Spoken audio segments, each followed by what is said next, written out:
Good morning, Representative Dingle. Do you mind doing a quick audio video check? I do not. Testing 1, 2, 3, 4, 5, 6, 7, 8, 9. Perfect. Thank you so much. Thanks. And then I'm going to take this over to, I'll turn it off when I walk over to committee. And when they need me, I'll walk outside because I got 2 of you this morning. Sounds great. Thank you so much.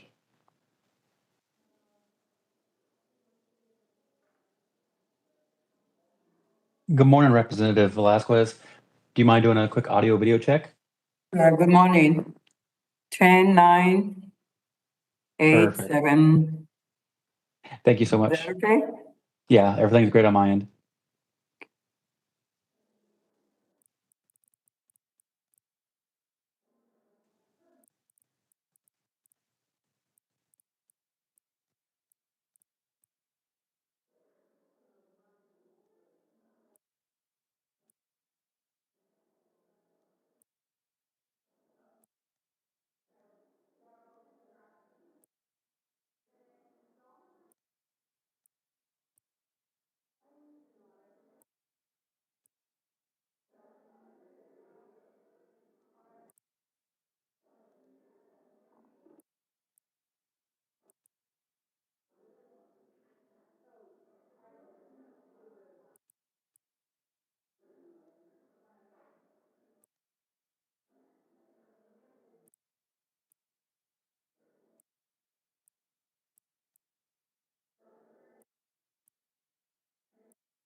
Let me call the Natural Resources Committee to order.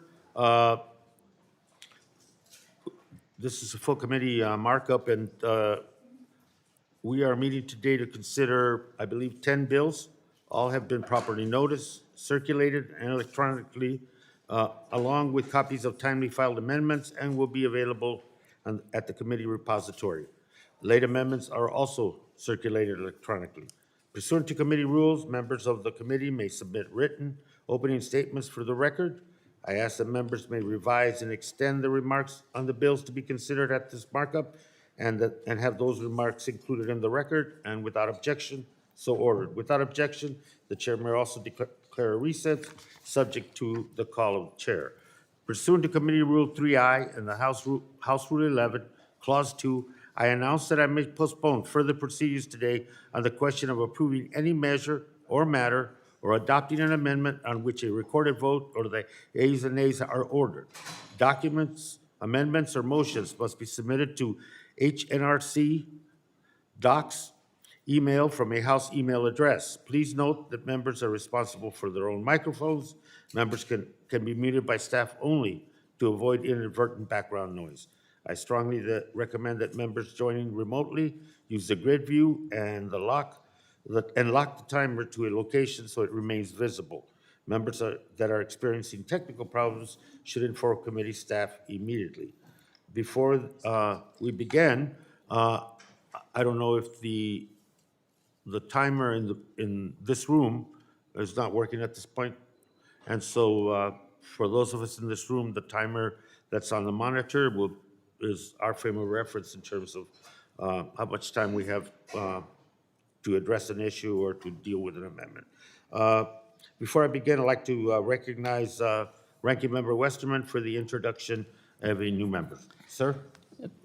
Thank you, Chairman. And before we begin, I do appreciate the opportunity to take a moment to introduce a new member and to welcome her to our dais.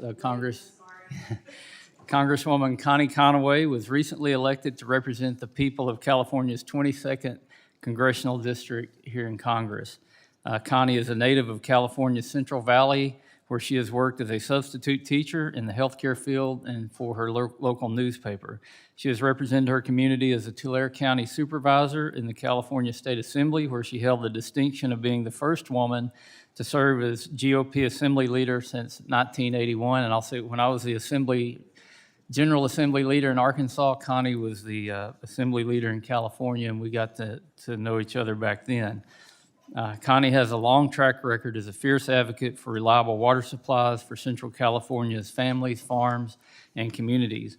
In 2019, she was appointed to serve as the California Executive Director of the USDA Farm Service Agency, where she worked tirelessly to provide support to California's agricultural producers through the trade wars with China and the global COVID-19 shutdown.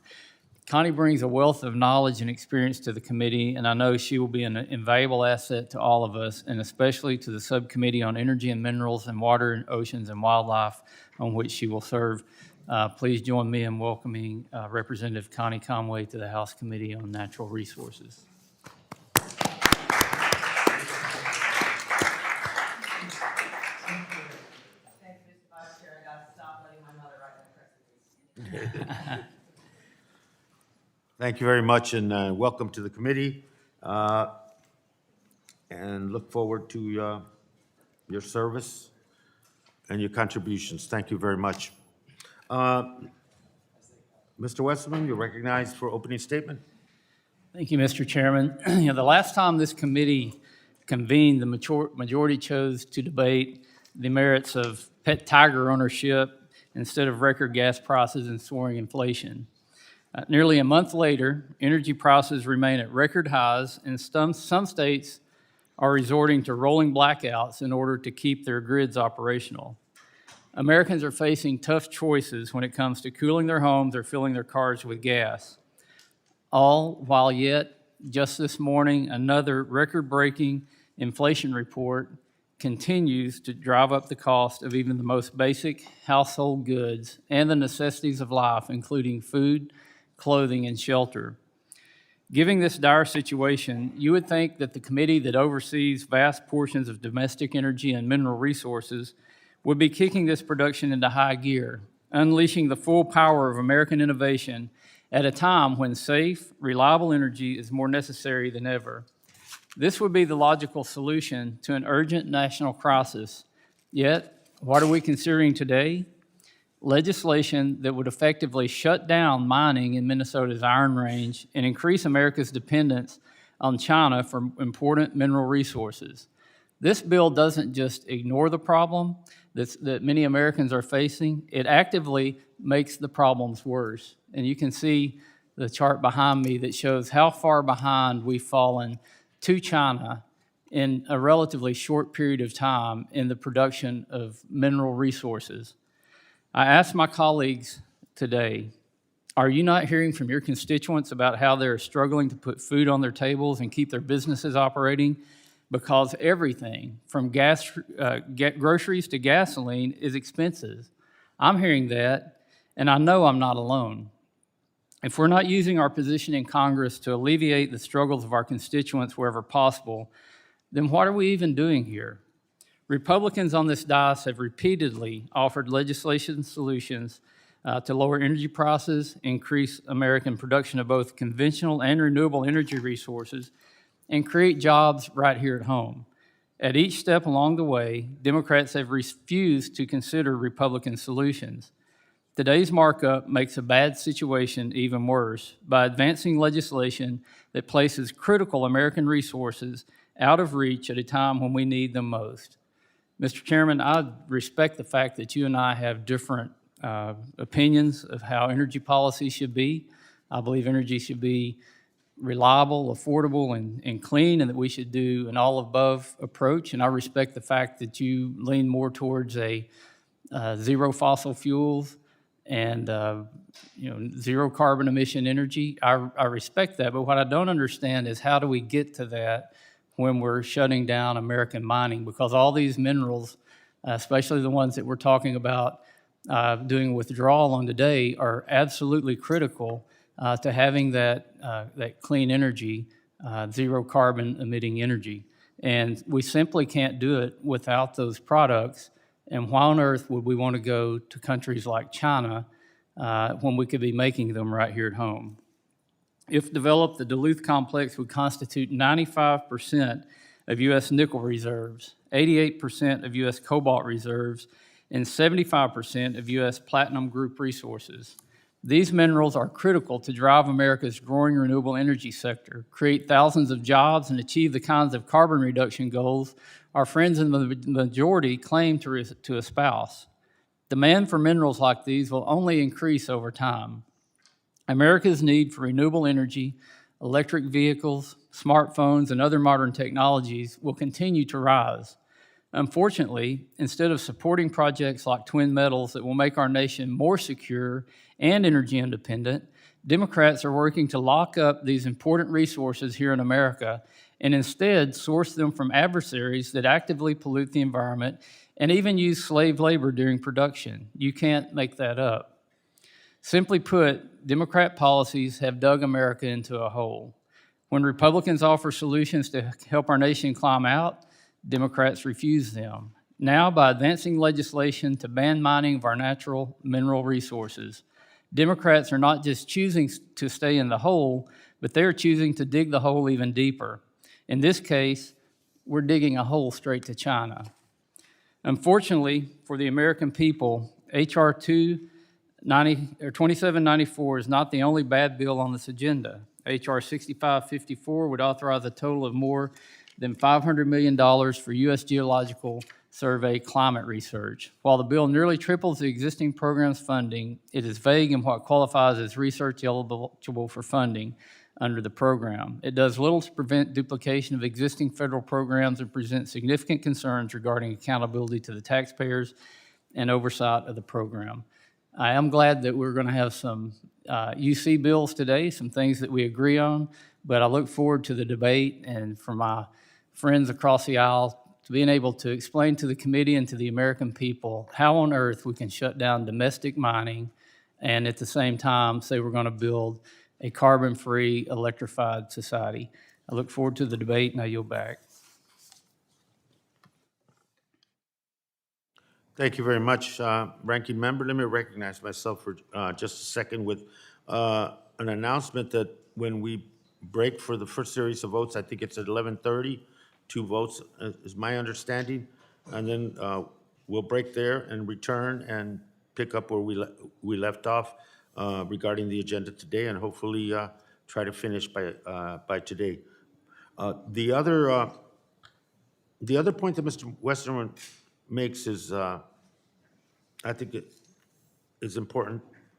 It's important to consider, because I too, Mr. Westerman, would like to have a discussion about what a just transition means, and I think we've attempted that discussion through our legislation and through the efforts that we've made, and there's disagreement on that, but a just transition is something that needs to be considered, and the legislation to support that needs to be considered.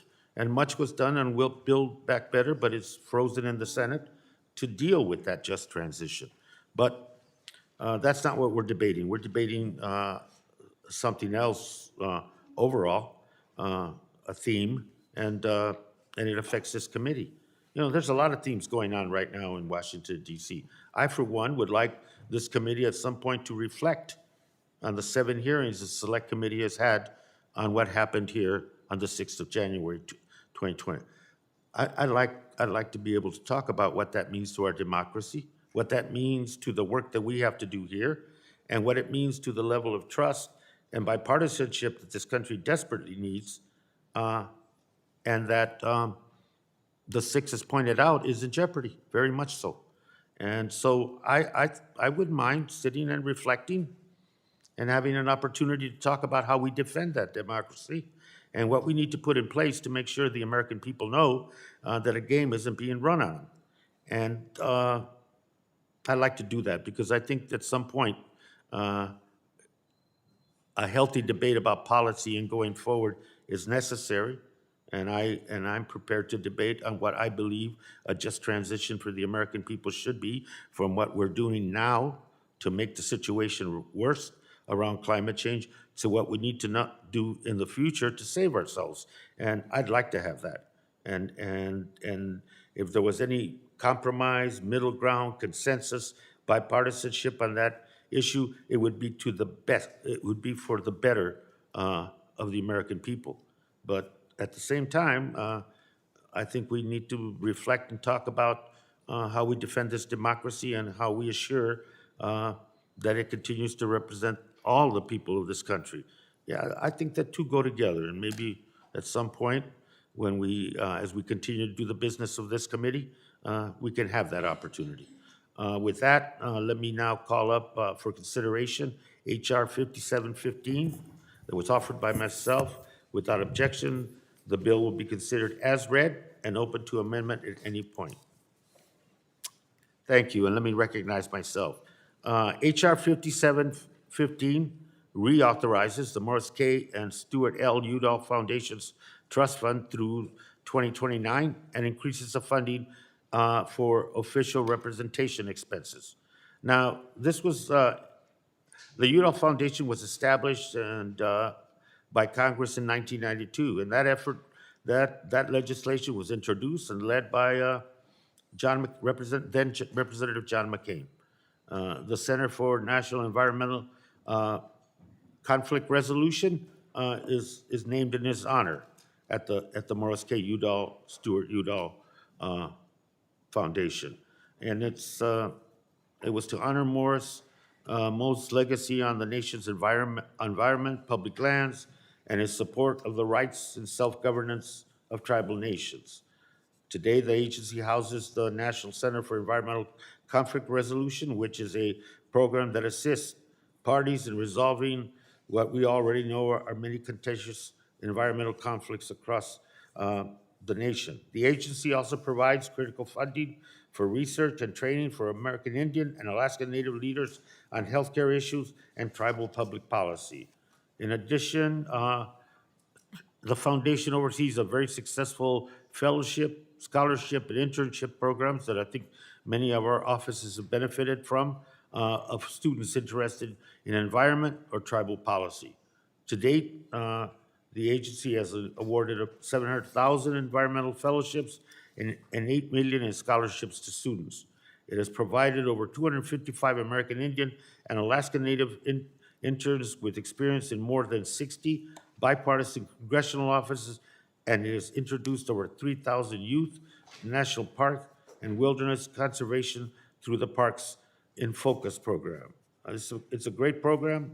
It's about the programming they do, the scholarship, the fellowships, and the efforts that they ongoing to try to bring some civic understanding and some resolution to some very difficult conflicts that occur, particularly out in the West over issues of water, development, and extraction. And so I hope that the committee realizes that this is an effort that's been going on since 1992, and the HR 5715 authorizes the appropriations for the agency through 2029. And with that, I would order a yes vote on the legislation, and I yield back. And before any amendments, does anyone else wish to speak to the bill? Mr. Chairman. Sir? Thank you, Mr. Chairman. I think this is an example of how not everything in Congress is partisan, that there are bipartisan issues that we can come together and agree on and support. Some may be a higher priority for one side of the dais than the other side of the dais, but Mr. Chairman, I would also just like to say that we welcome any kind of debate in the committee. We're here to express and defend our positions and our ideas, and as you're well aware, the majority controls what comes before the committee. So we welcome any kind of subject you wish to bring up and have a debate on, and especially on energy and minerals and inflation and the negative effects that are happening in our country that could be mitigated by actions in this committee. As you mentioned, Congress passed the Morris K. Udall Scholarship and Excellence in National Environmental Policy Foundation Act in 1992 to award scholarships and select Native American congressional interns. In 1998, Congress amended the Udall Foundation to create the United States Institute for Environmental Conflict Resolution. This institute provides mediation and related services to help resolve environmental resources and land conflicts involving the federal government. Congress has twice reauthorized the Udall Foundation in 2009 and 2019. HR 5715 would reauthorize the Morris K. Udall and Stuart L. Udall Foundation through 2029.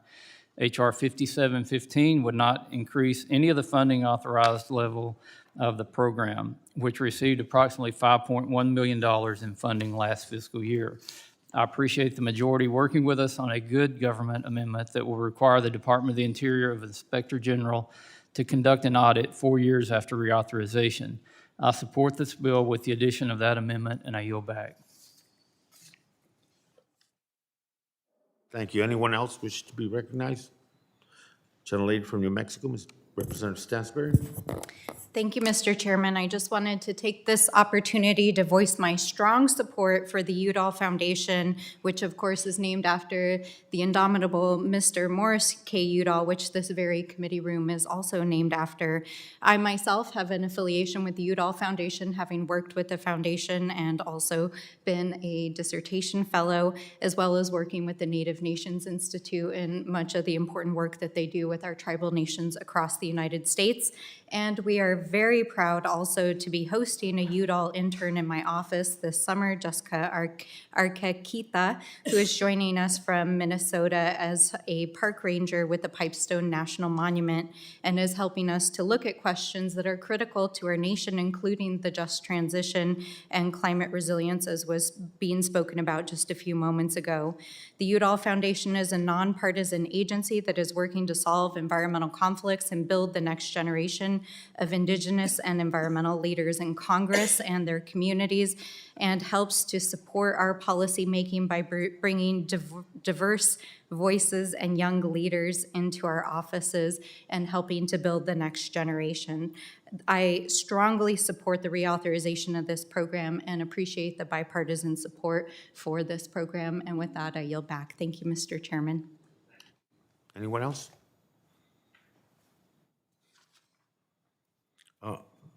Are there any amendments on the legislation? Before that, without objection, the ANS offered by myself is considered as read and open to amendment at any point. And with that, let me recognize Representative Obernolt.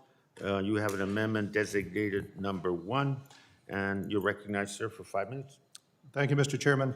I am a strong supporter of the Udall Foundation and its mission, and I thank you for bringing forward the bill to reauthorize it. I think it's warranted, certainly worthy of everyone's support. However, I have a minor amendment that I think is in the category of good governance that I'd like to urge the committee to consider. When the Udall Foundation was last reauthorized in 2019, a provision was included in the reauthorization that required the Department of Interior Office of Inspector General to conduct an audit of the foundation's cost controls and accounting procedures. That audit was completed in May of this year, and the auditor found that some of the cost controls exercised by the Udall Foundation were in need of improvement. The OIG made a series of 11 different recommendations that I believe the foundation agrees with. I understand that they are in the process of implementing those recommendations. However, I think that we have in our responsibility of shared oversight over the Udall Foundation obligation to make sure that those recommendations get implemented. So I'd like to offer an amendment that requires the Department of Interior's Office of Inspector General to conduct another audit of the Udall Foundation within 4 years of its reauthorization to ensure that those cost controls and the other recommendations that were made in the audit of May of this year were implemented. This is just basic good governance and oversight. I hope it's something we can all agree to get behind, and I respectfully urge its adoption. I yield back. Thank you very much. Let me just recognize in response. I think you pointed out the 11 recommendations as a consequence of that audit, and I think your amendment addresses those 5 that are being worked on in terms of implementing, and I think that it's appropriate, and I appreciate the contribution to this because I think the importance of this foundation should be validated every chance we get, and I'm sure that if your amendment passes and it becomes part of the legislation, and I'm prepared to accept it, that it just strengthens this foundation, so I appreciate that very much, and I would accept the amendment to the legislation. Okay.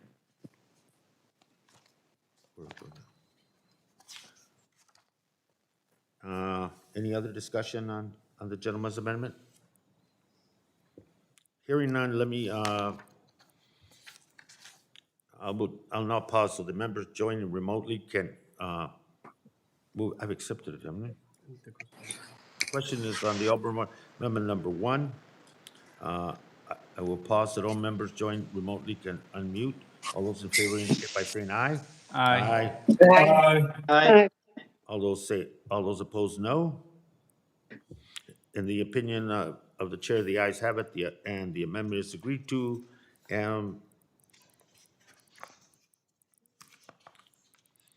Are there any other amendments to the legislation?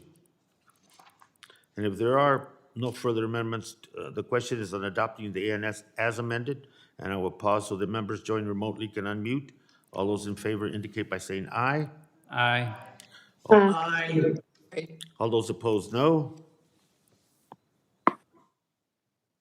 In the opinion of the chair, the ayes have it, and the ANS is adopted as amended. The question is now on adopting the bill as amended and ordered favorably reported to the House. So I will pause so members joining remotely can unmute. All those in favor indicate by saying aye. Aye. All those opposed, no. In the opinion of the chair, the ayes have it, and the bill is adopted as amended and ordered favorably reported. The motion to reconsider is laid on the table. Ranking member, you have minority news. Under Committee Rule 5C, I give notice of my intention to file additional or dissenting views on the bill just considered and all bills considered during this markup, and I ask unanimous consent that this notice be extended to all members. Without objection? The item for consideration in HR now is HR 7283 offered by Representative Cartwright. I ask unanimous consent that the Subcommittee on Energy and Mineral Resources be discharged from consideration of the bill, and without objection, the bill will be considered as read and open to amendment at any time. I now would like to recognize Chairman of the Subcommittee, Representative Lowenthal, to speak on the legislation. Sir, you're recognized. Thank you, Chair Grijalva. I strongly support HR 7283, Representative Cartwright's bipartisan STREAM Act, and I urge my colleagues to vote yes. This bill is a simple technical fix to the bipartisan infrastructure law.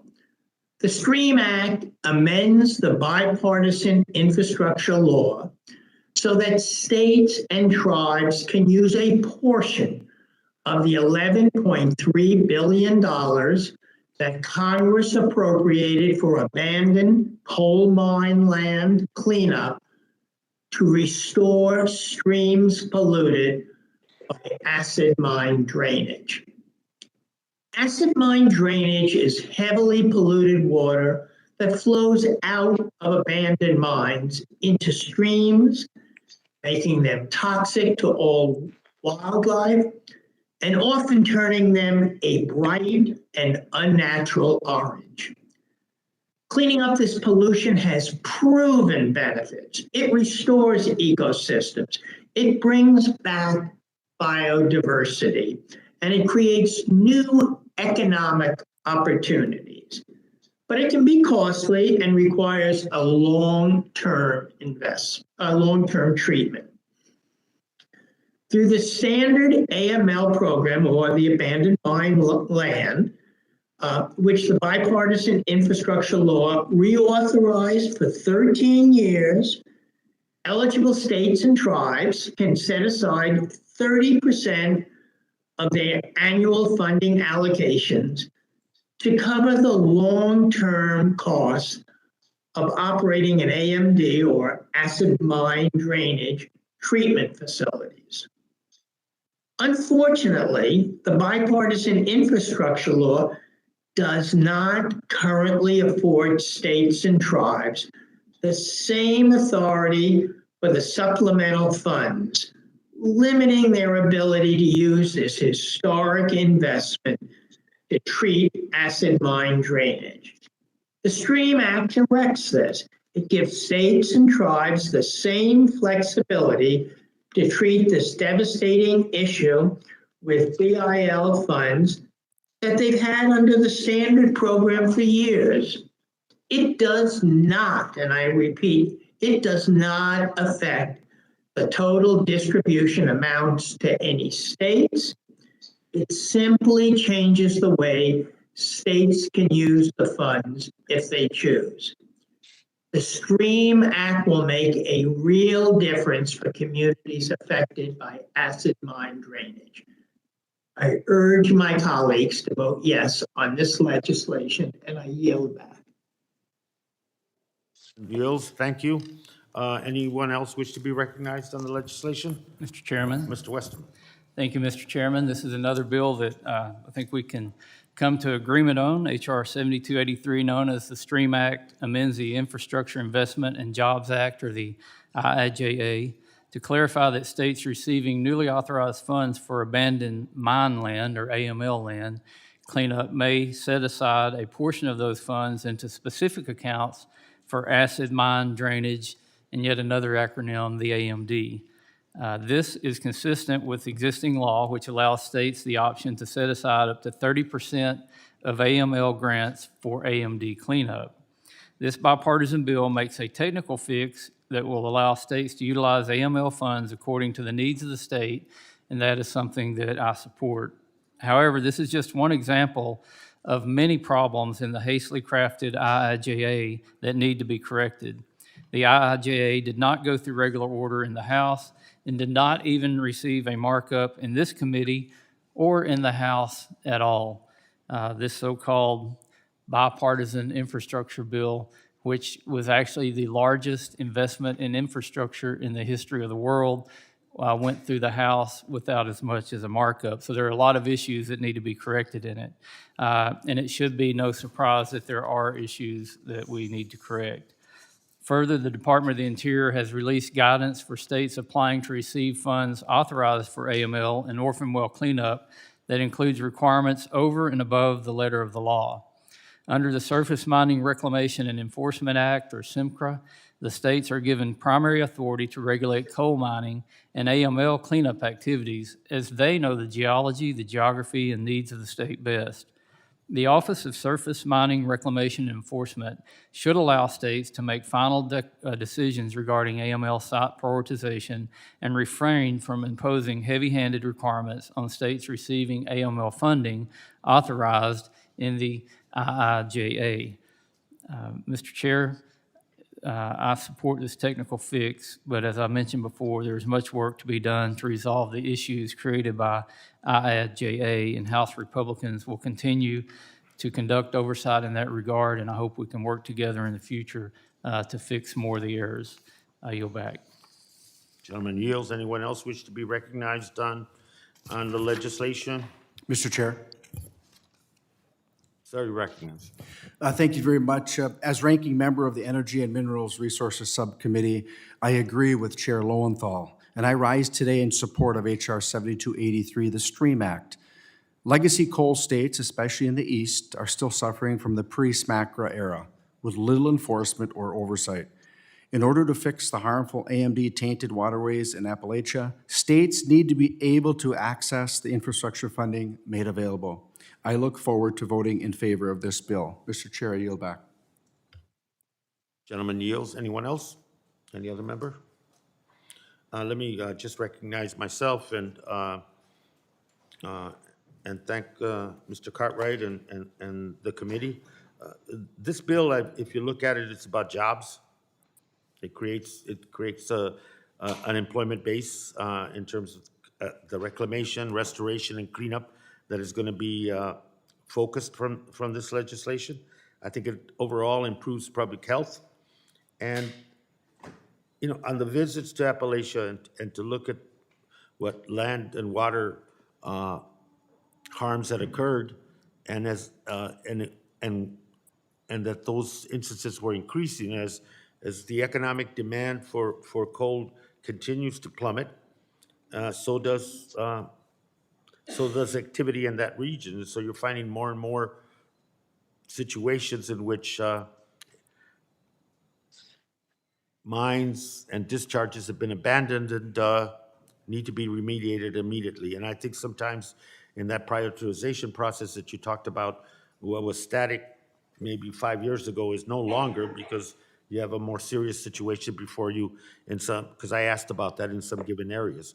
And so I think some flexibility on prioritization is really necessary given the urgency of some of the spots that have only come online in the last year, 6 months, 11 months. I think it's a good piece of legislation. I support it. And before we consider any other amendments, anyone else wish to be recognized? If not,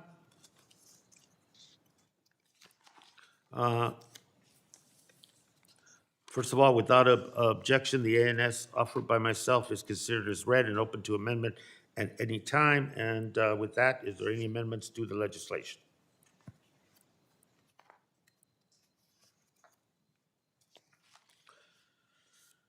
If there are no amendments, the question is on adopting the ANS. I will pause so the members joining remotely can unmute.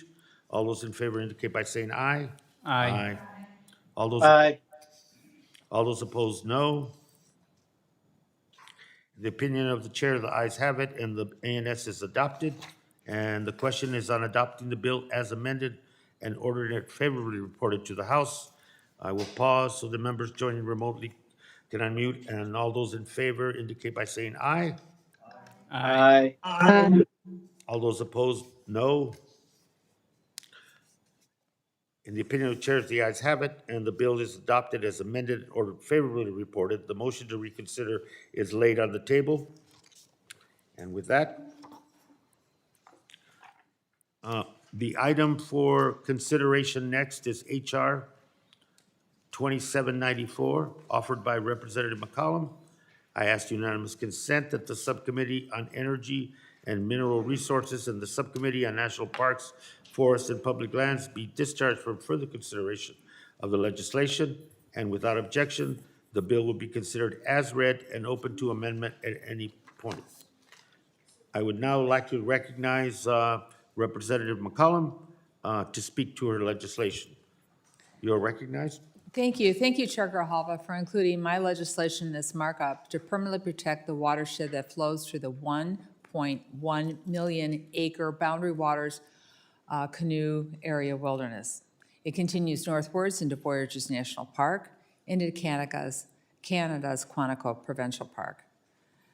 The Boundary Waters Wilderness protects a priceless reserve of water so clean that you can drink directly from its lakes and streams. A full 20% of the fresh water in our entire national forest system is found in the water-intensive habitat of the Superior National Forest. Water is the world's most critical natural resource. Water is a critical natural resource, and it's not only to be protected for today, but for future generations. Why? Because water itself is life-sustaining. So I thank again Chair Grijalva and Chair Lowenthal for recognizing that priority to permanently protect this fragile ecosystem to ensure it's never polluted and poisoned by sulfide ore mining.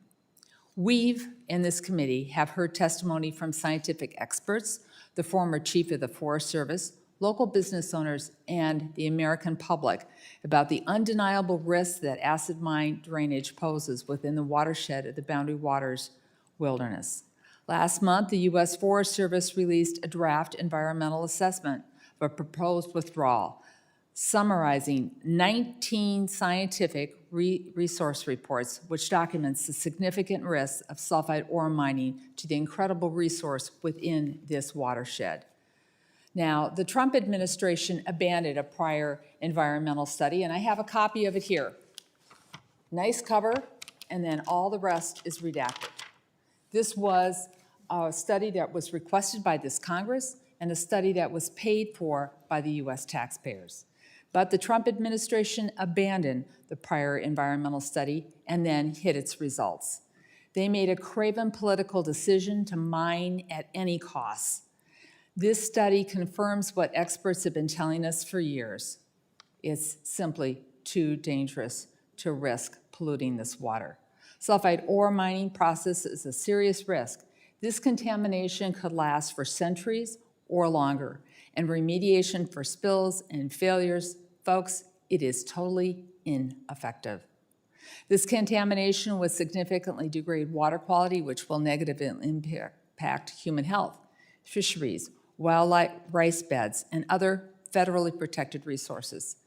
This science-based analysis is what I'm using. It looked at the hydrology of this area, the biodiversity it supports, the clean water reserve it protects, and the clear risk of sulfide ore mining within its landscape. There is no room for error. There is no level of acceptable risk for toxic acid mine drainage within the watershed of this wilderness. Once it is damaged, once it is destroyed forever. And there are some places that are just too precious to mine, and water needs to be protected. Unfortunately, as we saw, the Trump administration and even a scientifically valid secretarial withdrawal could be overturned by those more interested in political favors rather than the best management of our public resources. And that's why my bill for permanently protecting these waters is necessary, to ensure that the headwaters of the Boundary Water Canoe area, our national's most visited wilderness. It's a priceless reserve of fresh, clean water, and it cannot be treated as a political pond. It is our responsibility to protect these resources from acid mine waste so that they will be there for future generations. To be clear, crystal clear, my withdrawal bill would not ban taconite mining, which is traditional to northern Minnesota, essential to our domestic steel supply and our national security. But mining for copper, nickel, cobalt, and other sulfite ore minerals has an appalling record of toxic leaks in nearby waters being damaged.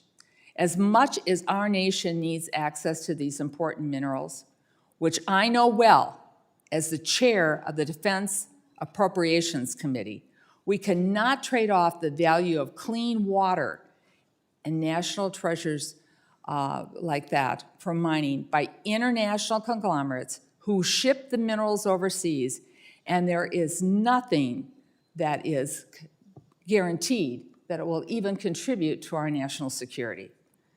So, Mr. Chair, I want to make it very clear. National security will be brought up as an issue.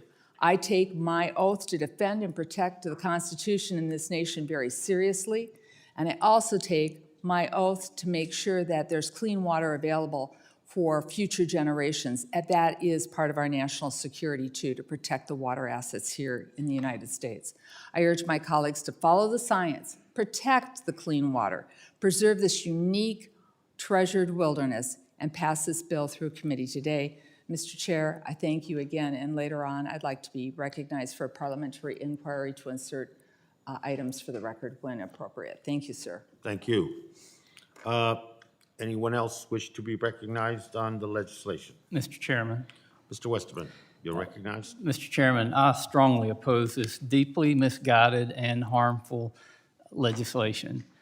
We can have a debate about the Boundary Waters Canoe area, and there's not anybody in this room, I would say, or in this Congress who would propose mining in the water in the Boundary Waters Canoe area. And this is a tactic that the left often uses. They make it sound like, we had this bill about mineral withdrawal around the Grand Canyon, and you got a picture that there were mining operations happening inside the Grand Canyon, which was very, very far from the truth. The boundary around the Grand Canyon would put that mining many miles outside of the Grand Canyon, just like the mining area in Superior National Forest is many miles away from the actual Boundary Waters Canoe area.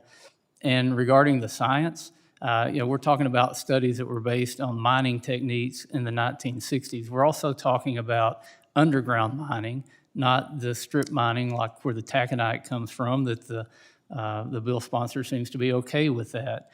And, I studied engineering, but I learned in elementary school that there's something called gravity, and water actually flows downhill, not uphill. And in engineering school, they tell you if it doesn't, you can get a pump. But this is just a scare tactic. I've been to the Boundary Waters area, to Superior National Forest with Representative Stauber. I've seen these areas, these proposed mining plans, and they are not threatening the Boundary Waters Canoe area. I'll tell you what is being threatened. American sovereignty, American jobs, and the American economy is being threatened by misguided legislation like this that wants to have everything not in our backyard. And I would ask the majority, if not here, then where? And I think the chart behind me tells you where. China. If we're not getting these minerals and elements here, we'll be getting them from China. That's a simple, hard, cold facts. If you want to electrify the economy, you've got to have copper. You've got to have nickel. You've got to have cobalt. You've got to have these minerals that we're blessed here with here in America. But this legislation, along with other legislation that the Democrats have proposed, would take this off the table. It would force us to go buy these products from our adversaries. It would be exporting wealth from America, from American workers, to the Communist Chinese Party and other bad actors around the world. These are the questions that we need to ask. And believe me, nobody's going to do anything that's going to allow the Boundary Waters area to be polluted.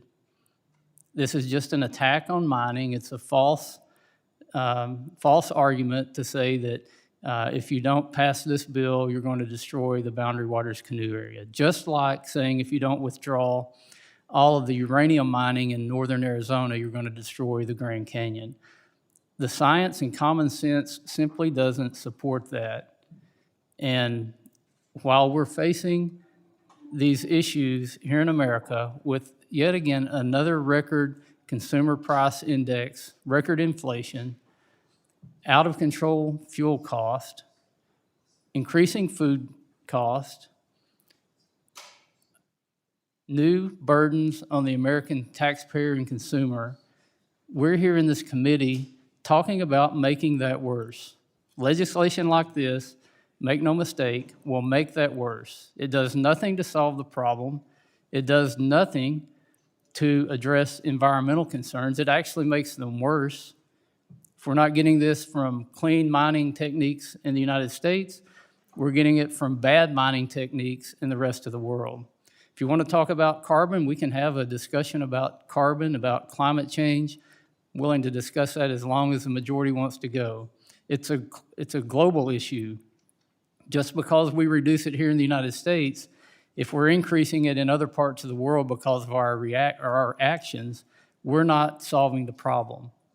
We need to be looking at ways to sustainably, efficiently, and effectively use the resources that we have, because we can do it better here in the United States than any place else in the world. Again, I strongly oppose this legislation and all kinds of legislation like it. We need to be looking at how to develop these resources, not take them off the table, lock them up, and throw away the key. I yield back. Gentleman, you. Anyone else wish to be recognized on the legislation? Mr. Chair. Sir, recognized. Thank you very much. And I rise today in strong opposition to H.R. 2794, legislation that permanently bans mining in a huge part of my district. Minnesota's mineral wealth is unparalleled. We face almost weekly attacks against mining from House Democrats and their standard bearer, Joe Biden. Very recently, this administration published a draft environmental assessment withdrawing an area similar to the withdrawal area in this bill. This is no longer about just precious metals. The administrative withdrawal contains an outright ban on taconite mining, along with clean energy minerals like copper, nickel, cobalt, and platinum group metals, while H.R. 2794, introduced by my good friend and Representative McCollum from St. Paul, contains a de facto ban on taconite mining. This surprised me, as the bill's author always claimed to support taconite mining. For background, taconite is the type of iron ore mined in northern Minnesota. It serves as the key ingredient to steel. And Minnesota's 8th congressional district alone accounts for over 80% of this nation's steel. Therefore, I represent the constituents that mine the necessary raw materials America needs for its infrastructure. Mining and labor unions have a rich history on the Iron Range, and they go hand in hand. Our communities were built around mining and thrive because of it. In the last 2 or so decades, an anti-mining sentiment has permeated from the Twin Cities areas and the east and west coasts. This anti-jobs, anti-mining movement is hell-bent on eliminating our mining industry and robbing Minnesotans of their mineral wealth. Their goal is to push mining jobs away from the Iron Range and overseas to countries who have very little environmental or labor standards compared to the United States. Instead, today, I will offer an amendment that will give everyone here an opportunity to allow taconite mining in the legislative withdrawal by removing the de facto ban that's currently proposed in this anti-mining legislation. Today's markup represents an opportunity. A vote for this bill will eliminate generations of union jobs and economic development on Minnesota's Iron Range. A vote against this bill is a vote for rural, well-paying union jobs, producing the taconite and critical minerals we need for steel making, EVs, solar panels, windmills, and more. A vote against this bill also will show your support for American workers, supply chain security, and reducing our reliance on adversarial nations for our critical minerals. In closing, to quote my pro-mining Democrat predecessor, Congressman Jim Oberstar, who also served as chair of the Transportation and Infrastructure Committee, quote, I urge you not to trade off the lifestyles, livelihoods, and legitimate desires of the people of northeastern Minnesota for equitable treatment in favor of the vague and ill-defined interests of others, perhaps more clamorous, constituencies far removed from the BWCA, end quote. Within the boundary waters and the buffer zone, Congressman Oberstar agreed there is no mining, and I agree with him. However, outside of those boundaries, he made it clear we must maintain the ability to mine, to produce good-paying jobs, good-paying union jobs in northeastern Minnesota. And mining is an economic driver for my constituents in northeastern Minnesota. Mr. Chair, thank you, and I yield back. Anyone else wish to be recognized?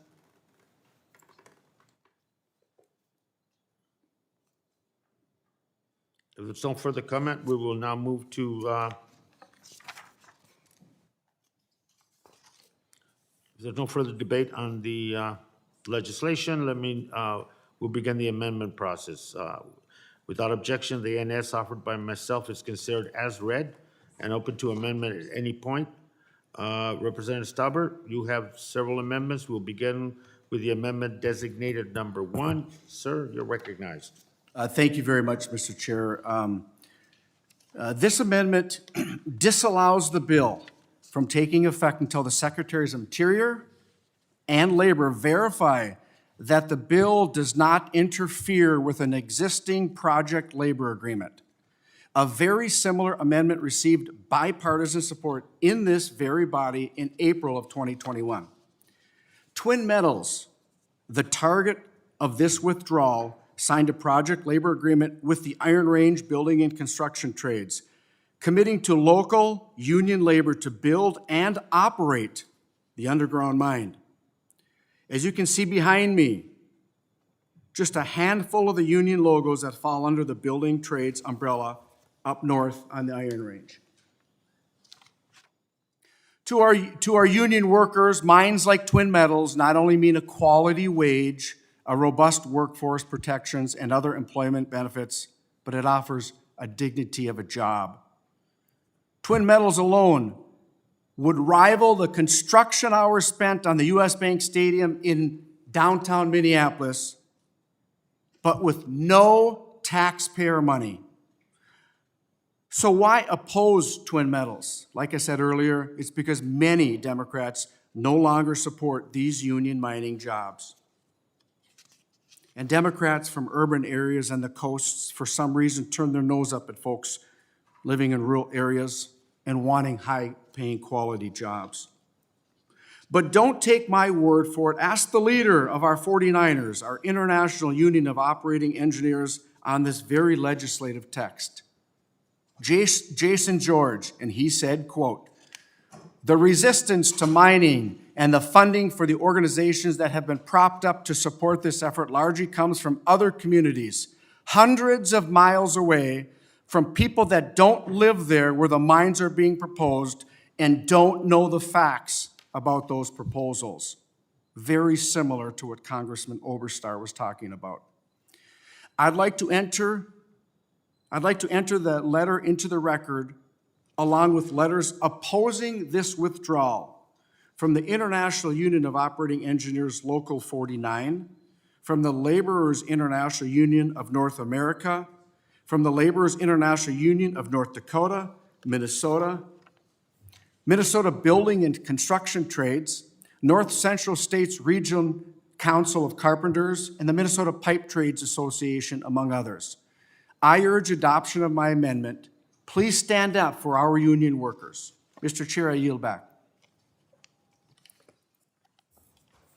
Gentleman yields back. Anybody else wish to be recognized? Mr. Chair? Ms. McCollum, representative? The memorandum of understanding that Mr. Stauber is referring to for a proposed mine that no longer, this is a viable discussion because these leases no longer exist. They expired and they were denied renewal under the Obama administration. Then they were improperly reinstated under the Trump administration despite rejection by the U.S. Forest Service.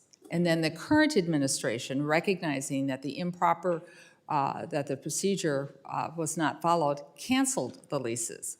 There is no MOU that will be impacted because there is no mine that can go forward because the leases have expired. So, Mr. Chair, I stand, up for election. I'm a proud endorsed labor candidate. These are public lands, as we have public lands all throughout the United States.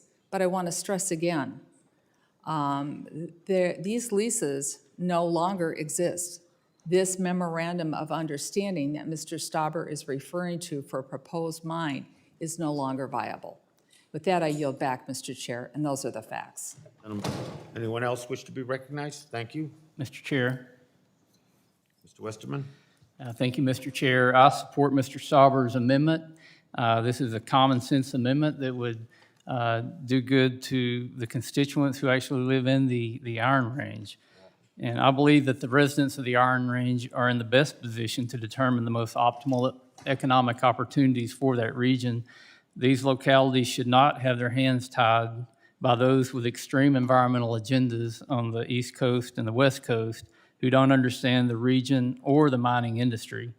As Mr. Stauber mentioned, mining developers have signed a project labor agreement with the local Iron Range Building Trades Association, guaranteeing that local jobs during the mine's construction. And I think the argument the gentlelady is making is that Democrat policies have already negated that contract, or if they continue to be in play, then that contract or MOU is not valid because of the policies of the Obama administration and the Biden administration. The agreement would create roughly 700 direct and 1,400 indirect jobs with higher average wages than others in the region. Our colleagues who support the underlying bill have long argued that tourism jobs will provide an alternative source for employment once they shut down this mining project for good.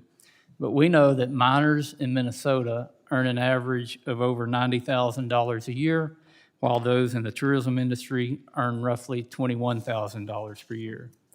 These higher-paying, higher-skilled jobs are needed now more than ever as we face inflation and increasing energy costs. Hardworking Minnesotans in the Iron Range know what is best for their region, and this amendment will ensure their ability to determine their economic future. I urge my colleagues to support this amendment. Would the gentleman yield? I'll yield. Thank you, Ranking Member Westerman.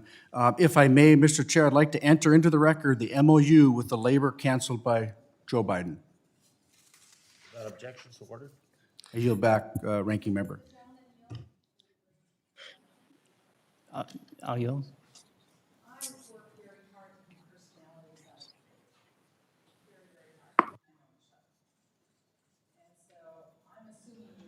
We can't hear you. Thank you, Mr. Stauber. I work very hard to keep personalities out of debate, as the gentleman knows. So when the gentleman makes comments saying people not understanding mining, national security, the region, the state of Minnesota, labor, or extreme environmental abuse, I want to know if the gentleman is equating all those statements to me. First off, I didn't say anything about national security. I didn't say anything about the Twin Cities area. I said East Coast and West Coast, but the gentlelady is sponsoring this bill in a district that's not her own district. But It's the gentleman's time, but I'll just state for the record that these are public lands. So thank you very much for clarifying that they're not personal attacks at me. Thank you.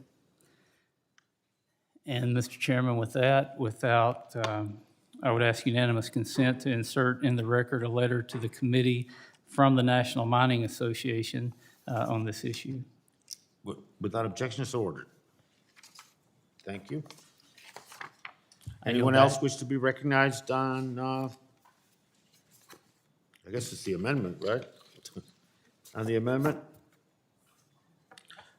Let me recognize, the debate on this issue is because this whole debate is not about miners or trade unionists or labor's local, of which my dad was a member for 20-plus years back home in Tucson.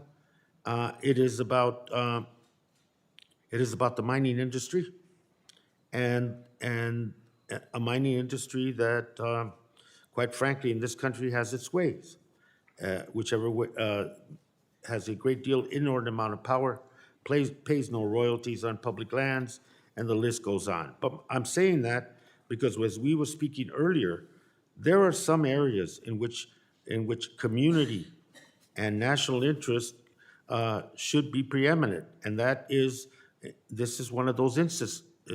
The boundary waters should not be risked, and I support this legislation because of that, because there are areas in this country, and yes, the Grand Canyon, and yes, a bipartisan buffer around Yellowstone to make sure that no development or industry came near that, and there was no objection on the part of the majority when that occurred. I'm just saying that this is a protection, a long-term protection. It's not about saying no to mining. It is saying no to mining in this instance because the collateral consequences that will occur if it goes forward environmentally and to the boundary waters region, and in fact to the national interest of conservation and water availability is going to be tremendous. So I think this legislation is necessary because the processes are such that community and national interest doesn't get the balance that it should. It's always the mining industry.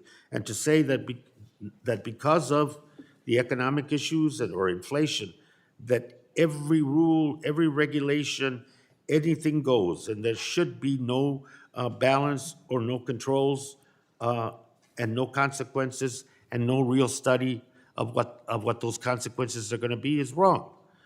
This is not about shutting anything down. This is about protecting a very, very special place, and this legislation addresses that. With that, anyone else wish to be recognized in the amendment? Mr. Carl?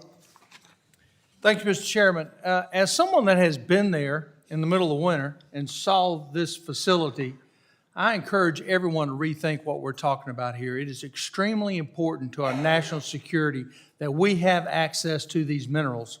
We may not need them today, but we're going to need them tomorrow. And with that, I would like to give some of my time to Mr. Stallbert. Thank you very much, Mr. Carl. Mr. Chair, on the STREAM Act, one of the first things that you mentioned to the committee was, and I quote, "The STREAM Act creates jobs." And yes, in part, this is about jobs, good paying jobs. And I want to remind this committee that for 135 plus years on the Iron Range, we have been mining.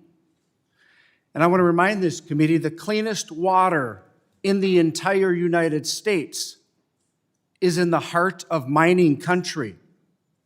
So yes, it is about jobs. We can have a win-win here using 21st century technology. We can have a win by letting the environmental impact statement move forward. And I will be talking about that further, Mr. Chair, in a couple of more of my amendments. But the bottom line is our workforce is able, ready, and willing to mine these minerals safely. And I absolutely object to your statements about there's no caring for the environment. It couldn't be further from the truth. Mr. Chair, I'm the only one that lives in this district. I play in this district. I've worked in this district, and I continue to recreate in this district. I don't live in the Twin Cities or the West or the East Coast. I live in this district, and these are my constituents that want these jobs, Mr. Chair. So I wanted to just share the comments that you and I do agree that these are jobs worth protecting, because you stated during the STREAM Act it creates jobs, and I yield back.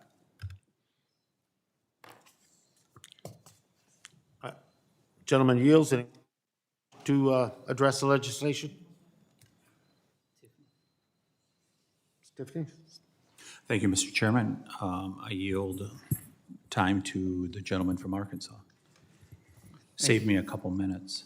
Thank you, Mr. Tiffany. I would just like to kind of clarify the record here. We've said it, we've spoken it, that we're not talking about mining inside the Boundary Waters Canoe area.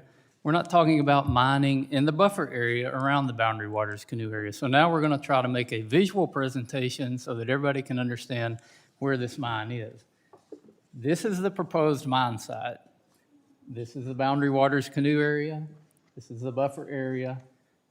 This area was set aside by Congress when the Boundary Waters Canoe area was established for development. We're not talking about mining inside the Boundary Waters Canoe area. So I hope everybody can understand that. Also, we're debating facts here. The facts are Republicans think we should develop these resources for the betterment of the country. Democrats think we should take this out of development. This would kill jobs in northern Minnesota, good-paying union jobs. It would make us more dependent on China and other bad actors. Those are just facts. Wherever you fall out there, wherever you agree about the facts, whatever your position is, I just say, if the shoe fits, wear it. But this is where we are. I yield back to the gentleman from Wisconsin. A little bit of historical context to this. John F. Kennedy went to the Montreal mine thousands of feet deep in Hurley, Wisconsin, that is a very similar ore body, that arc underneath Lake Superior all the way from the Upper Peninsula of Michigan through Wisconsin over to Minnesota. John F. Kennedy went there when he was campaigning in 1960, and of course John F. Kennedy served in World War II, and he said to those miners, as he was standing in the water of that mine thousands of feet below the surface with his wingtip loafers, and he said, thank you for helping us win World War II. Thank you, so we do not have to speak German. To those miners that did that work up in Hurley, Wisconsin. And by the way, that was before we had really strong environmental protections. If you go up to the Montreal mine site yet, you'll see the tailings piles right on the Montreal River. Did you know the Montreal River in Wisconsin is designated as an outstanding resource water? Yep. And those tailing piles are right there. You can see them from the banks of the river. I would take you to the Flambeau mine in Ladysmith, Wisconsin, which was operated safely in the late 90s with an excellent permitting process that we had in place in Wisconsin. And it was operated appropriately, cleanly. And if anyone disputes that, I would suggest that you talk to the old city administrator who was there at the very beginning of the process, and he was there at the end of the process. And then I would take you to the Eagle Mine up in the Upper Peninsula of Michigan, the most recent mine that was built in this arc of precious resources that we have in the Upper Great Lakes states. I encourage you to go to the Eagle Mine because it was permitted about 15 years ago. And it doesn't matter whether you're a Republican or a Democrat, you support the Eagle Mine being operated up in the Upper Peninsula of Michigan. That mine is built underneath a river. It was really funny because I've been advocating for mining in northern Wisconsin for years, and in fact was the author of rewriting our permitting processes in Wisconsin. And there's a gentleman that has fought me tooth and nails, nice guy, former teacher, sat on the United County Board of Supervisors, which is the county I live in, northern Wisconsin. He went up and reviewed the Eagle Mine just a couple years ago, and he was asked about it, and he says, it is amazing what they're doing up there. And then they asked him, would you support building a mine using those processes? Of course I won't, because it was just a knee-jerk reaction rather than looking at, can we actually do this safely? And the ranking member really hit the nail on the head here. We're becoming more dependent on China. We're becoming dependent on people that use slave labor to be able to get our minerals. And when are we as Americans, when are we going to embrace what is so important for the future of our country? Job security, economic security, national security. Because we're leaving it behind at this point, folks, and the generations to come are going to suffer in America if we do not reverse course and stop stop these bills that want to prevent mining here in America. I yield back. Anyone else? Mr. Huffman, sir. Mr. Chair, Mr. Lowenthal. I'll yield to Mr. Or I'll defer. Mr. Huffman defers. Mr. Lowenthal, you recognize, sir? Yeah, I have a question, if it's appropriate, for the sponsor of the bill on the Boundary Waters Wilderness Protection and Pollution, Representative McCollum. Is that appropriate to ask a question? Please. Representative McCollum, I'm confused, and I wanted to be clarified by the sponsor. I thought that what we're talking about, HR 2795, really talks about the dangers of putting a copper sulfide mine. It's not against soil mining. We're hearing discussions about other taconite, and I think actually in the bill itself, it says that the bill does not restrict taconite mining even inside the withdrawal area, as long as it's done in an environmentally safe way. So this is not, which we would hope that all mining is done that way. This is not an anti-mining bill. I'm hearing about the Democrats are opposed to mining. We're just talking about the dangers of copper sulfide and acid mine drainage and what can happen from copper sulfide to the boundary waters. Is that not true? That's true, Mr. Lowenthal. Thank you. If I yield back. No, you have more to say? Well, if you would yield me some time, I'd appreciate that, sir. Yes, I yield you time. Mr. Lowenthal, would you also save some of your time to yield to me also? This Absolutely. is Tiffany. Mr. Lowenthal, you're becoming quite popular. Members McCollum? I yield time to McCollum. If there's time left, I yield it to ranking member Scott. He said if there's time, I'll try to be judicious with the time. I'd like to go back and focus on what we're debating right now. Right now, we're debating on an amendment. And it's become the custom and usage of this committee to take amendments and go off onto other items of discussion, which Mr. Stauber will be providing opportunity for discussion on with further amendments that he has. But I would like to just clear up two things, Mr. Chair. One, I want to show again, this was the Trump withdrawal statement. Nothing. Taxpayers' money required by the U.S. Congress. Everything redacted.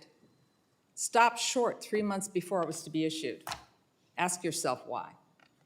Here is the Rainy River assessment, scientific assessment that we're talking to now, 19 different studies that this bill, this legislation is using as support for withdrawal. The boundary waters is a sponge. It's like a sponge. You know how you take a sponge out after you spill something on the counter and you watch the sponge expand because the water starts moving all over it? That's what the topography of this region's like. And folks, it flows north.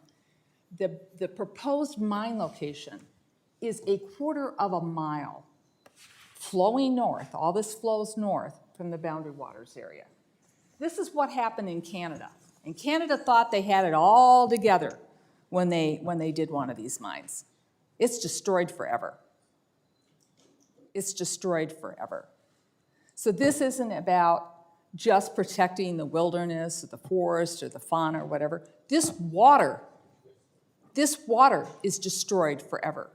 And the water in the Boundary Waters is 20% of the purest water in the United States forest system. And that's just not for me to protect for today, but it's for me and our responsibility to protect that for the future. Because folks, climate change is a real and present danger. It's a national security issue. Ask the Department of Defense, they'll tell you it is. And wars will be fought over water. And we've all seen what's happened in the papers. We've all heard the discussions. We heard it in an appropriations committee about what's happening with water out west.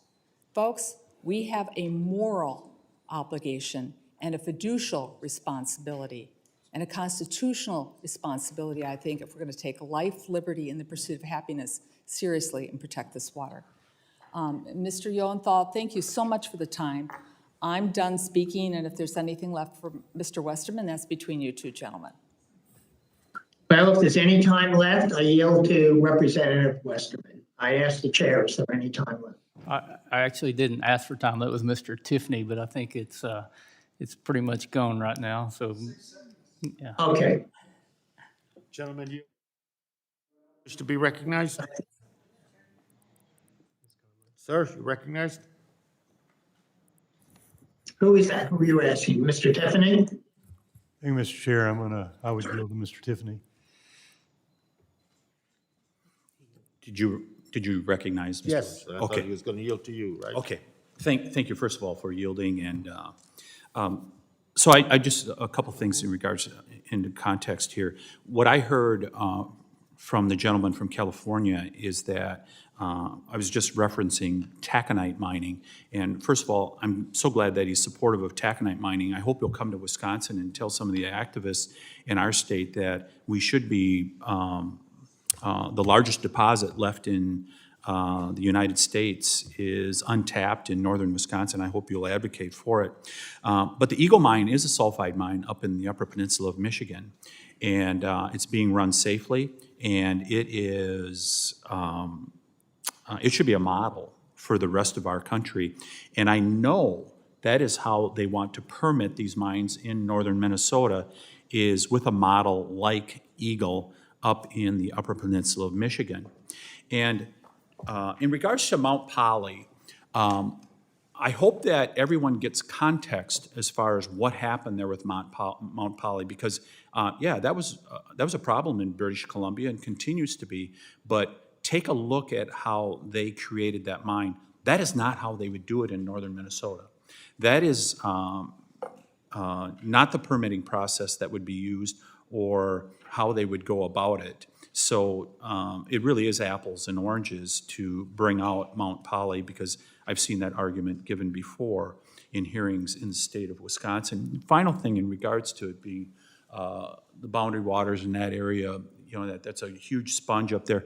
That's true of, if any of you drive through the Upper Peninsula of Michigan, through northern Wisconsin to northern Minnesota, which contains these minerals, there are areas everywhere like that are wetlands. Those are those great sponges that help keep our environment clean. And that's exactly what you deal with the permitting process. Minnesota, Wisconsin, Michigan all have detailed permitting processes that require you to make sure that you take that a permit applicant take that into consideration, and that they deal with the potential problems that could occur as a result of that. And that's why you see such detailed, you see so much detail in the permits that are being applied for, is because all of those things need to be dealt with, in particular water. And for example, from what I know of the one mine, is it Twin Metals up in northern Minnesota, That's why they're going to use the dry stack process up there, because it helps alleviate some of the potential concerns that are there. So that is the nature of the environment in these states that I've been referencing here, and that's why the permitting processes are so rigorous to make sure that we don't have a problem, just like the Eagle Mine in the Upper Peninsula of Michigan, just like the Flambeau Mine in Ladysmith, Wisconsin. I yield to the gentleman from Florida. Yield back. Anyone else wish to be recognized? Oh, Mr. Chair, Representative Conway, I think you, did you want to be recognized? is she going? Thank you, Mr. Chair. I really was, I'm new to this conversation. It takes me back to another place and another universe called California. Mr. Huffman will probably appreciate that statement. I simply wanted the time. I was going to yield back. I don't believe the gentleman needs my time, so thank you very much. Be recognized? Mr. Chair, Mr. Rosendale, I think? thank you. Thank you, Mr. Chair. The Democrats continue to force the development of renewable energy at any and all cost. All the while, they continue to ignore that they're forcing the extraction of the very resources that are necessary to develop those energy components, to develop them into other countries, most of which are very unfriendly to the United States and have far less stringent environmental and labor practices than what we have right here, right now. No one else does it better. No one else does it cleaner. No one else does it around the world as environmentally friendly and as labor conscious as what we do right here.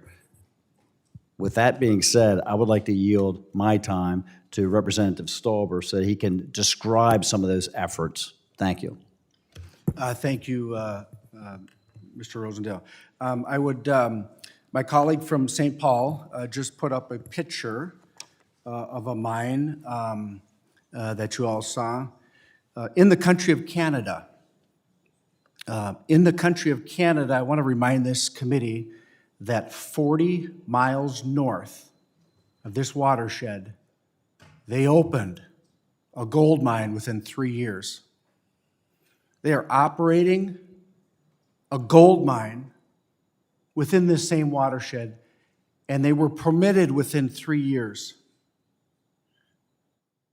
I would submit to you that our environmental standards and our labor standards can be met. And I agree with my colleague from St. Paul. There's other amendments that I will be bringing forward to get us the conversation, to have conversations in different areas. But I wanted to just share that with you all. There is mining in this same watershed in the country of Canada, and I yield back. Gentleman yields. Anyone else wish to be recognized? Mr. Orban? Thank you, Mr. Chairman.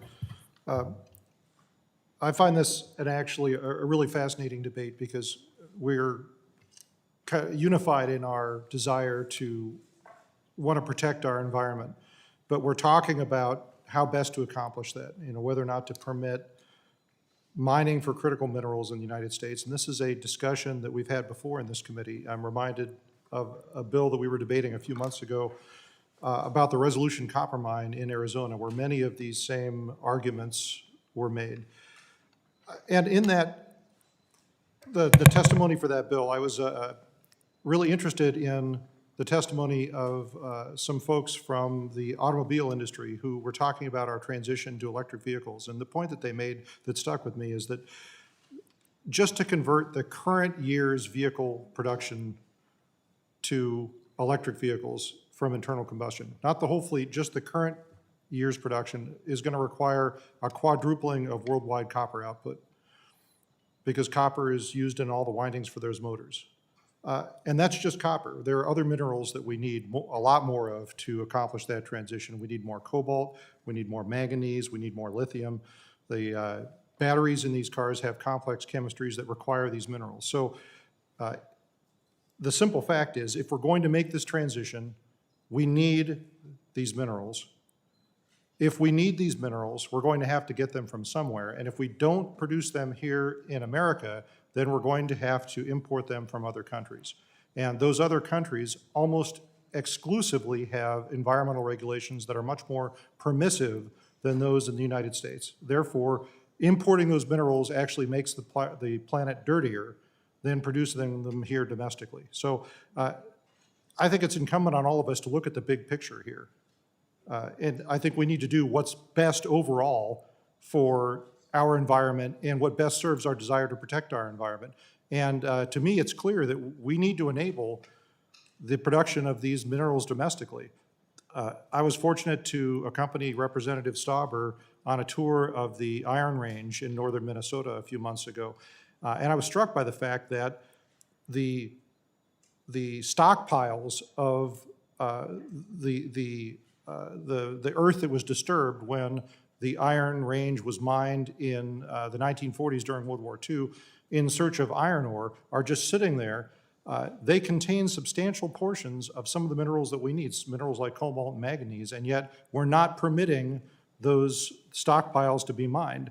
The mine that we're talking about here, the subject of this bill, would be a mine predominantly for copper and for cobalt, which are two of the primary minerals that we're going to need to make this transition to electric vehicles. So I would just urge us to focus on the big picture, which is what is going to help our planet the most.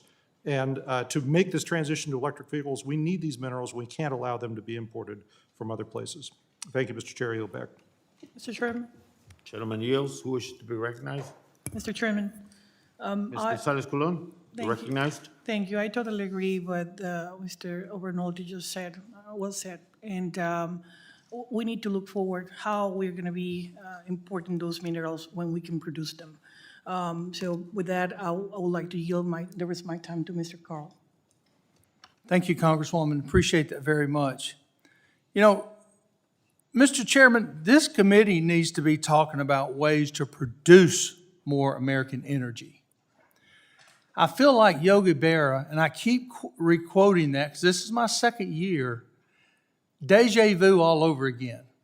We had these same conversations last year dealing with the petroleum industry and where are we at.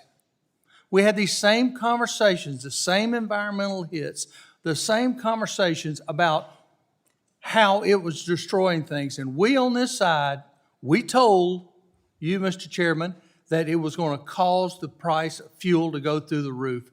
And where are we at today?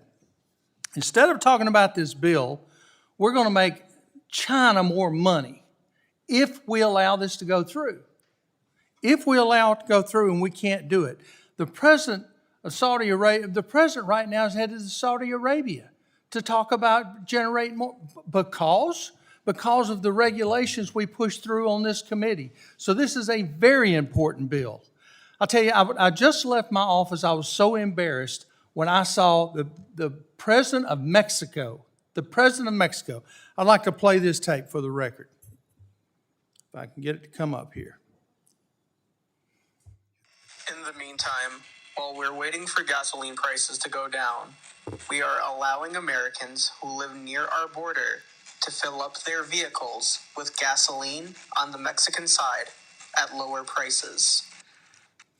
That is an interpreter. That's the Mexican president talking to the president of the United States, telling him that they're opening the borders, allowing Americans to come down there to buy cheaper gas. Now, talking about making yourself dependent on another country. Here we are in Mexico, we're becoming more dependent on fuel. Now we sit here and we're talking about copper, we're talking about nickel, we're talking about minerals that we have to have in the defense industry. I sit on the House committee. I understand the value of these minerals, and we can't wait 3 or 4 years to go find them to use them. We need them now. We need them now.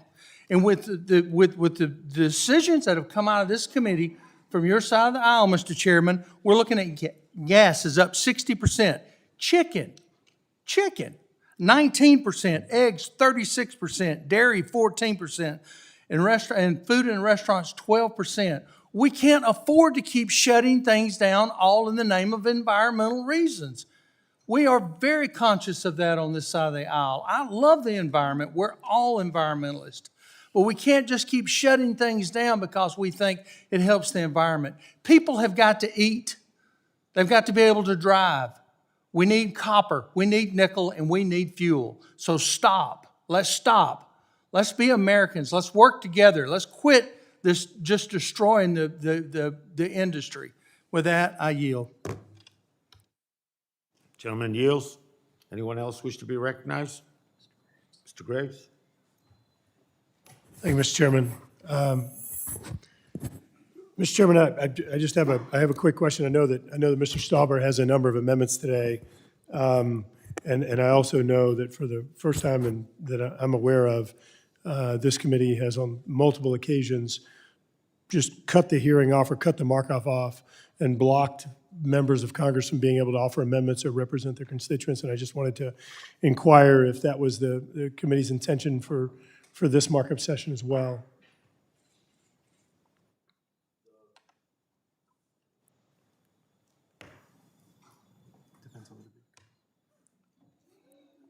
Depends on the clock. Now, we have business here, but my intention at this point, like it's been every time, is to have a full opportunity for every member to make their amendments. It would be a courtesy, Mr. Graves, if your amendments would come in when everybody else's amendments come in, not 40 minutes before the meeting's supposed to start, but that's a prerogative that's extended to you. We merely ask for the courtesy.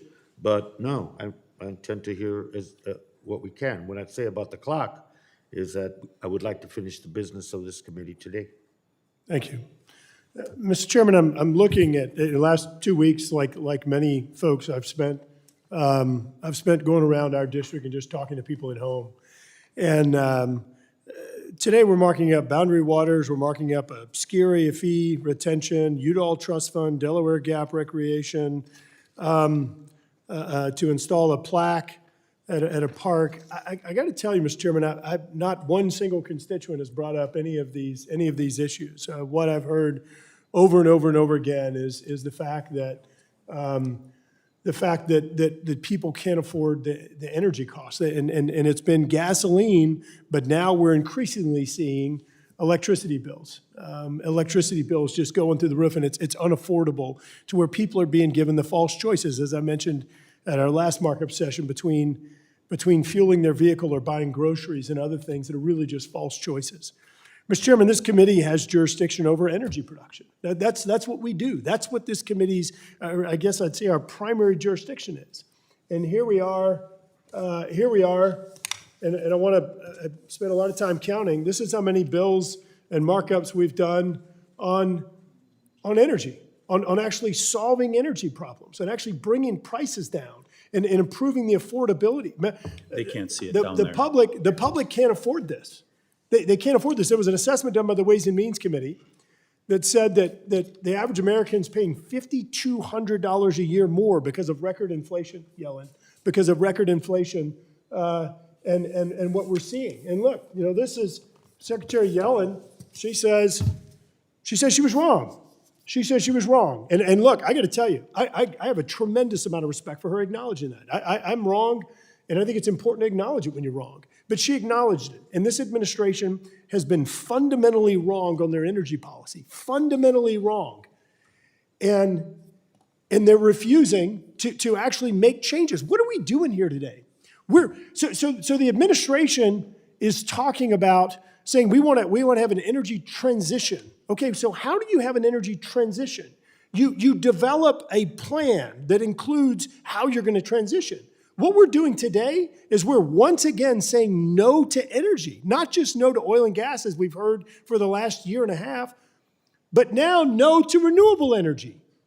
And as my colleagues have noted very eloquently, all this is doing is trading what was our dependence on Russia, which was boneheaded, to now becoming dependent upon China for critical minerals. When are we going to learn that no isn't an energy strategy, no isn't an energy policy, and turning to countries that are clearly our adversaries or don't have our interest? That is not in the best interest of America, who we took an oath to defend, to represent, and just thinking about the respect of all of the people that have given it all for us. The other one. that have given it all so we can have this great country. And so what's the president doing right now? The president right now, he's not going to Louisiana or Oklahoma or Montana or Texas. Where's he going? He's going to Saudi Arabia. I mean, look. You see that one? I mean, look, I can't sum this up any better than right here. I mean, look at this. Like, this sums it up. This absolutely just sums up what's going on.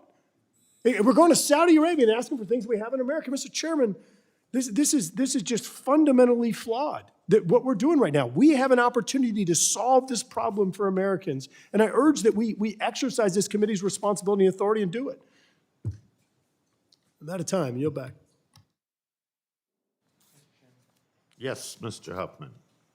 Thank you, Mr. Chairman. Well, it's hard to remember that we're actually debating an amendment by Mr. Stauber that has something to do with whether this bill would violate a labor agreement. Ms. McCollum has clarified that it would not, that agreement is moot because that project is no longer being proposed. But we sure did open Pandora's box, and this debate has taken us far afield, as it often does whenever we bring up subjects of either fossil fuel or mining interests. It tends to have this type of exciting effect on our colleagues across the aisle. So there was a question earlier about, Mr. Chairman, whether you intended to allow a robust debate in this committee or whether you were going to use parliamentary procedures to at some point keep us on the agenda so that we can get our business done. There can be no question that you've been very generous with allowing a full and robust debate that actually went far afield from even the subject matter of the amendment we were supposed to be discussing. So I just want to point that out. You're running. And having and receiving receiving criticism for allowing it to go this far afield. But there's efforts to put a black hat on the majority of this committee or myself. It's part of the process when you're in the majority, but at the same time, allowing the debate or facsimile thereof on a subject has proven, at least at this point, more prudent to allow that than to create additional theatrical opportunities for the minority. And that's been the decision, but I got to admit, I've been criticized for being too lax. Well, and I just wish to point out, Mr. Chairman, that when you allow every single amendment to open Pandora's box and take you into all of this performative stuff, there does come a point where the committee has to get its work done and where these procedural mechanisms have to be invoked. So just as a matter of fairness, that should be noted for the record. But back to my colleague from Minnesota, I am grateful that the gentleman from Wisconsin has cited some examples of mines that apparently have clean water. That's reassuring. We wouldn't have to pass something like the Stream Act together if there weren't all kinds of other situations that do involve terrible things that tend to go wrong in mining. But rather than talk about mines that might not be the kind of copper sulfide mining that's being proposed here with twin metals, I wonder if I could ask my colleague from Minnesota about a recent study that's referenced here in our hearing memo, 14 very similar mines. My understanding, Ms. McCollum, is that they found that all but one had significant water quality impacts. And this mining typically happens in arid areas of the country like the Southwest. In this case, it's being proposed in a very wet area. I would say that should be reason for great concern about things going wrong and all of the impacts of that going wrong, rather than be sanguine about the possibility of accidents. Would you agree, Ms. McCollum? I would agree. 93% of these mines fail to capture and control the water, resulting in significant impacts. In fact, recently, 5 reported hard rock mines in Alaska, some identified as model mines, which we're talking about here, were mines by Twin Metals, the company that Mr. Stauber has referred to. They've documented 8,150 spills from 1995 to 2020.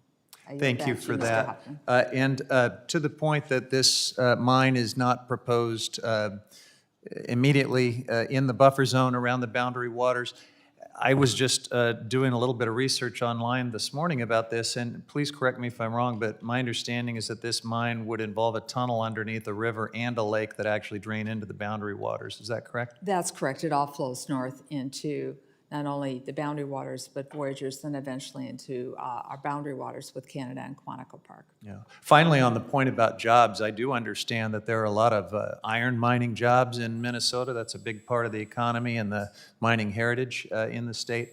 But this is a new kind of mining, is it not, Representative McCollum? And you've got thousands and thousands of jobs in the recreation area dependent on pristine boundary waters. It's really a matter of weighing new copper sulfide mining jobs against the existing recreational economy of the boundary waters, is it not? That's correct. That is part of a very significant consideration, as well as people having moved up there and started other industries, some working long distance now, and contributing to the economy significantly that would leave should these waters become destroyed. I thank the gentlelady and yield back. Gentleman yields. We have votes on the House floor and second bell, I think. We'll take a recess and we'll reconvene after the vote series if the members will provide the courtesy of returning directly, please. And we'll recess and pick up where we left off. Huh? Subject to the call of the chair. Subject to the call of the chair. No.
committee will come to order, reconvene. Are there any, is there any further debate before, no. Is there any further discussion on the amendment?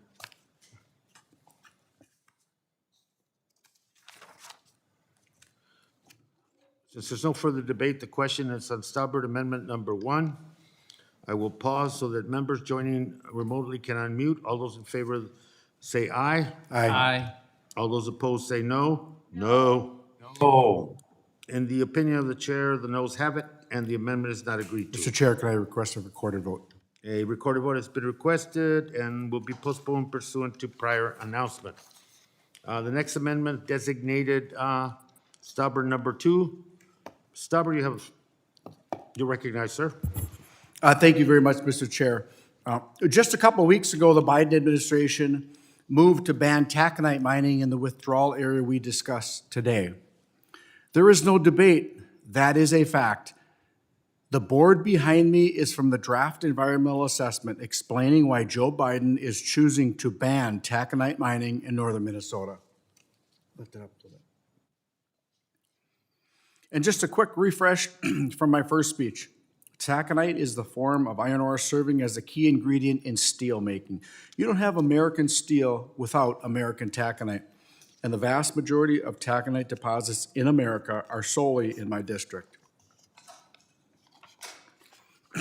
My amendment is very simple. Let's stop this withdrawal and verify that there are, in fact, no taconite deposits in the withdrawal area.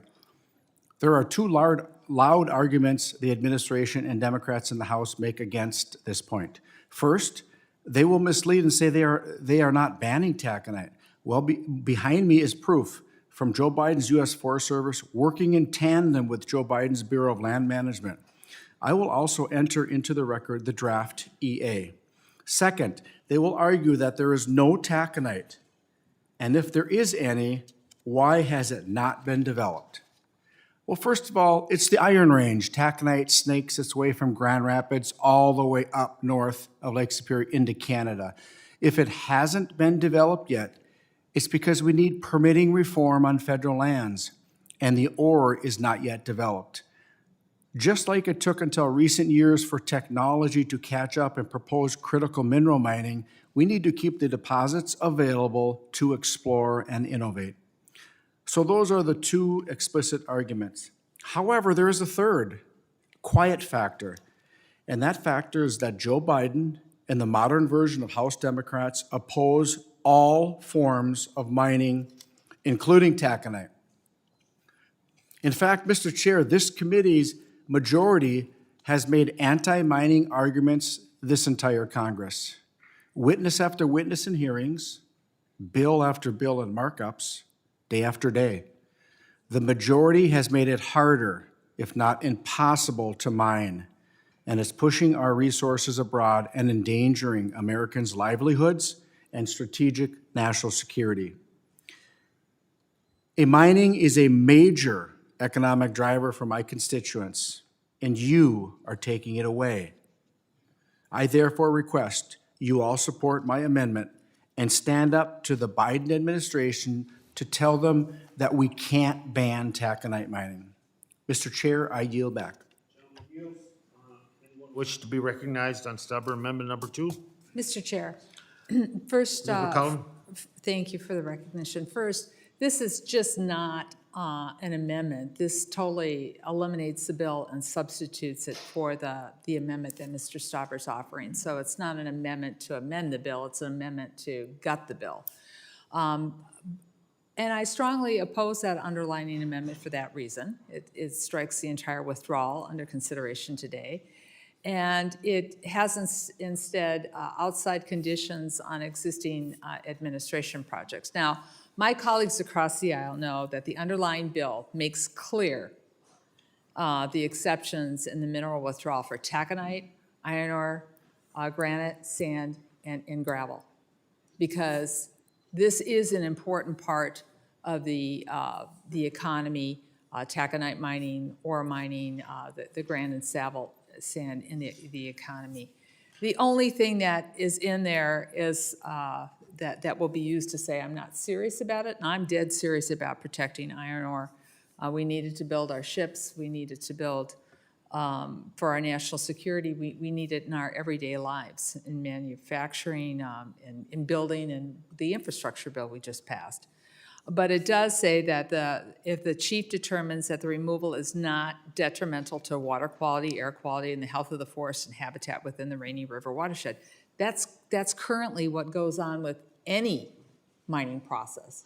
And the reason why it's in this bill is I want to make it specifically clear that we are not doing anything to eliminate taconite. So, so instead of acknowledging that point, Mr. Stauber, tell me if I'm wrong, but you're striking the entire bill, and you're having a debate on whether or not the Secretary's withdrawal would impact traditional mining. And I would say to you that I will stand shoulder to shoulder with you if the Biden administration were to do that. If you're really concerned, and I know you don't support the bill, but if you're really concerned, help me help you protect taconite. And Mr. Stauber, I would like you to read what you put up and implied that the Biden administration had already taken stringent action. Are you going to yield to me? Yeah. Oh, thank you very much. Would you read it? Yeah, first off, I will say. No, I yielded to you to read it. You can read it. Section 204. So read the whole thing that you put up, sir. Several commentators requested that the Secretary of the Interior withdraw the land only from exploration and development of copper, nickel, or platinum group metal commodities. Other commentators suggested that exploration be allowed, but not mining. Section 204 of the federal land policy. Reclaiming my time. I asked you to read that because several people have commented. The Biden administration. I think that's poor. You won't let me read the whole statement, Madam. I'm reclaiming my Representative time. McCollum, you won't allow me to read the full statement, and I think that's Mr. not. Chair, I request regular order. Time has been, she's requested her time back, and that's the process. That is regular order, sir. You can get time to read it again. My point is that there are people making comments. Don't let people out there making comments be used in a way that is, in my opinion, undermining my wholehearted attempt to protect taconite mining. With that, Mr. Chair, I yield back. Gentlelady yields. Anyone else wish to be recognized on Stauber number 2? Mr. Chairman. Mr. Westerman. Mr. Chairman, I support this amendment by my colleague from Minnesota, from northern Minnesota, where this mining is actually happening, Mr. Stauber. This bill, as written, makes a point to exempt taconite and materials such as sandstone and gravel from the effects of the mineral withdrawal under this bill. However, as written, the bill allows a subjective discretion to the chief of the Forest Service to make the determination whether there should be a withdrawal or not. And what happens is a tactic that the left has figured out is pretty effective, is that you nibble around the edges and you take away the incentive to actually develop our natural resources. It's happening with the ESG movement. It's happening with overregulation. It's happening with bureaucrats who need a lot of oversight, who aren't getting that oversight. And this is a way just to disincentivize investors, because one chief of the Forest Service may say we should be mining this, and another one says we shouldn't. Well, if you're a business trying to develop a mine, you can't be playing ping pong with development. Eventually, you just say, we're not going to spend our money here.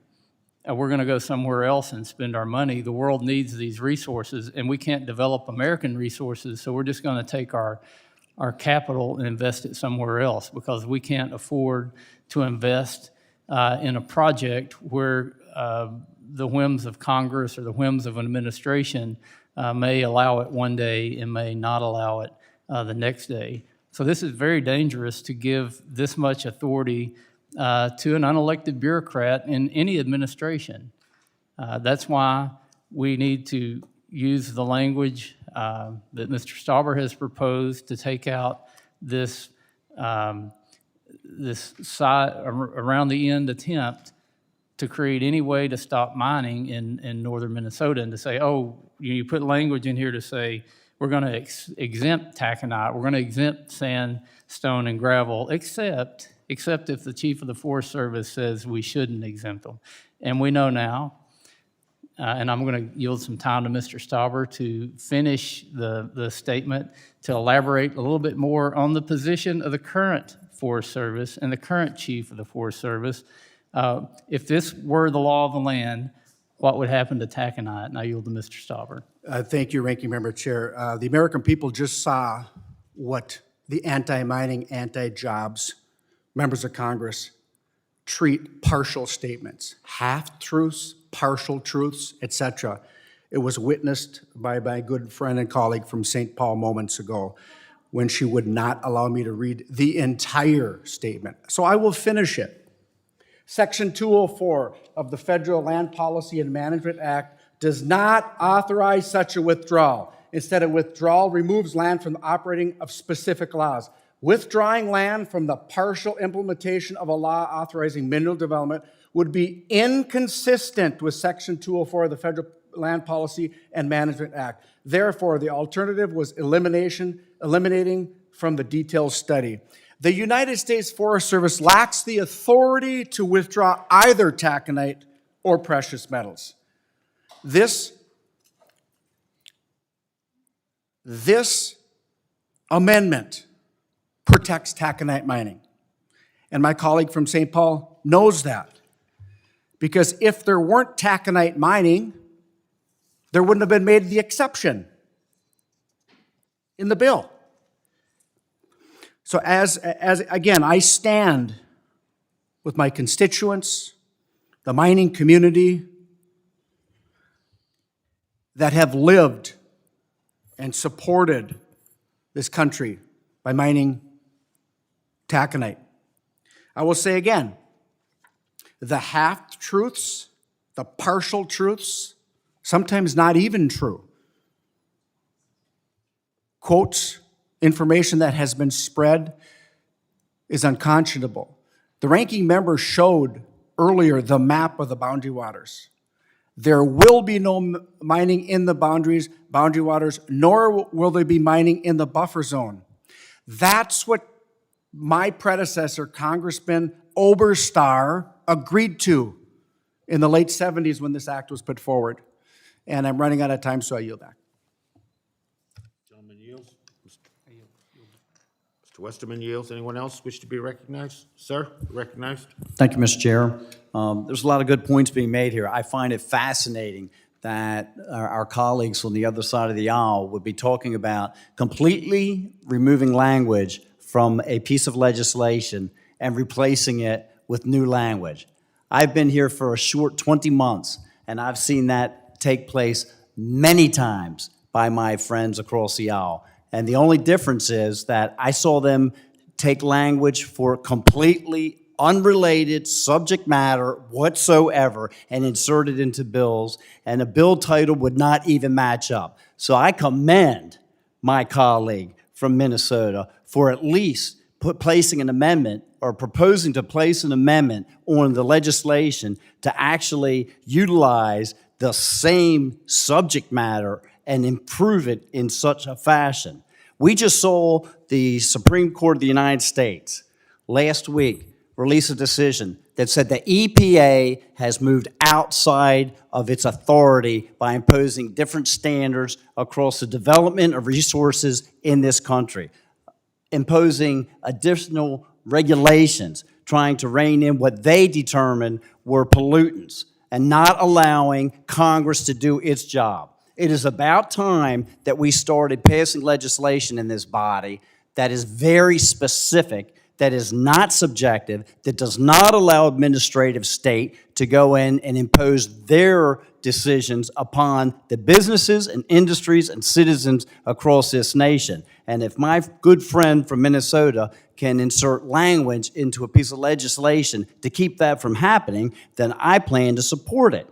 Now, I would also like to hear a little bit of information just about the differences that we heard earlier about this gold mine, which is permitted within 3 years within the exact same watershed, and yet this mine has not been allowed to move forward yet here in the United States, just 40 miles to the south. How long, if the gentleman would yield, or if I would be glad to yield time to you, could you tell us how long have they been trying to get these resources developed? The gold mine was less than 3 years from permitting to shovel in the ground. It's in the same watershed, and in fact, I had, and we need to confirm this, but I heard rumors that certain folks were trying to connect with the Canadian government to even stop our mining. So, certain folks talking to the Canadian government to try to influence us to stop this mining, to put forth this withdrawal. But in the same watershed, they're allowing the Canadian gold mine to happen. It's unacceptable. We need to get on the American side of labor and make sure that our critical minerals is not dependent on foreign child slave labor, adversarial nations. And this entire bill puts forth and allows the Chinese Communist Party to take over mining of critical minerals. And I yield back. Thank you for your joining in the conversation. Mr. Chair, I would yield back. Anyone else wish to be recognized? Let me recognize myself. A couple of points, and maybe I'll yield to Mr. Stauber because it's kind of the question's intended.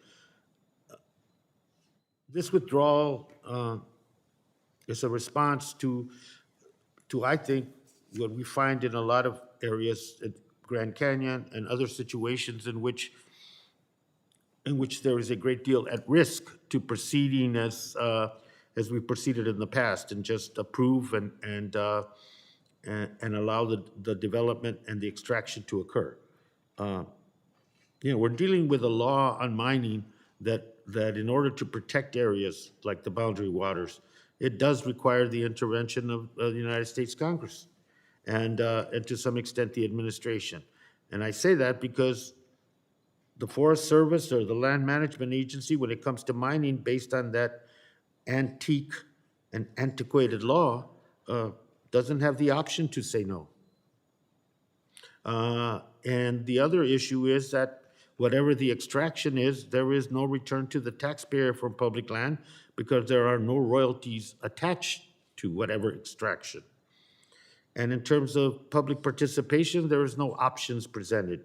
And every contentious, every one of these mines or proposed mines that are out there, whether it is Oak Flats, whether it is the Grand Canyon, whether it is boundary waters, the reason they become the controversies that they are because there is no options for community, for land managers under that antiquated law to do anything but move forward with what the mine wants and what the interests want. This legislation is necessary. This is an area that must be protected, and there are instances in this country in which we have special places that need protection and that should not be opened up for full-blown extraction without a full understanding and a full understanding of the science and the consequences 10, 20, a generation from now. Mr. Chair, would you yield? Okay. Orphan mine near the Grand Canyon, uranium, that came up. They're still cleaning up that Superfund site. And the irreparable damage of that mine, its leaching and its deposits and its air has been on the public health of Navajos and their land and their water contamination, billions of dollars, and that cleanup continues. So there is some history to look back on, and going forward, I hope that there's consideration, Mr. Stauber, that we're dealing with a law that's fundamentally flawed and no longer applicable to this century. And this is why this bill is not only good and necessary, but it is also necessary in order to protect those special places that without this legislation, could and would be lost, as we've seen in other instances. Let me yield back to you. I have 1:49. Thank you, Mr. Chair. A couple of things. There are mineral royalties in Minnesota. Yeah. Yeah, But there are mineral royalties in the state of Minnesota. And I will just say that, Mr. Chair, we have an environmental impact statement that is the highest standard. And what the mine plan of operation, when they put that forward, Twin Metals Minnesota, when they put that forward, they assumed that they would go through the EIS, the highest standard. We've always said if they can't meet our standards, both environmental and labor standards, then it can't be done. But allow the EIS, allow that process to go forward rather than politically cutting it off. The environmental impact statement is the highest standard that we have in our country. And I think it ought to go forward. Allow it to go forward. I have said from day one, if it doesn't meet our environmental standards or labor standards, it can't be done. So why not have this specific project review like we do on all other projects? This is a blanket takeaway from Minnesota's mineral wealth, and it's unacceptable. And Mr. Chair, I want to share with you real quick with my time remaining. You or the Democrat Party don't own the term environmentalist. I am an environmentalist too. I have 5 children that we must give a clean environment to. That's why we must use American technology and not China's. And I yield back. Instead corrected on the term environment, perhaps the not too subtle difference is that, I and my colleagues on this side of the aisle feel the urgency of dealing with these issues and not to put them off. Anyway, anyone else wish to be recognized on amendment number 2? Sir? I just have a question, and that is, if you're not going to mine the taconite where it is, where are you going to mine it? Mr. Chairman, I yield to the chairman for an answer to that question. It's an important one. You find these minerals where you mine these minerals where you find them. They're in northeastern Minnesota, am I correct? Well, so where else do you plan to mine them if not where they actually are? That's the answer. Mr. Chairman? Arizona. What? I didn't hear. Eastern Minnesota. That's what. And all Mr. Stauber's amendment does is assure that we can mine it where it is. No. Am I correct? I'll yield to Mr. Stauber. You're exactly correct. And I thank you for yielding to me. I will share with you some comments from this committee. I've asked the very same and similar questions. Where would you like us to mine this? And the answer is nowhere. We don't want it. The keep it in the ground mentality. We can do it better than anybody.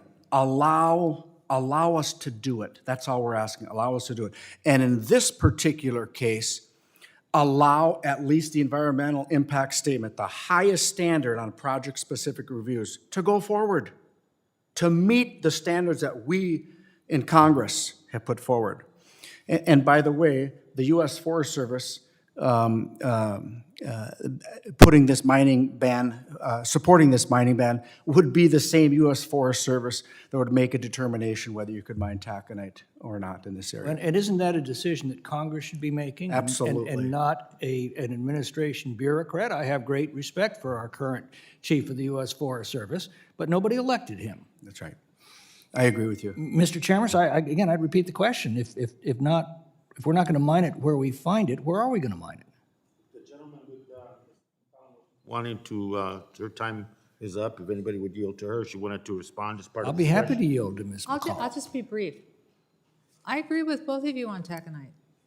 What this amendment does is it guts the bill by removing the taconite language. So it just isn't a strike out one part of the clause. It guts the bill. So Yeah, but again, the whole, I would assume we all share the objective of developing our American resources by American workers for American prosperity.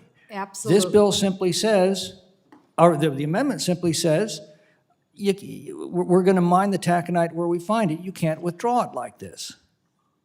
There's nothing in this bill that withdraws gravel, sand, and taconite. So I don't know, I can't answer your question because in my opinion, Mr. Stauber has a very different way in which he Congressman, would you interprets yield my time language. to me? Yes, I'll be happy to. I'm just trying to understand where the Democrats are coming from. If my colleague from St. Paul agrees with me, then she would support the amendment. That's what logic would tell us, but for some reason, we enter a logic-free zone when we enter the world of leftist environmentalism. I'll yield back. Gentleman yields. Anyone else wish to be recognized on Stauber number 2? Hearing no further debate, the question is on the Stauber amendment number 2.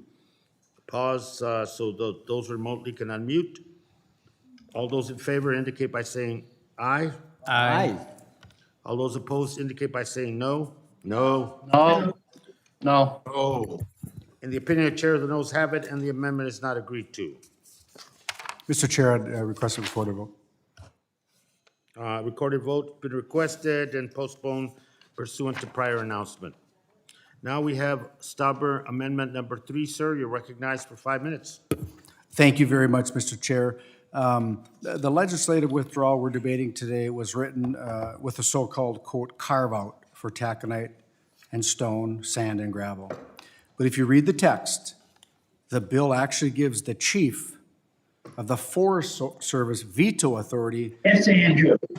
Hey, I'm just confirming to speak against number 4. Mr. Chair? Mr. Lowenthal,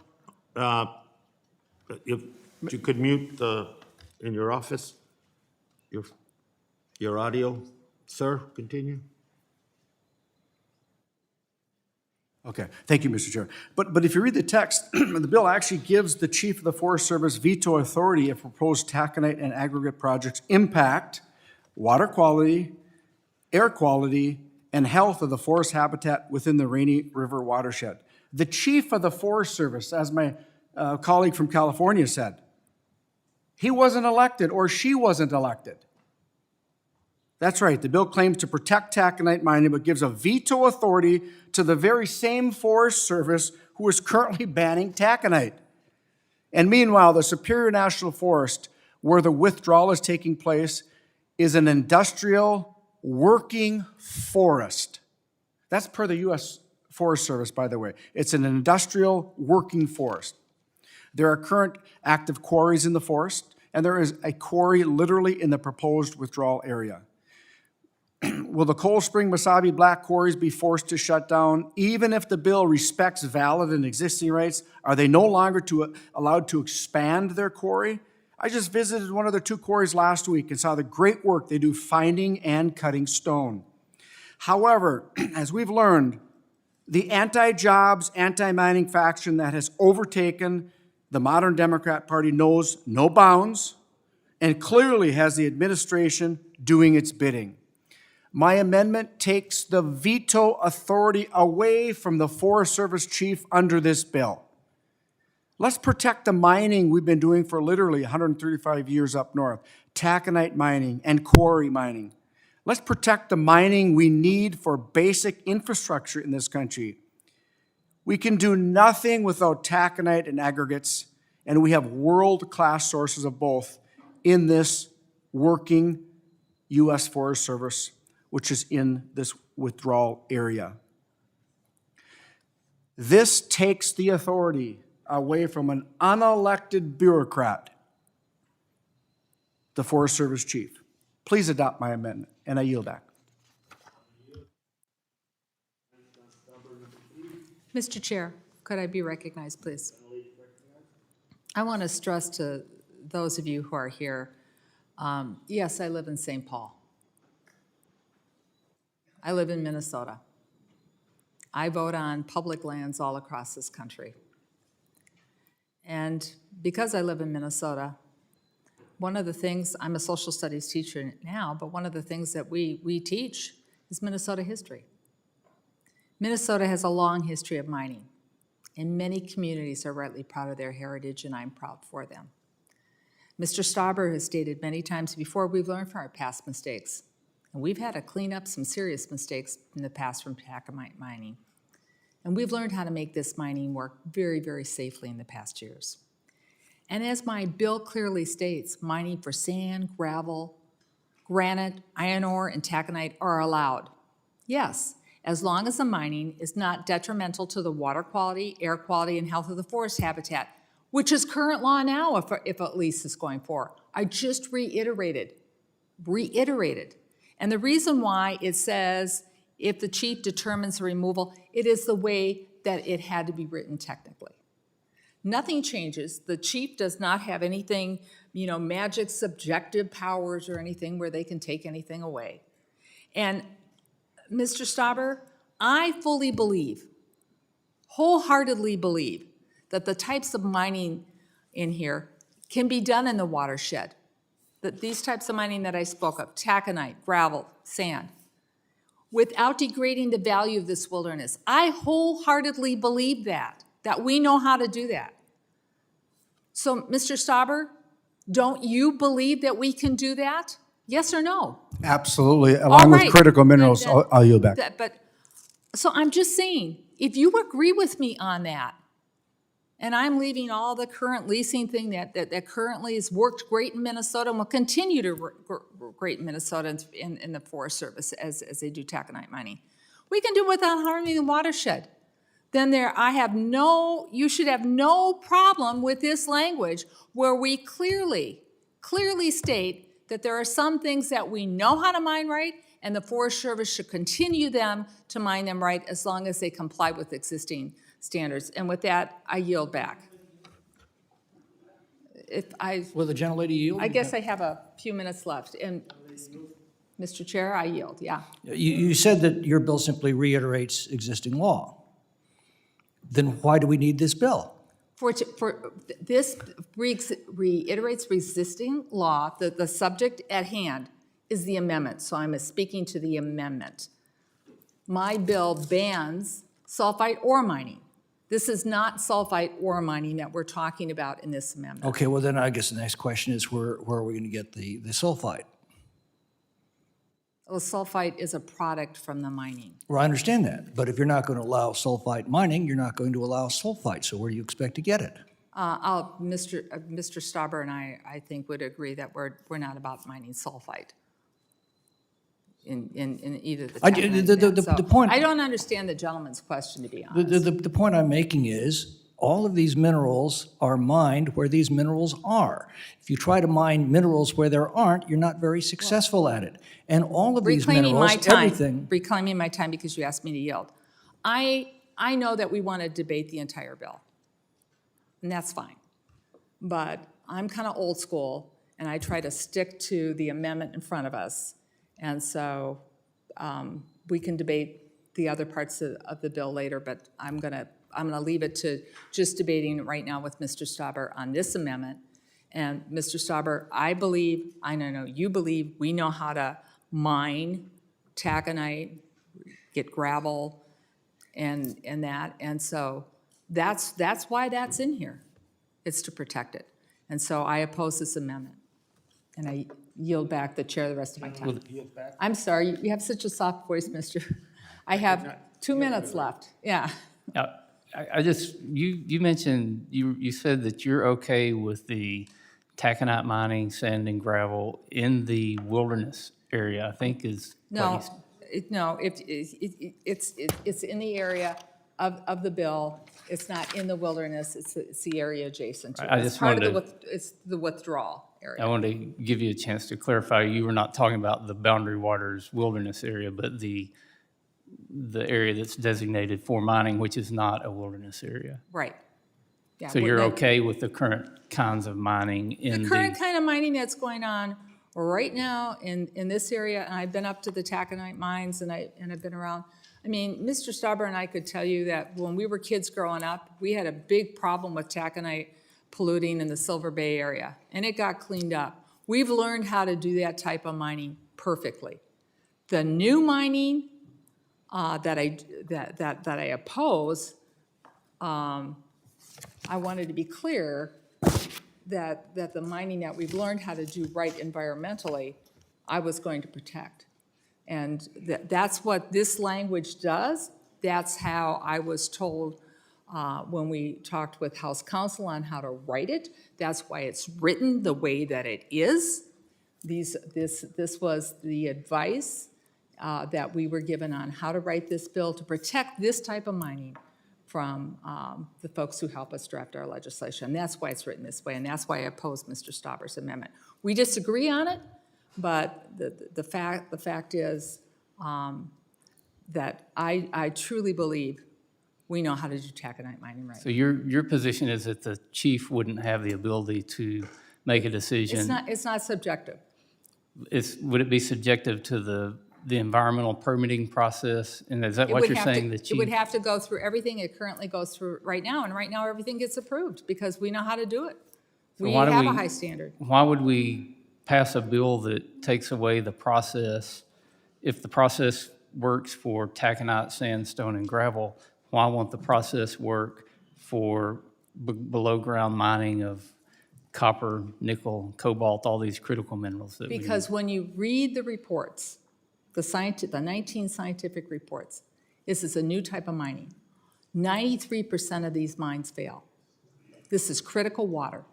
We have a responsibility, the Forest Service has a responsibility to protecting this water. That's, we have a responsibility to protect the forest in the water. And these waters mine, they fail, they leak, twin metals. I gave the statistic earlier, I can pull it out again, I'll put it in for the record. Quite frankly, people here voted to protect the Yellowstone River adjacent to a national park. Republicans here did. Mr. Zinke thought it was important to protect. Mr. Zinke told me Secretary Zinke told me he was gonna let the study go through. He was gonna make sure it went through. And then he called me, just literally 2 days before Christmas and said, we're not gonna finish that study. I asked him why. He wouldn't give me an answer. I asked for the study. He wouldn't give it to me. And the reason why is all these 19 reports that the Biden administration went through, the same thing that the Obama administration said, this doesn't work here. This does not work here. And I want to make one other point because it's been wrapped around as long as I have some time left. I keep hearing about we need to mine it here and leave it here. Folks, Twin Metals is owned by a foreign conglomerate which takes what it extracts out of the ground and sends it to China to smelt. So this isn't about me doing, you're going to hear amendments later about child labor or whatever. We can't tell a private company, once it extracts something out of a lease, where it's going to send it. If we could, sign me up.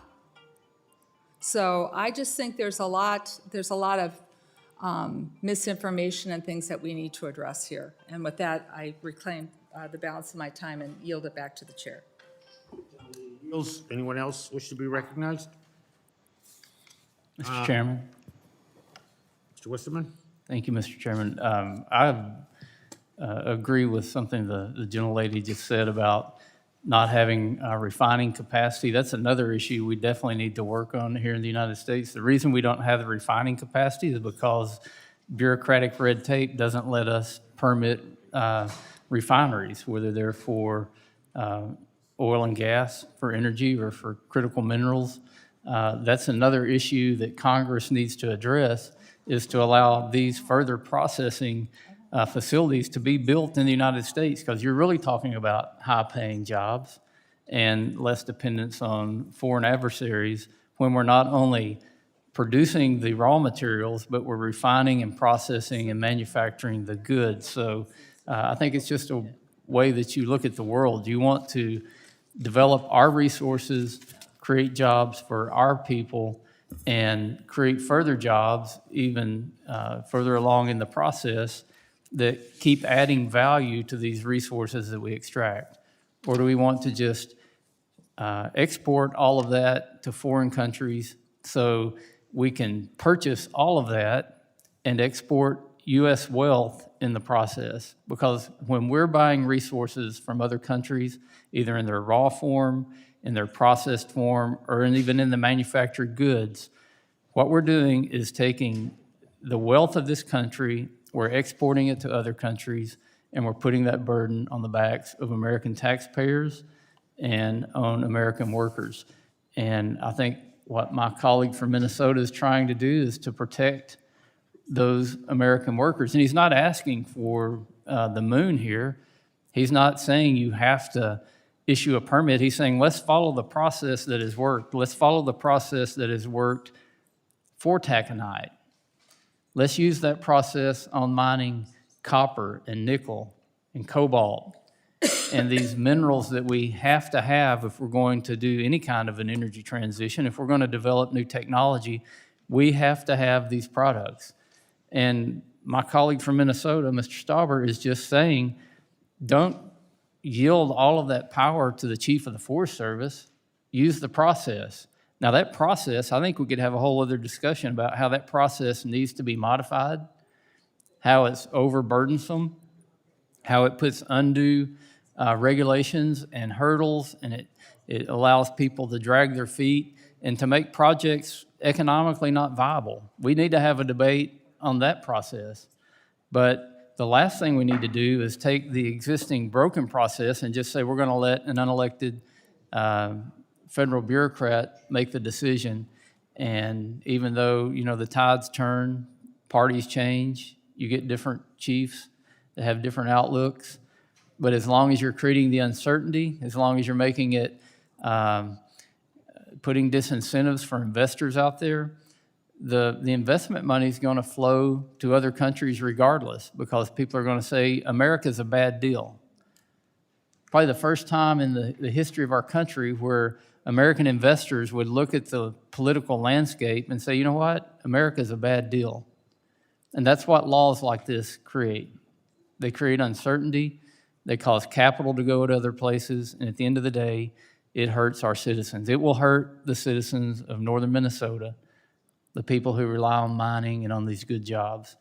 I yield back. Gentleman yields. Anyone else wish to be recognized? Mr. Graves? Thank you, Mr. Chairman. Mr. Chairman, during the last round of amendments, my friend Mr. Huffman in California, I guess kind of chastised me for bringing up topics that he viewed as being non-germane. And Mr. Chairman, I just want to remind you that right now the Democrats have the White House, they have the House, and they have the Senate. And as I mentioned, this committee has jurisdiction over energy production, including minerals, critical minerals for renewable energy production. And so our hands are tied in regard to the ability of things that we're allowed to discuss, because you set the agenda all by yourself. You're the ones who determines which bills are going to be brought up.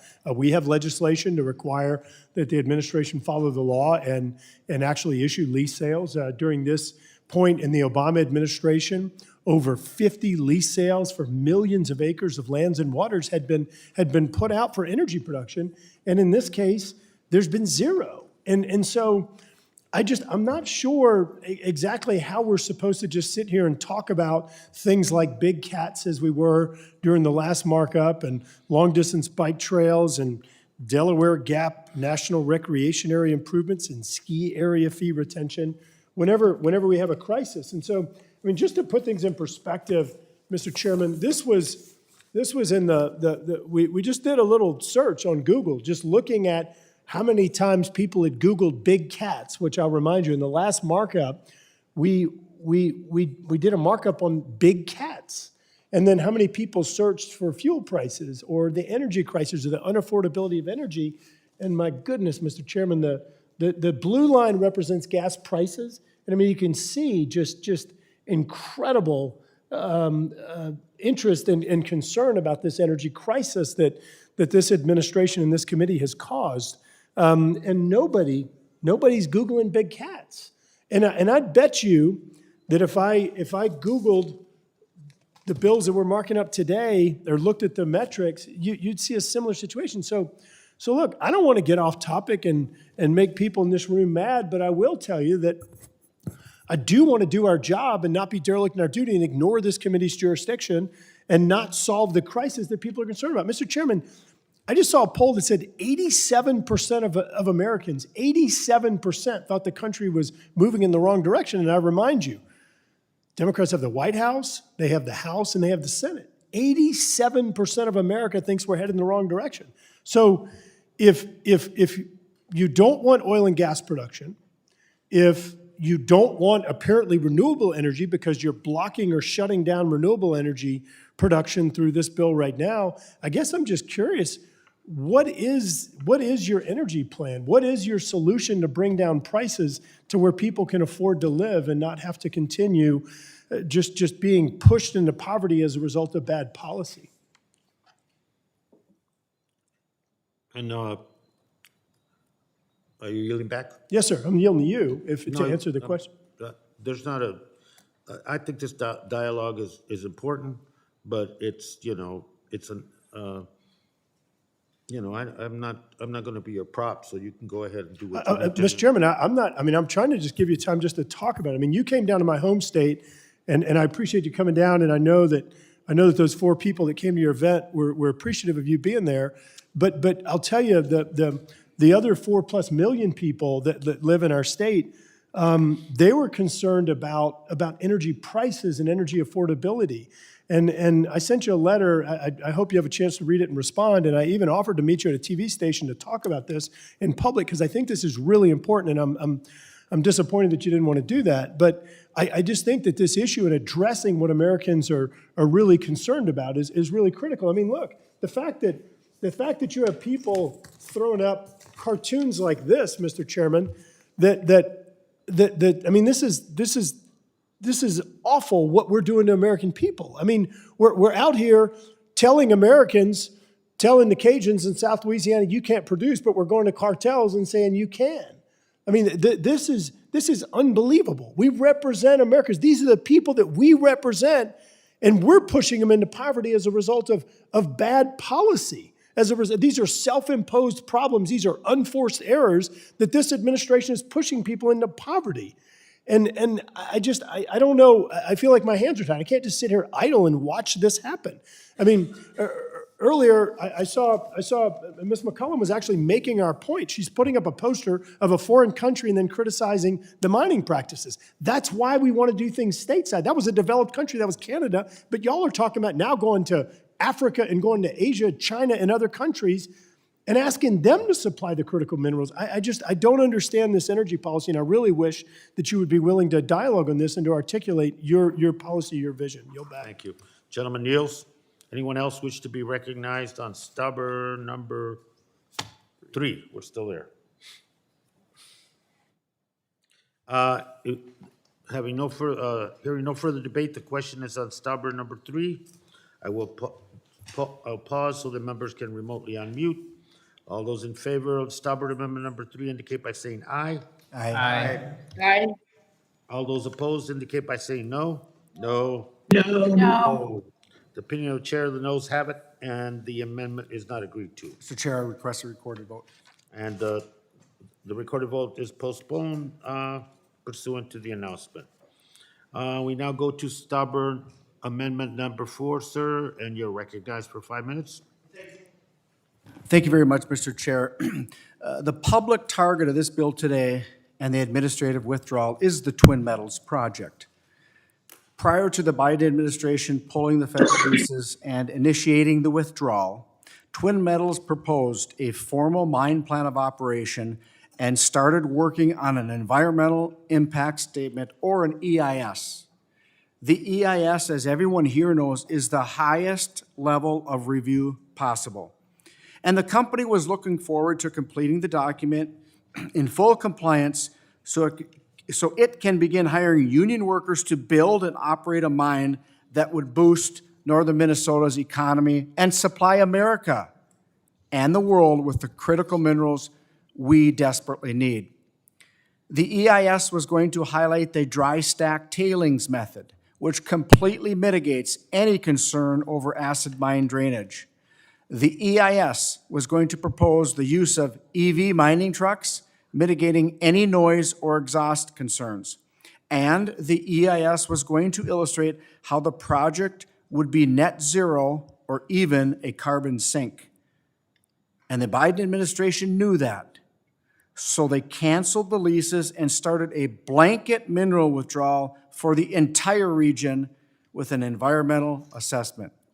My amendment requires the administration to follow the law and study the best available science. The full-scale environmental impact statement offered by Twin Metals.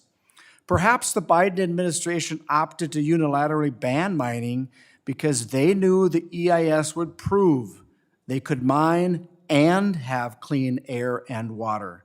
So let's not be afraid of the science, the facts, or the truth. Perhaps the Biden administration is just acting out the new ideological anti-mining vision of the Democrat Party. Whatever the motivation here are the facts. We are not reviewing a narrowly tailored, rigorous environmental impact statement. We are instead reviewing a less thorough, less scientific environmental assessment to ban all mining, taconite included, with critical minerals in the withdrawal area. If you prefer more science over less, I urge adoption of my amendment. Mr. Chair, I yield back. Mr. Chair, I'm going to yield to Mr. Tiffany. Thank you. I'm going to work off from his time, Mr. Chairman. Tell me, is the EIS, was that a process that was instituted by the state of Minnesota? The EIS, yes, absolutely. So the environmental impact statement, that was a process that the state of Minnesota has in place, is that correct? Yes. Okay. And they had successfully completed that? They had proposed it and were working on it before the ban.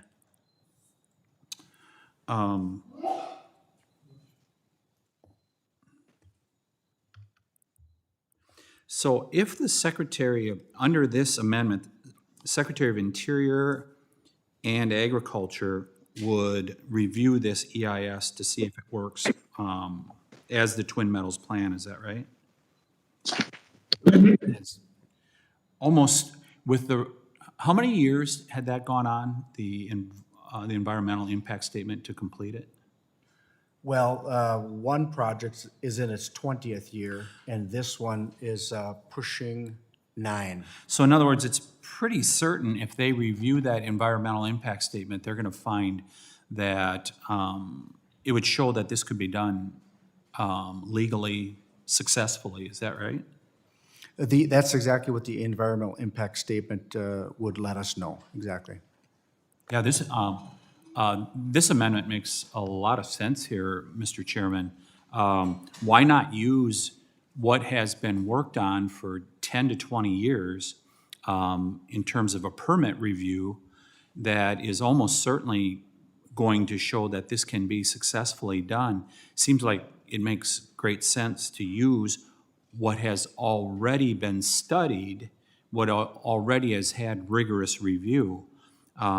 It just seems like this makes a lot of sense. I yield back to the gentleman from Minnesota. Thank you. And that's a point in my 15 seconds left. Allow the EIS to go forward.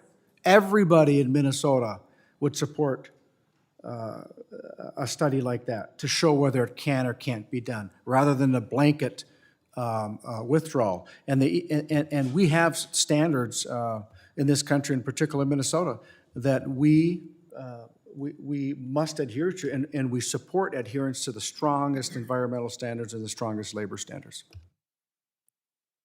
Yield back. To be recognized? Yes, to be recognized. Congressman Lowenthal. Thank you.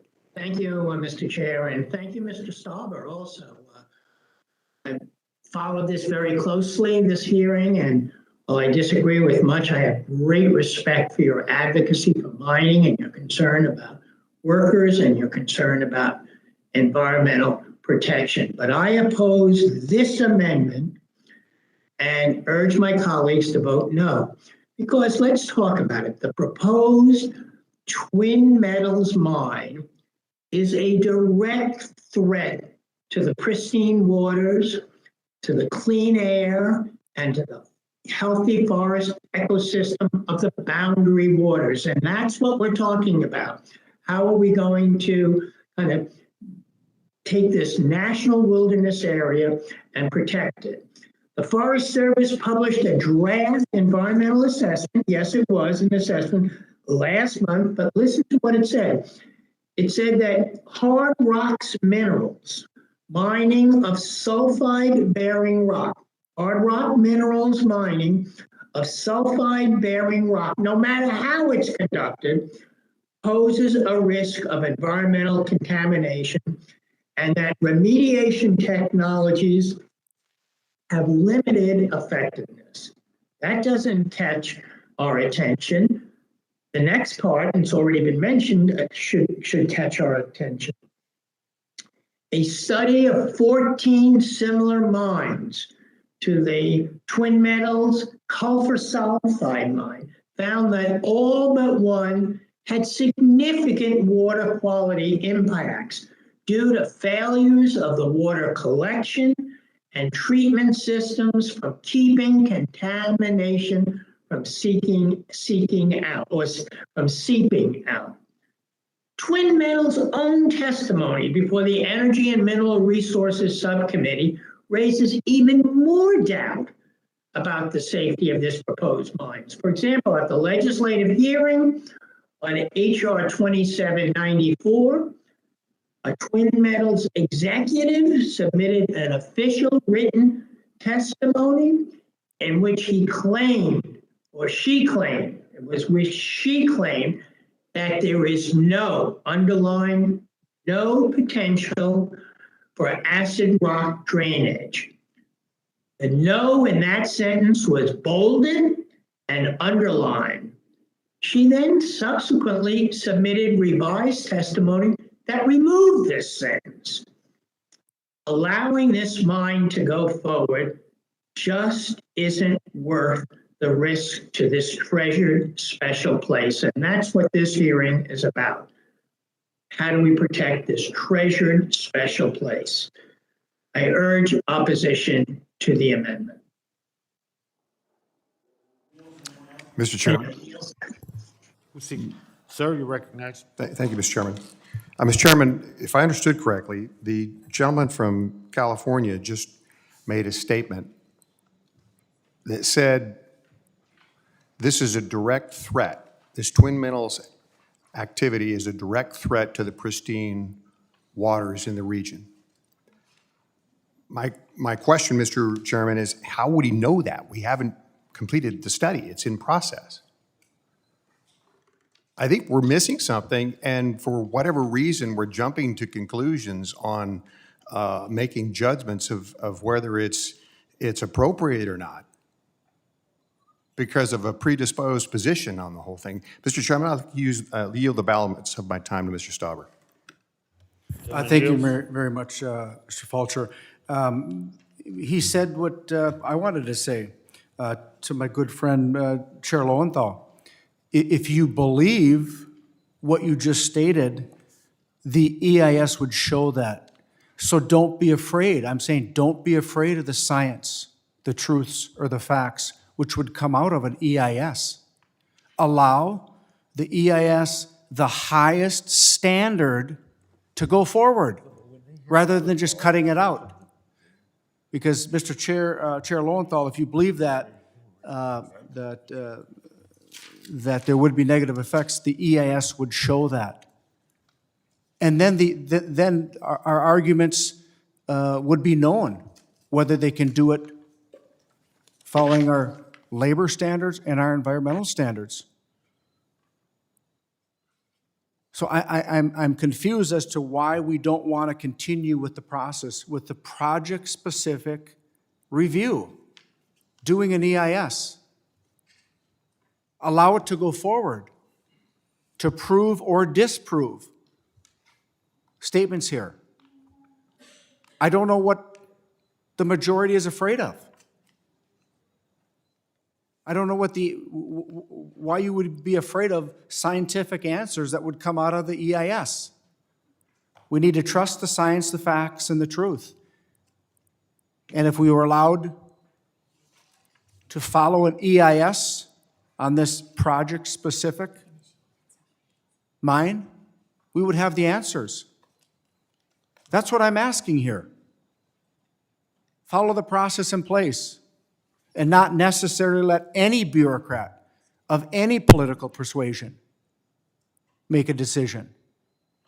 Follow the process, and I think that, we have the highest standard in the EIS, and we ought to follow that.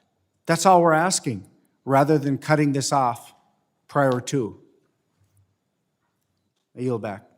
Gentleman yields. Anyone else seek to be recognized? On stubborn amendment number 4? Mr. Chairman. Mr. Westerlund. Thank you, Mr. Chairman. This amendment offered by Representative Stauber, it directs the administration to do something. And, you know, we throw this word around in Congress all the time about following the science. And I think we should have a rule that anytime we say following the science, we should have to stop and explain what the science is, because that's very vague. The science, a lot of times, can be whatever you want the science to be. What we need to be following is the evidence of the scientific analysis. That's what Mr. Stauber is saying. Do the process. Put the evidence of what's found in the process out there, then you make your decisions based on that. Because when we, quote, follow the science, we can pull out reports that argue our point, but they may not be peer-reviewed, or we may skip over the peer-reviewed part, or they may be antiquated. And oftentimes, that's what happens in this committee, and as well in many other committees across Congress as well. Case in point, I would ask unanimous consent to submit for the record a peer review of the study of copper mines mentioned by Representative McCollum that's titled External Peer Review of Coopers et al. 2006 and Earthworks 2012. And this peer review points out that the mines that were studied were started from the 1890s to the 1960s. So this study was hardly based on modern science or modern evidence. It was somebody taking information from long ago and trying to create science, there's that word again, to make a political point. I'd also like to submit for the record the testimony of Julie Padilla, the Chief Regulatory Officer of Twin Metals, Minnesota, about their prevention of acid mine drainage, and clarifying that Twin Metals plan to process and refine the copper in North America and send the nickel directly to a battery manufacturer. So this is one instance where the company, if they could get the permitting done, would actually like to further process, refine, and send this material to a domestic manufacturers and users right here in the United States. So, again, I support this amendment. I wanted to point out something that Minnesota Senator Amy Klobuchar put it best in her email to then Secretary Vilsack after the Democrats' first attempt at administrative withdrawal, and I quote, "It should have been handled through the normal process. It wasn't. I truly believe a thorough EPA review would have told us if it is safe or not, but other considerations ruled. I just wanted a fair process based on science that told us the truth. That is not how this feels." Senator Klobuchar said those words back in 2016. They were true then, and they are true now. I urge my colleagues on the other side of the aisle simply to allow the regular review process to take place, instead of blindly taking such a promising area completely off the table. Just saying it's there, but it's off the table. Build a fence around that, lock it up. America, you need these resources, but you can't have them from here. Go somewhere else to find them. Mining company, take your capital somewhere else. Go invest it in Africa. Go invest it somewhere where there are no environmental regulations, where you can do whatever it is you want to extract these resources. That's the message that we're telling. That's why it's important to put common sense to play. I support the gentleman's amendment, and I yield back. Gentleman yields. Anyone else wish to be recognized on stubborn amendment number 4? Mr. Huffman.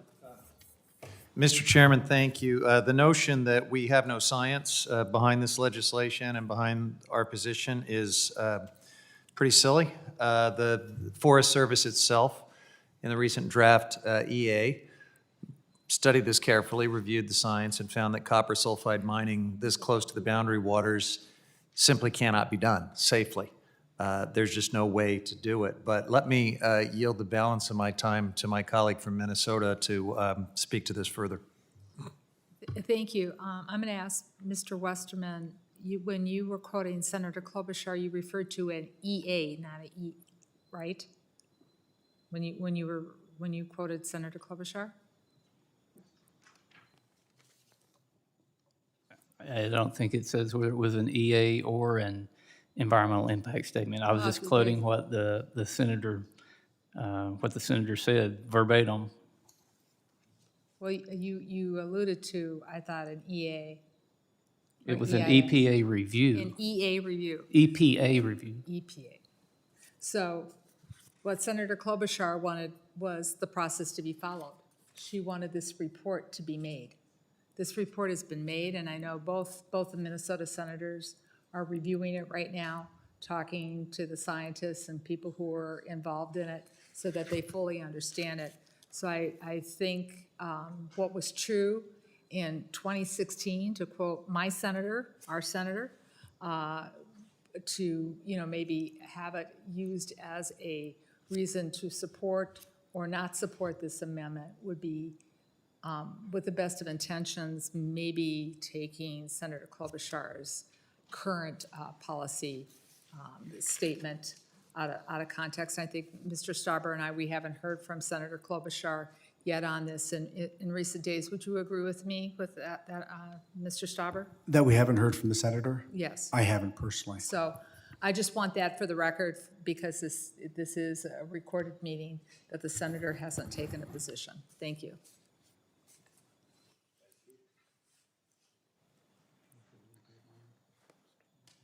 Gentleman yields. Okay. Anyone who else wish to be recognized? Mr. Webster? Thank you, Mr. Chair. I did yield time to Mr. Stauber. Thank you very much, Mr. Webster. I do have a question for my colleague from St. Paul. The study that you're referencing, are there studies from mines beginning 1860 up to 1930?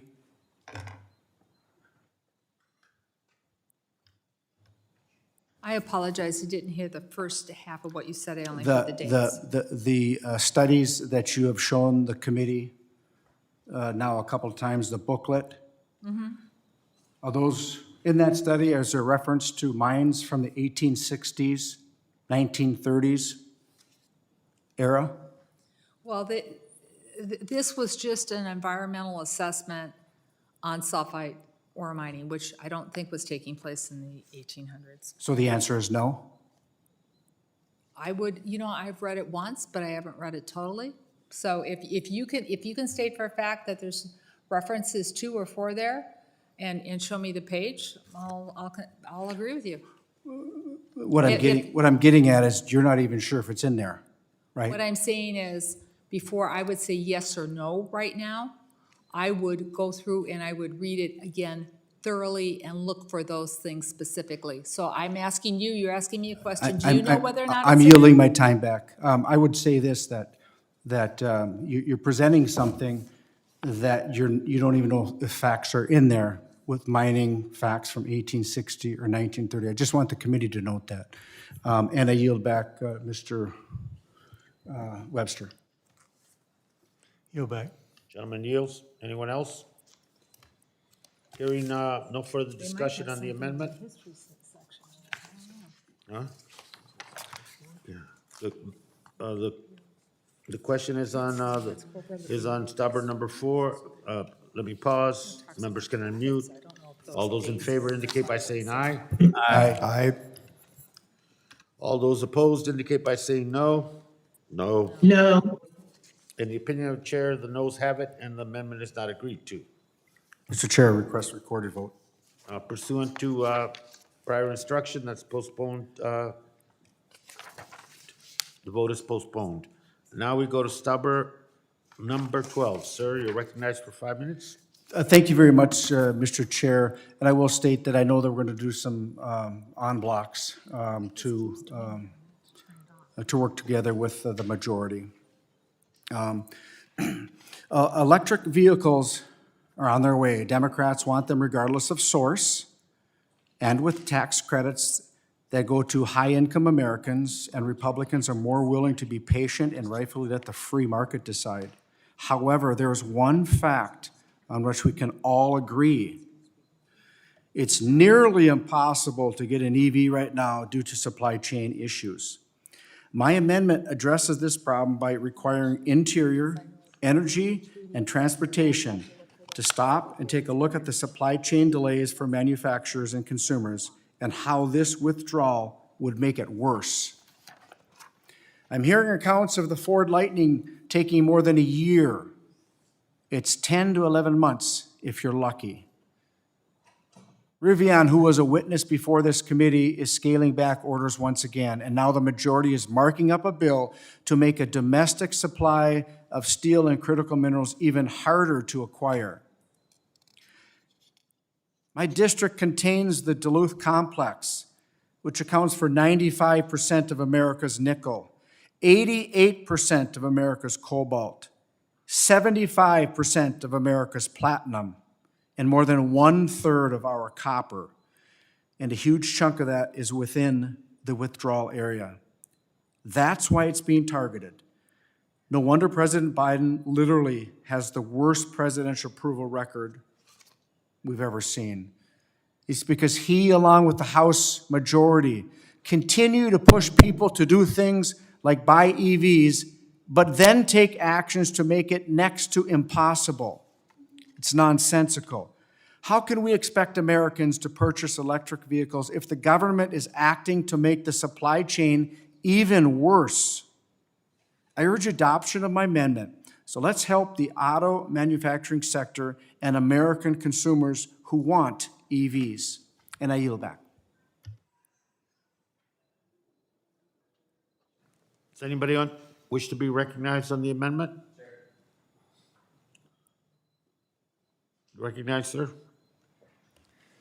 Thank you. I wanted to speak on the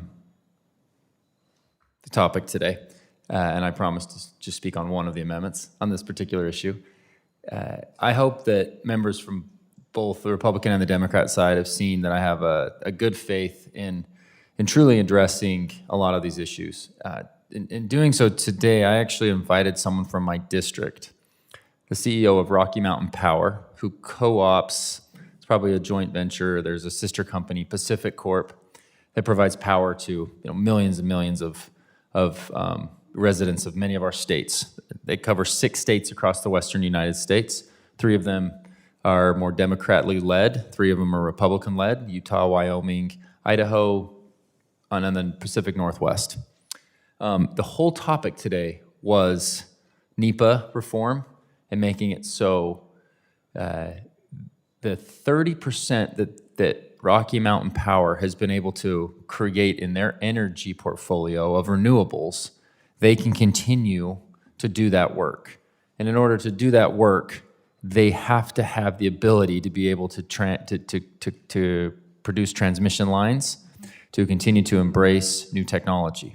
And I think so I kind of was looking through all the amendments, and this one seemed to be the most relevant I feel like there's a complete fundamental disconnect between the objective and the strategic plan on how we get there. And this mining debate hits that exactly.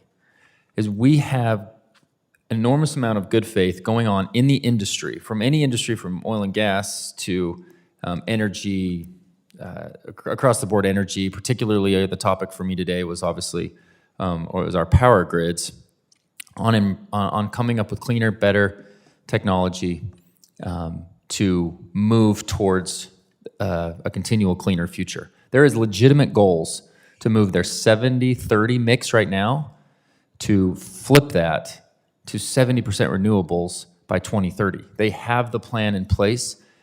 things like NEPA do not allow it. It won't even, it get, what was designed to help our environment gets in the way of us actually producing these results.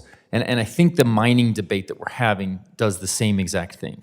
Because I was, last time I was in getting my car fixed or checked on, I did ask him, like, hey, how long would it take me to buy an electric car? I'm interested. And now that Elon Musk is sort of a conservative voice, it's okay for Republicans to buy an electric vehicle nowadays. And so I asked, it's a year. 12 months for me to even purchase one. And so there is major supply chain issues. We're missing a huge gap here in what our strategic plan is on where we're trying to get to going. And we cannot, something that the individual said today, my guest, he said, we are regulated to not put this on the backs of our residents and of our consumers. And I thought that was fascinating to hear him talk about the fact that they have to go with the best and cheapest option. But even doing that, they have been able to get 30% of their makeup, of their portfolio into renewables, and they are actively trying to do it. So this is just a call on all of us to sincerely, like, if we want to get there, how do we go about doing it? I think this amendment makes sense in that regard of, you know, how do we embrace it and continue to work towards that end? And there is a sincere desire and I see it on both sides of the aisle. I just don't see the strategic plan. So with respect to mining, particularly in Minnesota, the critical minerals that are needed to be able to embrace wind, solar, the turbines that are needed, like, what's the plan without it? We have to be able to do this, and I will always trust U.S.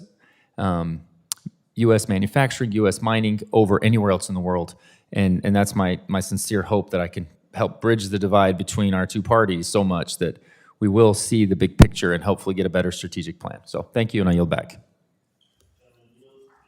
Wish to be recognized? Mr. Huffman? Thanks, Mr. Chair, and I do oppose this amendment, but let me just say in response to my friend from Utah that I think you will find plenty of interest on our side of the aisle in working to cut green tape for renewable energy. There's a strong desire to do that, and I think it can be done, and these projects can happen without rewriting NEPA. That's sort of the lazy fallback to old policy fights that don't need to happen. We can do this without rewriting NEPA, and I'd be delighted to work with you on that regard. Similarly, if the intent of Mr. Stauber's amendment is to suggest that we need to do more sourcing of critical minerals that we need for electric vehicles in this country and with allies and with responsible trading partners, you'll get no disagreement. For me, certainly. But I do want to say that the Republican staff that comes up with these amendments needs to get more creative. There is creativity in the staff. I have seen it in some of Mr. Westerman's talking points in our last hearing. There was some good stuff in there. Today, he had a really cute one about drilling a hole to China. I mean, someone is creative over there and is doing some pretty good work. But I got to say, this slew of amendments is so formulaic and predictable. It is literally prohibits the law from taking effect until fill in the blank. And then I could write these amendments like in 15 minutes. I could write all of them. They're throwaways, and they're just meant to open the door and bring the circus to town and, you know, rev up the YouTube machine on all of these tired talking points. So here we are. I'm speaking in opposition to, I guess, Stauber Amendment number 12. It could be any of the amendments because they're all fungible and just door openers for debate. If this were a serious attempt to do policy, if these were attempts to correct problems in the bill, if these were attempts to improve the bill, you would have every reason to demand a fulsome and robust debate. But honestly, when this is the best you can do, there's going to be a point where we got to shut this down. So I'm just being very candid about the quality of these amendments for my friends across the aisle. All right, now, in terms of these critical minerals, we got more work to do. There's no doubt about it. But the delay right now in electric vehicles is the same delay you're seeing for other vehicles. It's chips. There probably will come a time where it will be batteries and other components, but right now it's chips. In terms of cobalt, which is brought up quite a bit, the United States right now imports the majority of our cobalt cobalt from pretty responsible trading partners. It is not the Congo and child labor and all of this other stuff that we hear. It's Canada, Norway, Japan, Finland, all of whom are close allies and trading partners. We can probably do a lot more with Australia, where you don't have those kind of concerns. But I'm all for raising the bar on the Congo. I'm all for making sure that we are sourcing from the right places and doing this right. Similarly, copper, the United States is the top producer, one of the top producers of copper in the world. Copper is one of the most abundant metals in the world. Canada is a leading supplier of nickel to the United States. So this notion that all of these things that we need to build EVs are going to come from child labor in the Congo is just wildly overstated. But again, I don't want to trivialize the human rights concerns or the environmental concerns. We can do better, we want to do better, and we will do better. So with that, I oppose this amendment and all of the functional equivalent amendments that we're going to be plodding through until such time as we have to probably call the question and get on with our business. I yield back. Representative Tiffany. Okay, thank you. So in other words, we just heard we're going to be shutting the committee down. To the question that Representative Graves just posed an hour ago. But that's what we're hearing, and I'm wondering, Mr. Chairman, who is actually chairing this committee? Because we're hearing from a member that it's time to shut down this because there are frivolous amendments that have been put forward. It's very nice that the staff was complimented for a good try, but nonetheless, we shouldn't expect these. We really shouldn't be seeing these amendments. It's basically what we were just hearing, and it may be time to shut down debate in this committee. Who is making the decision on whether you're going to shut down debate or not? Is it going to be you or a fellow member of the committee, Mr. Chairman?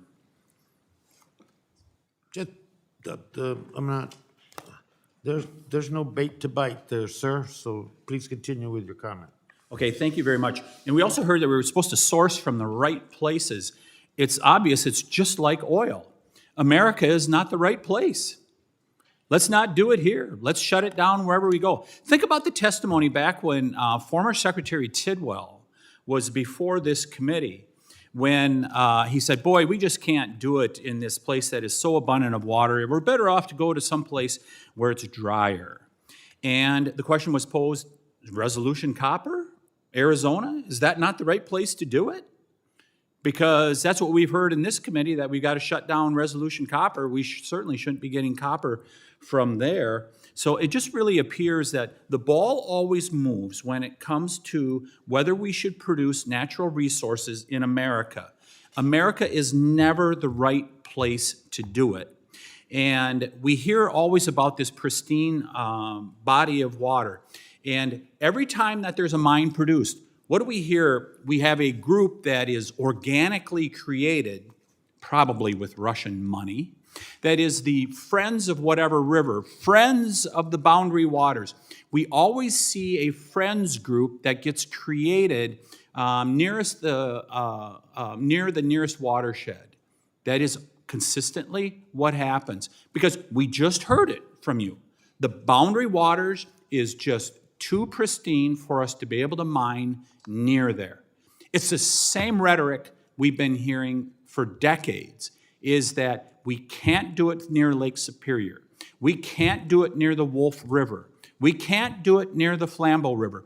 Every single time, the watershed is cited as the reason why this is just too beautiful and too pristine. Would the gentleman yield for a question? I'd be happy to. You seem to be implying that the Friends of the Boundary Waters are funded by Russian money. I just wonder if that's the intent of your implication. It sure seems that way. Is there an organization called the Friends of the Boundary Waters?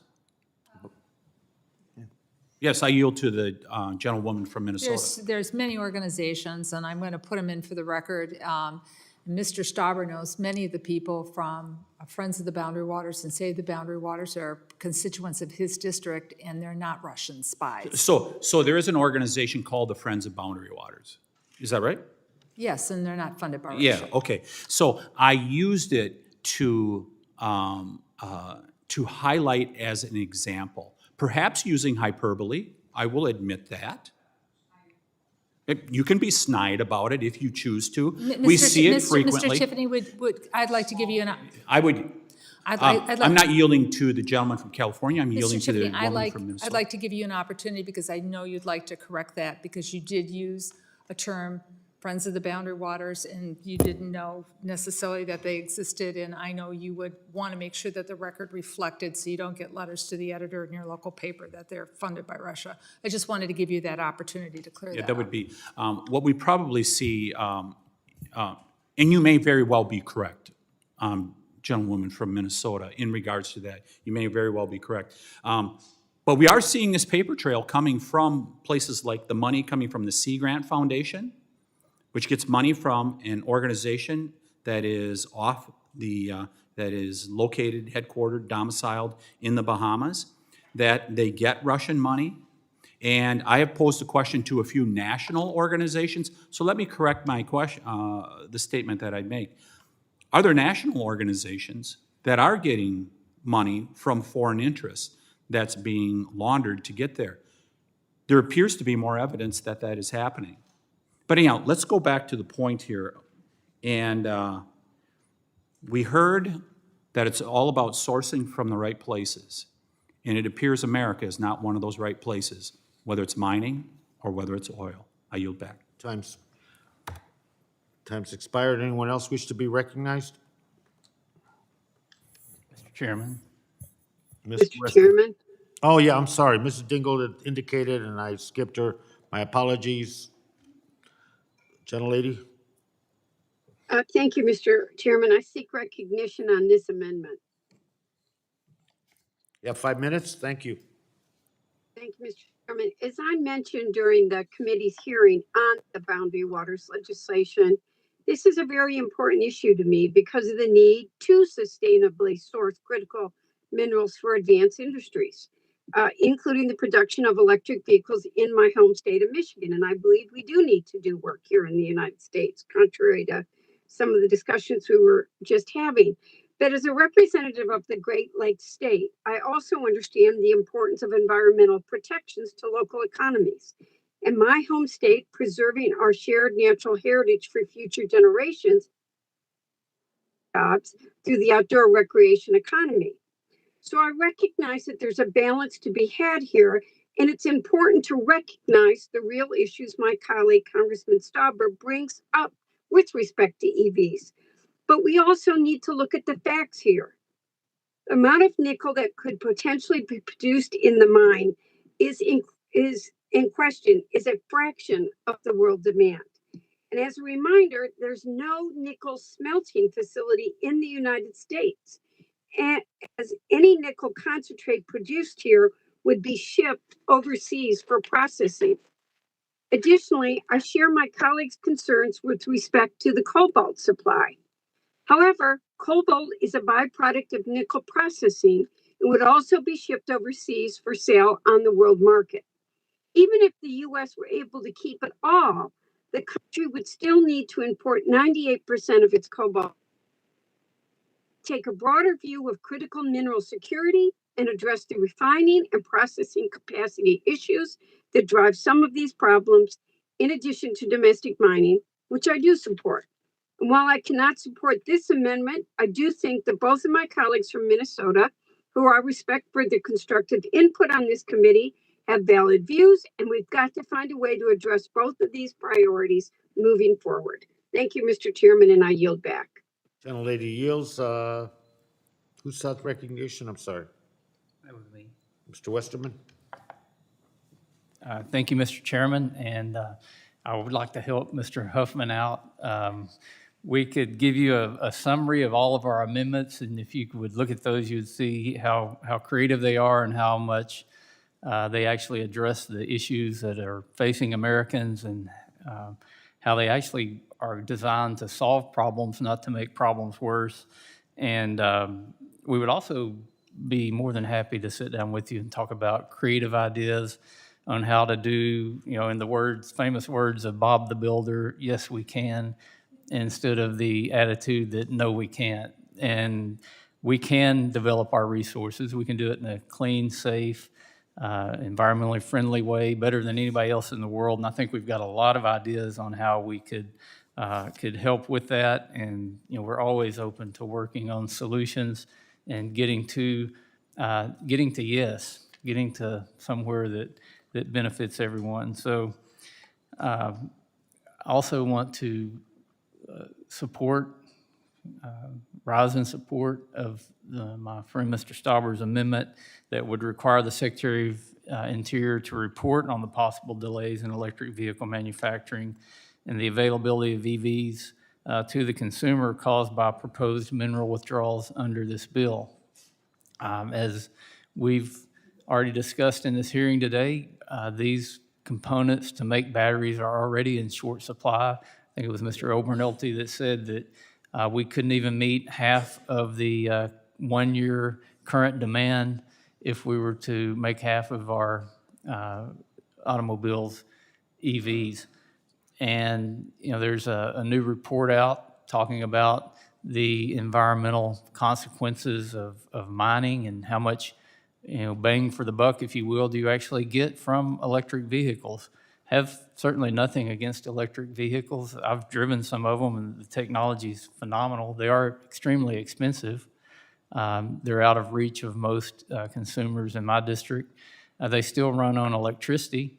A battery is a storage device. It's not a energy producing device, so that energy still has to be produced somewhere.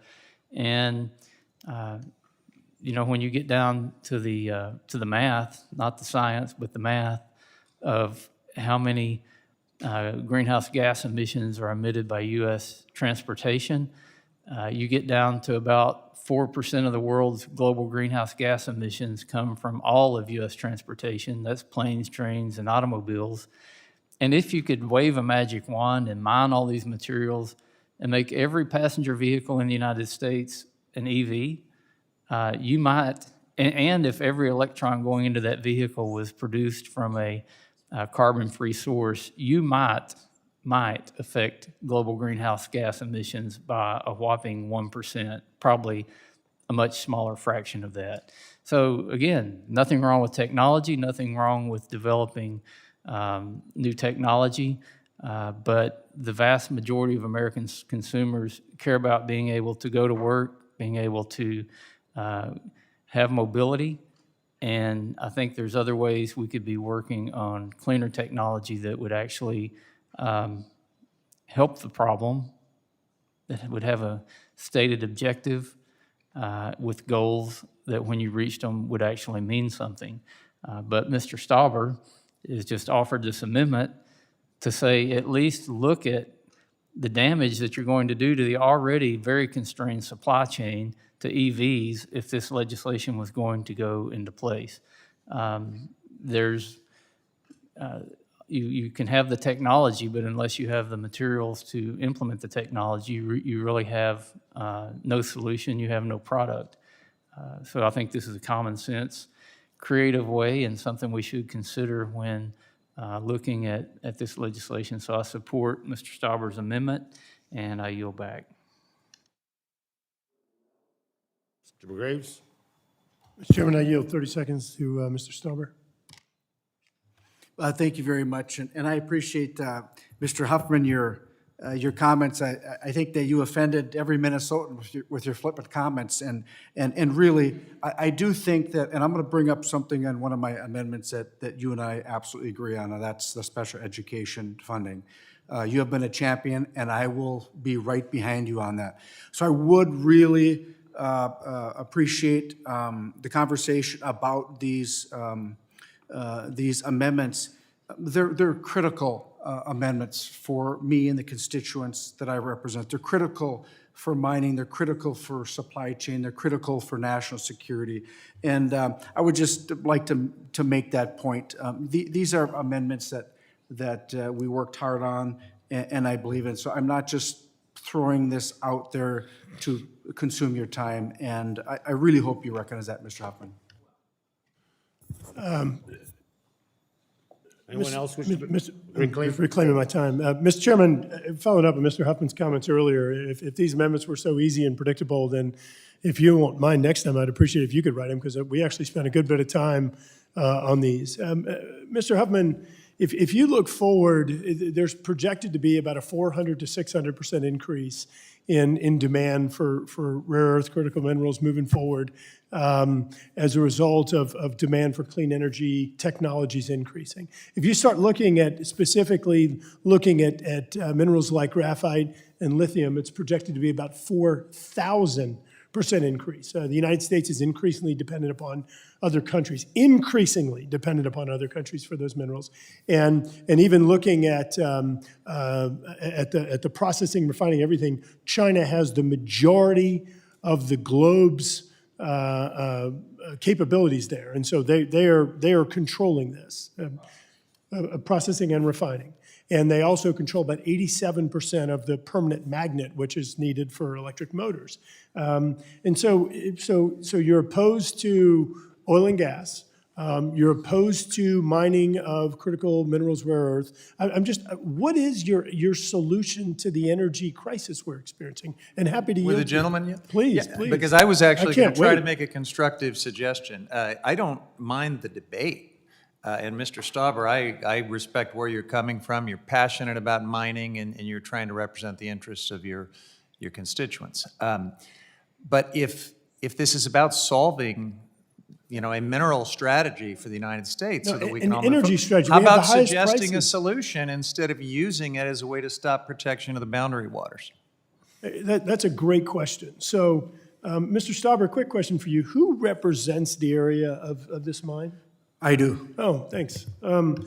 So I think that's pretty important, is that we're all sent here to represent our constituents. And Mr. Stauber is the one who represents this area. He's the member who represents the area. And I know that some people here feel that somebody bestowed wisdom on them and they've got to share it with everybody else and tell everybody else what's right. But I can't say it enough, Mr. Huffman, no isn't an energy policy. That's what's causing the energy crisis that this country is experiencing right now. And it doesn't matter. Every single person in this country is experiencing this. It's skyrocketing electricity bills. It's unaffordable gas. And yeah, you can sit here and chastise me all day long and tell me that I'm off topic or whatever else. You know what? Damn it, there's an energy crisis. Nobody can afford this. These are self-imposed crises. These are unforced errors. And nobody on this committee on your side is doing anything to solve the problem.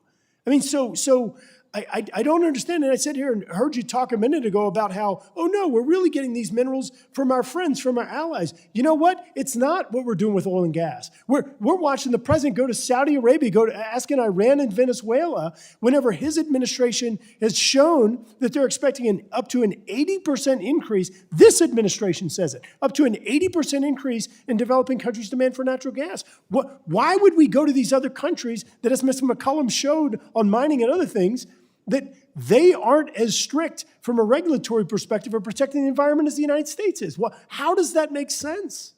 I don't understand. So you don't want me to talk off topic, then please provide bills that solve this problem, and I won't talk about this ever again. But what y'all are doing is exacerbating the problem, because your energy policy is no to everything, including with this bill, no to renewable energy technologies, no to oil and gas. And I can't wait to find out, Mr. Huffman, what you and the chairman and others are going to go tell people in Mr. Carl in my district whenever we have another hurricane and y'all have stopped energy production, which is our main source to fund hurricane protection and coastal restoration in the state. I can't wait to see what you're going to go tell these families that lost loved ones because of your no to everything energy policies. Yield back.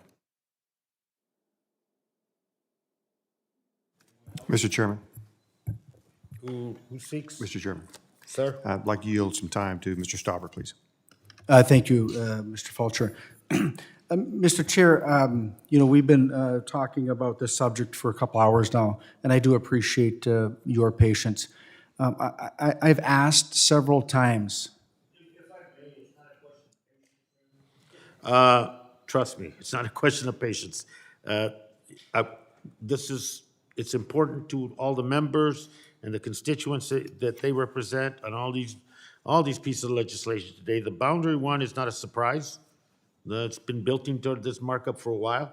We all know that. So it's not a question of patience, it's not a question of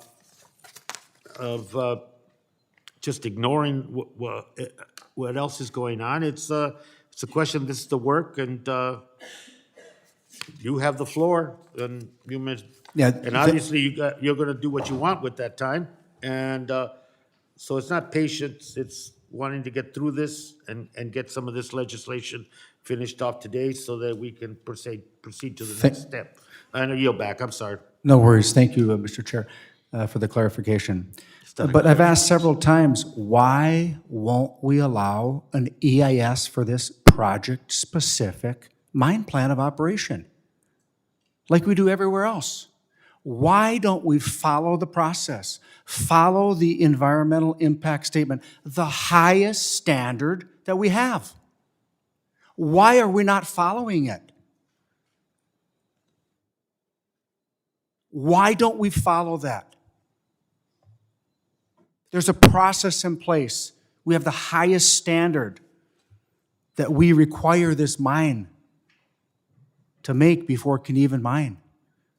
Why are you reluctant to not allow the EIS to go forward, to have the study, present the science, the facts, and truth on both sides? Why will you not allow an EIS on this project-specific review? Can anybody answer that?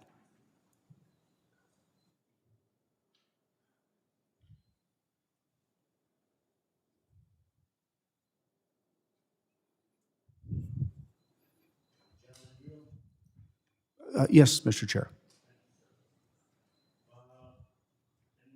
To be recognized on Stauber number 12?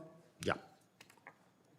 If not, hearing no further debate on Stauber number 12, let me pause so the people joining us remotely can unmute. All those in favor, please indicate by saying aye. Aye. Aye. All those opposed by say no. No. No. The opinion of chairs, the noes have it, and the amendment is not agreed to. Mr. Recorded vote has been requested. The vote will be postponed pursuant to the prior announcement. Stauber amendment number 9, and Stauber, you're recognized. Thank you, Mr. Chair. My amendment number 9 requires the Secretary of the Interior to consult with the state of Minnesota and issue a report estimating the revenues we will never receive if this permanent mining ban goes through. I am a strong advocate for funding our public schools. My colleague from St. Paul on the panel knows very well that Minnesota's state royalties on mining go directly to public schools. And I've also worked directly with other Democrats on this panel for the full funding of the Individuals with Disabilities Education Act. This is what I was referring to with Mr. Huffman moments ago, and he's exactly right. We will get this funding. Mining helps to alleviate the pain of general education budgets across subsidizing special education budgets throughout the state of Minnesota. The Permanent School Trust Fund, or the PSF, directs mining revenues to every public school in our state. And it doesn't matter if it's your school is Rock Ridge, up on the Iron Range, or East Ridge down in the Twin Cities. If you attend public school in Minnesota, mining provides a significant chunk of your funding.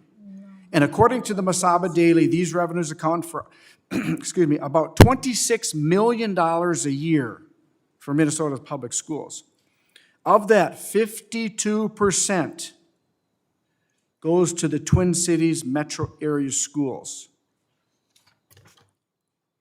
The 234,000 acres proposed to be taken offline contains vast amounts of mineral wealth.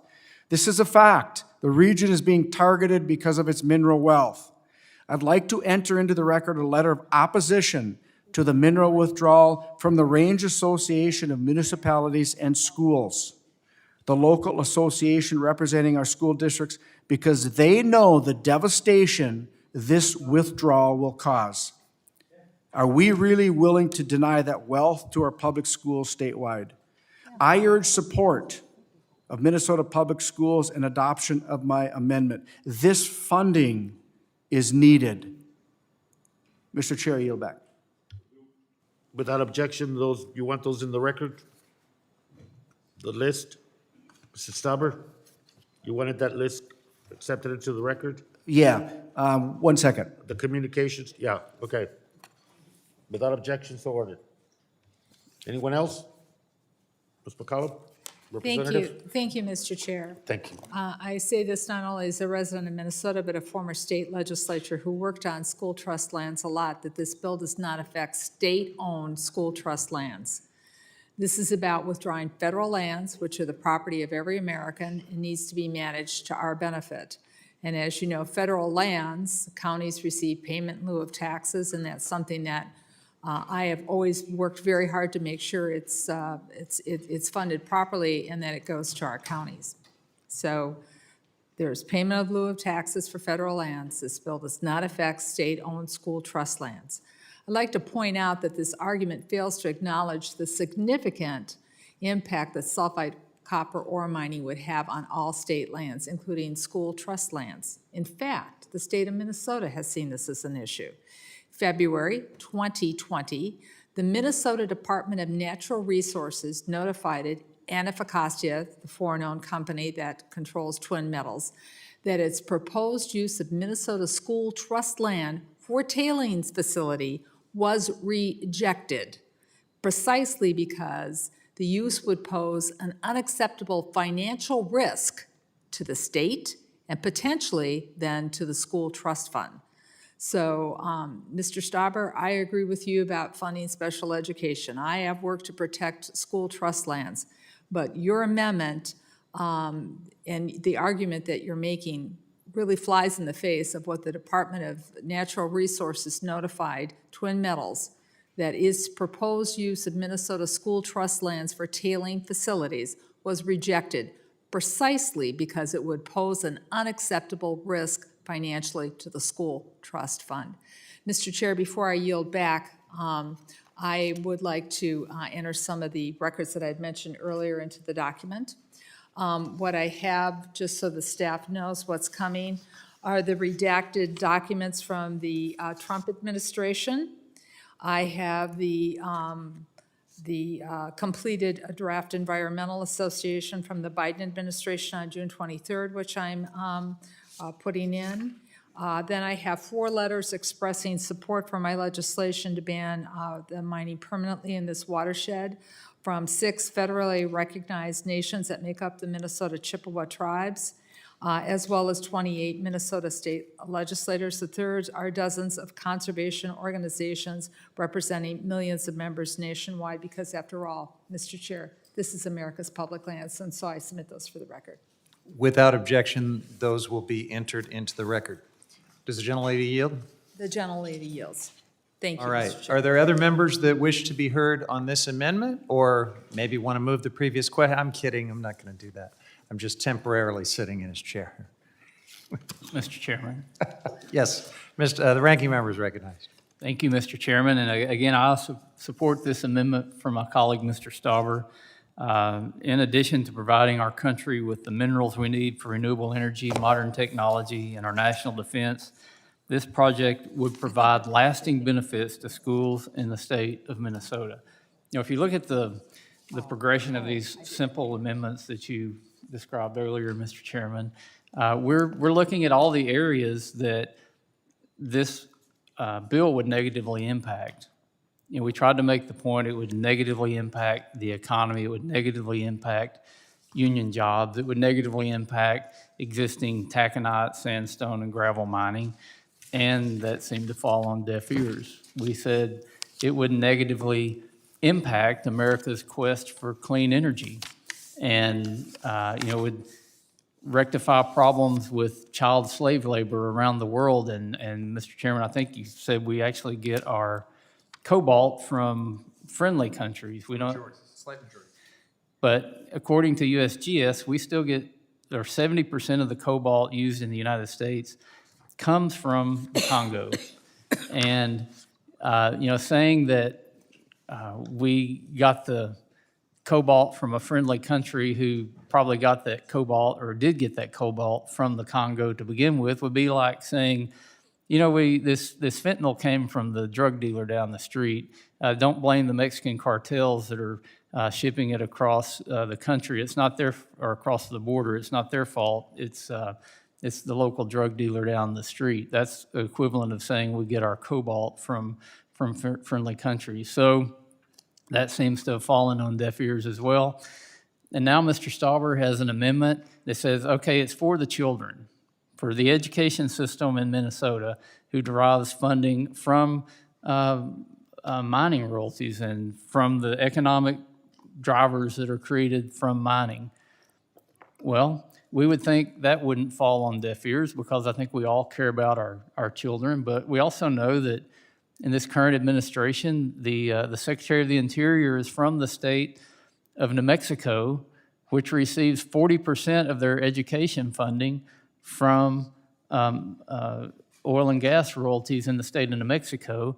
And up until June 30th, this Department of Interior had not approved a single sale in the state of New Mexico, which is going to be devastating to the education system in the state of New Mexico. Now, on June 30th, they did a kind of a token sale, a very small sale, I guess, to check the box and say we finally did a sale on federal lands.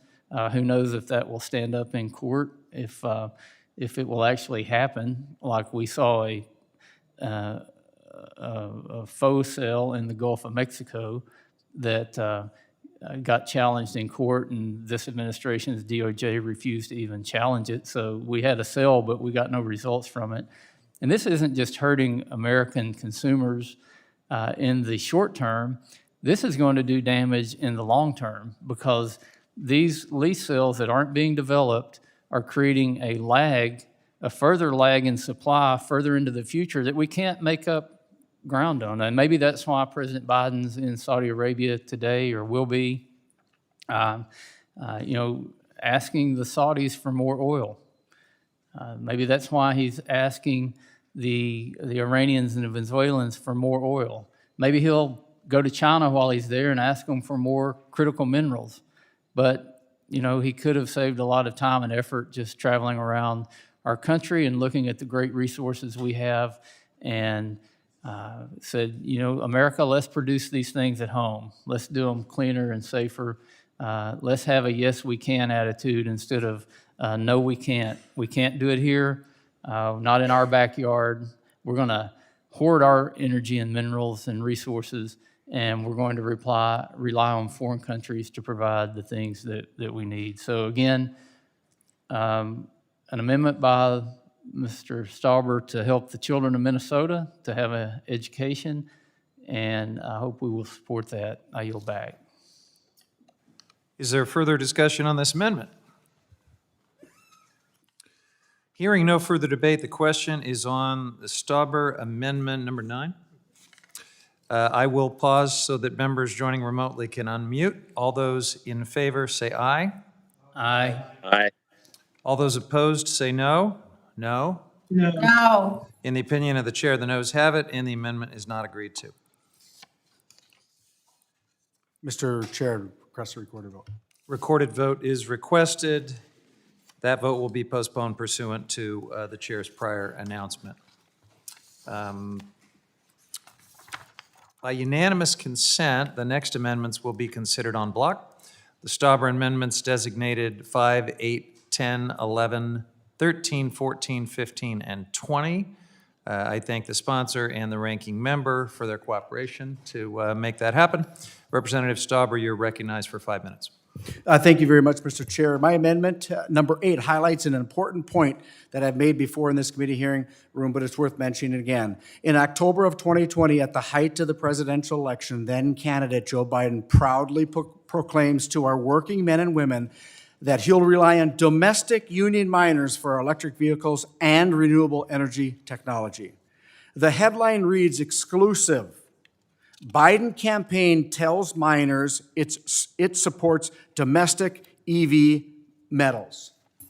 And it's lifted up. There you go. Just 7 months later, in May of 2021, as now President Joe Biden has settled in with his Keep It in the Ground administration, the very same author at Reuters writes another headline, and I quote, Biden looks abroad for electric vehicle metals in blow to U.S. miners, end quote.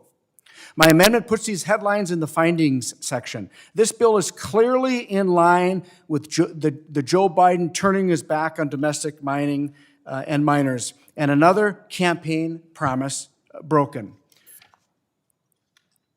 In closing, this bill remains an attack on our livelihoods in northern Minnesota. But don't just take my word for it. I'd like to enter into the record the following statements and letters in opposition to this mining withdrawal.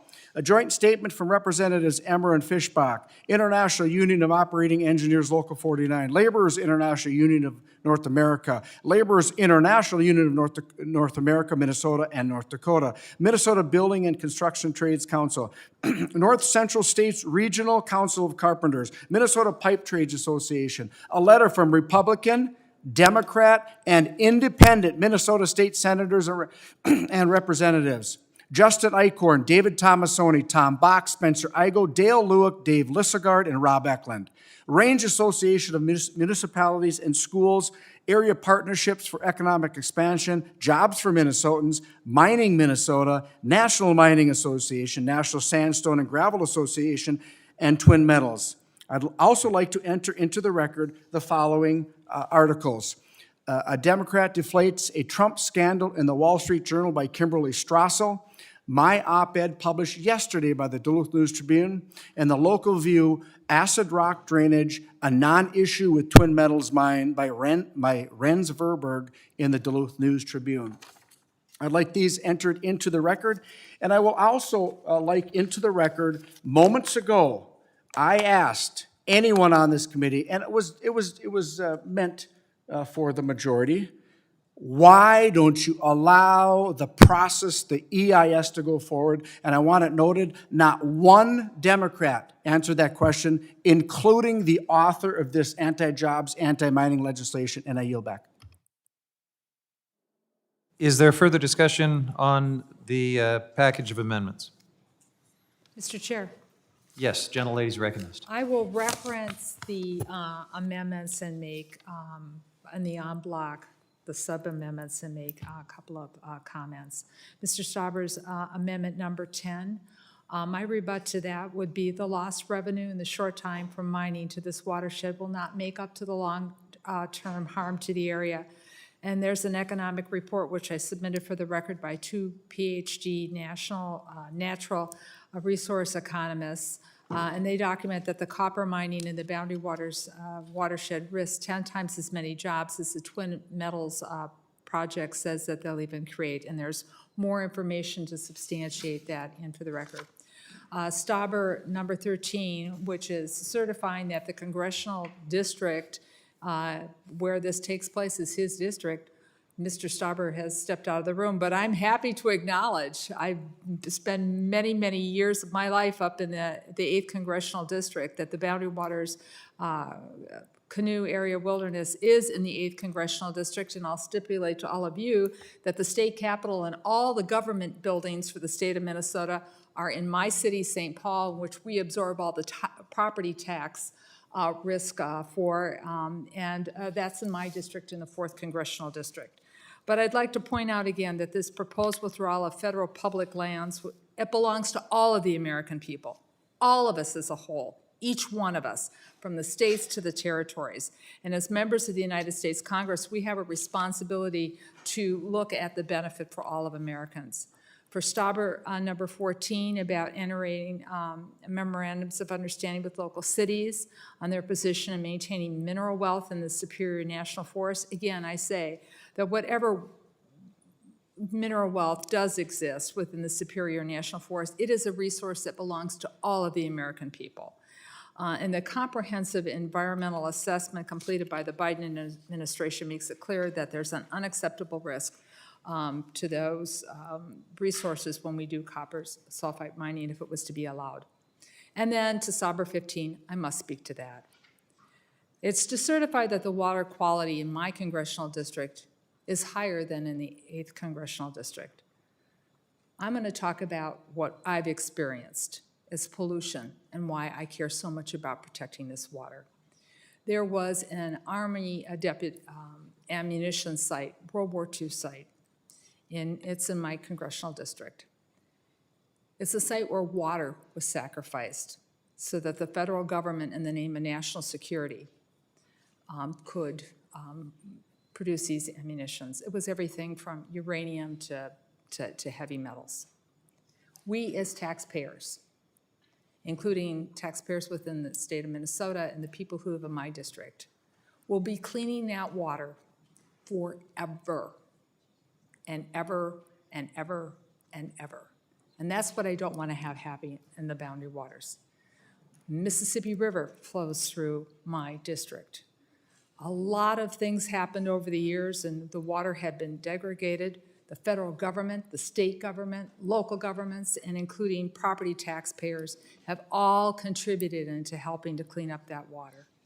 So even within the 8th Congressional District, Minnesota and federal taxpayers right now have worked hard together to protect and improve the water quality, clean up what I referred to earlier, Silver Bay mining from taconite tailings. The Great Lakes Restoration Initiative has invested billions of dollars in cleaning up areas of concentration polluted, including the St. Lawrence River in Duluth, and Mr. Stauber and I worked to fund that together. I say this because serving on the Environment Committee, both in the State House and here with appropriations, I know the cost of cleaning this up. This is not being anti-jobs. This is not being anti-mining. This is not wanting to work on national security. As I pointed out earlier, I'm the chair of the Defense Subcommittee on Appropriations. I go to classified briefings and I know exactly what's at risk. But this is also about our responsibility to also look at water as a critical national resource. And the federal government has 20% in this forest system set aside right now for future generations and for future enjoyment. So I just want to, just point out that we need to, tread carefully when we make broad statements, both sides of the aisle, about being against this or being against that. This is about looking at this one water resource in this particular incident. And I would just point out to my colleagues again, when the Secretary of Interior wanted to protect the Yellowstone River, Yellowstone project in his area, Republicans joined him on that. Please join me in protecting the Boundary Waters, and I yield back. Gentlelady's time has expired. Is there further discussion on these amendments? Mr. Chairman. Yes, ranking members recognized. Well, you've already been recognized, right, on these? No, not on these. Not on these? Okay, no. Well, there you go. On all the other ones, but not these. I'll yield time to Mr. Stauber. All right, Mr. Stauber. Thank you, Ranking Member. I would respectfully ask my colleague from St. Paul if she would join me in a bipartisan letter to the Biden administration asking them to halt this withdrawal to protect taconite. You alluded to that maybe an hour and a half or so ago. Would you join with me in a letter to the Biden administration asking them to halt this withdrawal to protect taconite? I will not halt the withdrawal to protect taconite, but I would join you in a letter to protect taconite. Those are two different things, and you're splitting hairs. Thank you very much. I would just ask again, if there's anybody on this committee, ask them why they won't allow an environmental impact statement Mr. Stauber, would to you go forward. Would you like an answer to that? Yes. Because it's a very specific technical question. I don't want to leave you with the impression that there's no answer. There would only need to be an environmental impact statement, as I understand it, if there was a project being proposed for a federal action moving forward. There is not at this time. There is. There's no lease being proposed by the administration. Mr. Huffman? Yeah. The EIS, would you agree, is the highest standard above an EA? Would you agree with that? And it is only triggered when there's a federal action of a specific kind, which isn't before us right now. This question, Mr. Huffman, was asked months ago with no answer. The EIS needs to be done. And for pure politics, this is playing out. Devastating to northern Minnesota and our economy and our mining. It's devastating. These critical minerals are needed. The EIS, the highest standard that we require, is not moving forward. And I said earlier, what are you afraid of in the EIS? Are you afraid of the answers? Are you afraid of what's going to come up with the facts, the truth, and the science? Specifically, the EIS needs to be moved forward. And this withdrawal, it has to stop. It's going to be devastating for northern Minnesota, and it's going to be devastating to the workers, devastating for our economy, devastating for our national security, and devastating for critical minerals development. And I yield back. Reclaiming my time, again, this en bloc set of amendments by Mr. Stauber, I support those. He's fighting for his constituents in his district. He's fighting for our country. And, as we look at what's being proposed in northern Minnesota, northeastern Minnesota, this is something that's endemic across our country. It's endemic across the policies that our friends across the aisle continue to promote. I was just reading some data about another mineral that we have here in the United States, I believe possibly in Mr. Fulcher's district in Idaho. It's antimony. You need antimony to put into the primers for shells for the military. The United States produces 0% of the world's antimony. We produce no antimony here. Russia and China control 78% of the antimony. If that's not a national security issue, I don't know what would qualify as one. But the reason we don't mine antimony in the United States is because it's held up in court by environmental groups. We might recognize we need antimony, but we're certainly not willing to mine it in our backyard here, even though it's critical to national security. And you can just go down the list of minerals and elements, story after story, of how these are needed, how they're needed for security, how they're needed for new energy technologies, how they're needed for medical supplies, how they're needed all across the board. But we always find a reason not to produce them here, whether that be in northern Minnesota, in the Grand Canyon, in Superior, Arizona, in Alaska. There's always a reason. There's some reason why it's always argued that it's more beneficial to Americans to keep this in the ground, to buy it from foreign countries, and just to go on about business exporting our wealth and our security to foreign countries. I support this en bloc, and I yield back the balance of my time, all 2 seconds. The gentleman yields. Anyone else wish to be part of the discussion on the amendments en bloc from Mr. Stauber? There's no further debate of the en bloc. The question is on Stauber amendments en bloc. I will pause so the members joining remotely can unmute. All those in favor, please indicate by saying aye. Aye. All those opposed, please indicate by saying no. No. No. No. The opinion of the chair, the noes have it, and the en bloc is not agreed to. Mr. Chair, I request a recorded vote. Gentleman has requested a recorded vote. Vote postponed pursuant to prior announcement. Ranking Member Westerman, you have an amendment designated 17, and you're recognized, sir. Thank you, Mr. Chairman. My amendment would simply require the Secretary of the Interior and the Secretary of Agriculture to undertake a review of the barriers that Congress and this administration have put into place that hamper our ability to develop important mineral resources in the United States. I believe that the American people deserve to know what kind of barriers are being put out there that prohibit us from utilizing the resources that we have. We all know that the U.S. has vast reserves of critical minerals that we need for the modern economy. The Duluth complex alone, where this bill seeks to shut down mining altogether, contains nearly 8 billion tons of copper, nickel, cobalt, and platinum group metals. Demand for these minerals is growing exponentially due to their use in battery storage, electric vehicles, and other rapidly expanding sectors.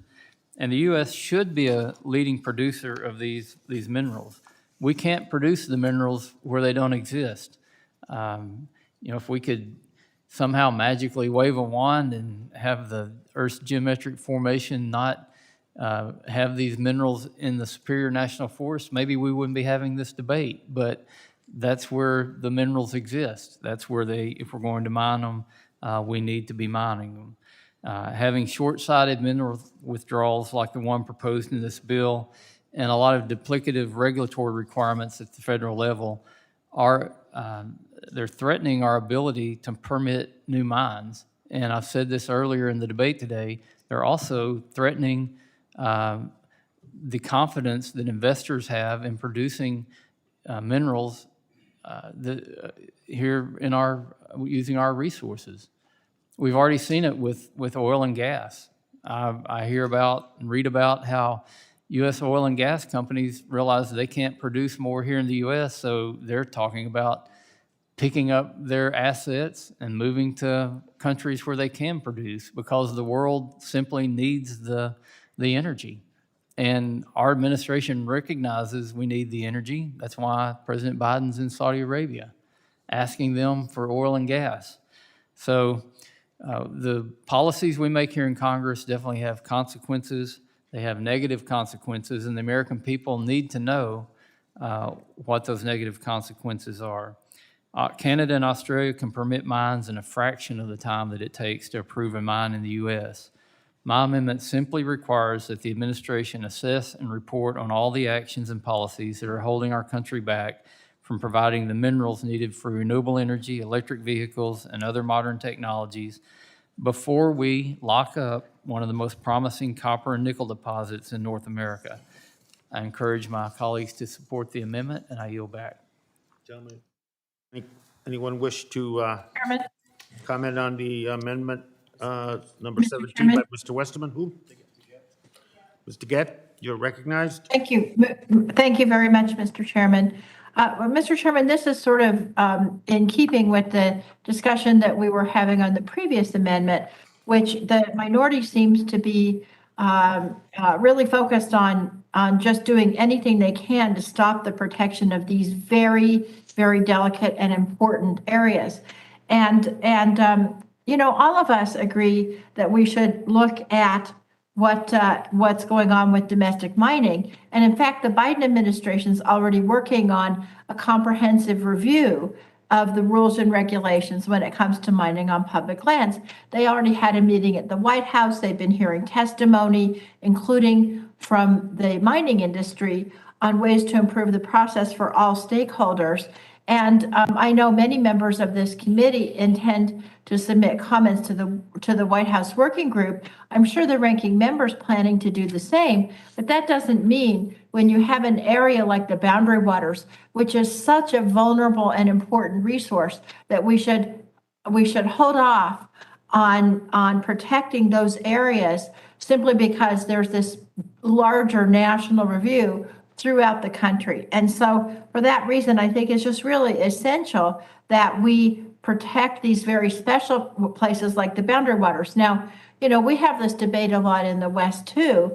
I'm not saying that we shouldn't mine anywhere. Mining is really essential for our economy. Copper and nickel are essential for our energy future, but that just doesn't mean that you mine everywhere. There are some places like the boundary waters that are so special, so important, that we have to protect them for our future generations. And that's why these lands belong to everybody, and that's why we need to protect these particular areas, while at the same time working on our national mining policies. And with that, Mr. Chairman, I yield back. To be recognized. Mr. Chair. Mr. Dauber. Thank you. I support this amendment. The ranking member brings up some great points, and I think we have to understand what is happening with the mining laws, the NEPA reforms, the redundancy, some of the overburden regulations to allow the investment to go forward in a timely fashion. And I think that what this will do is give us information on maybe what we need to look at in terms of going forward. I heard my colleague moments ago talking about, mining has to happen, and I agree with her. So this is something that we should all be able to support, which is going to give us information on what's halting the opportunities, what's delaying the opportunities, and then try and work legislation through Congress, not three-letter agencies out of Washington, D.C. And I yield back. Gentleman yields back. Anyone else? Hearing no further debate on the question is on Westerman Amendment number 17. Again, I'll pause. Members can unmute. All those in favor, please indicate by saying aye. Aye. All those members opposed, indicate by saying no. No. No. No. In the opinion of the chair, the noes have it, and the amendment is not agreed to. Mr. Westerman. Thank you, Mr. Chairman. I would like a recorded vote, and I'm ready to present the next amendment when you're ready. Okay.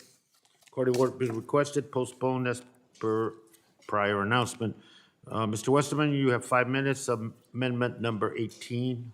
Thank you. Thank you, Mr. Chairman.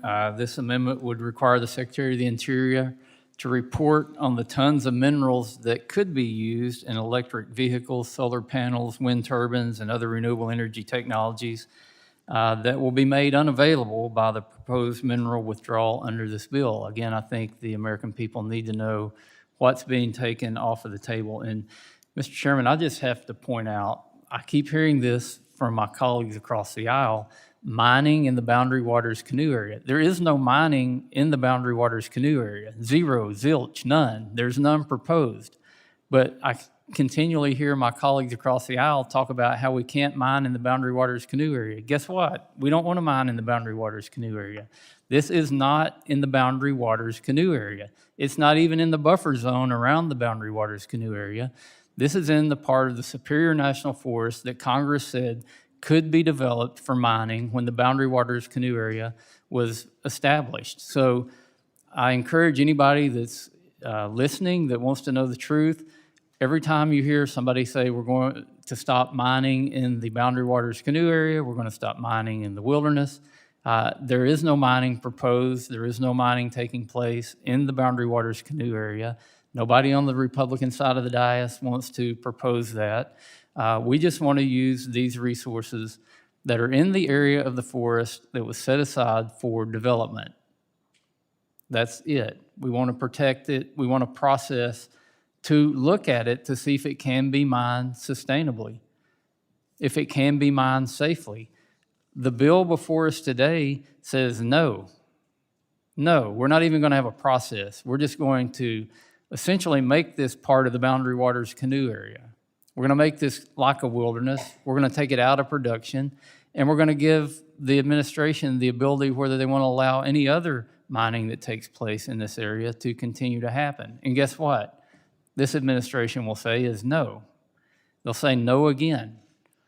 And the American consumers, the people in Northeast Minnesota, the world's going to suffer because of the decisions and the policies that are put forth in legislation like this. So this bill, again, is just to say, if we're going to make that decision, the American people deserve to know how big of a negative impact that's actually happened, or actually going to cause. How much copper, nickel, cobalt, platinum, how much is being taken off the table? That's right here in America, right here where it can be produced with U.S. labor, with U.S. technology, and be used in products as our country grows. I encourage adoption of this amendment, and I yield back the balance of my time. Anyone else wish to be recognized on this? Mr. Chair? Mr. Graves? Mr. Stubber? Mr. Chair, I absolutely support this amendment. And I want to talk a little bit about the ranking member's comments. He's exactly right. And we saw an illustration today from my colleague from St. Paul who had me read a quote and then stopped me mid-quote with half the quote, half the truth. And I will just say that's to the ranking member's comments. You're exactly right. There will be no mining in the Boundary Waters. or in the buffer zone around the boundary waters. That was agreed to in the late 70s when the wilderness was brought forward.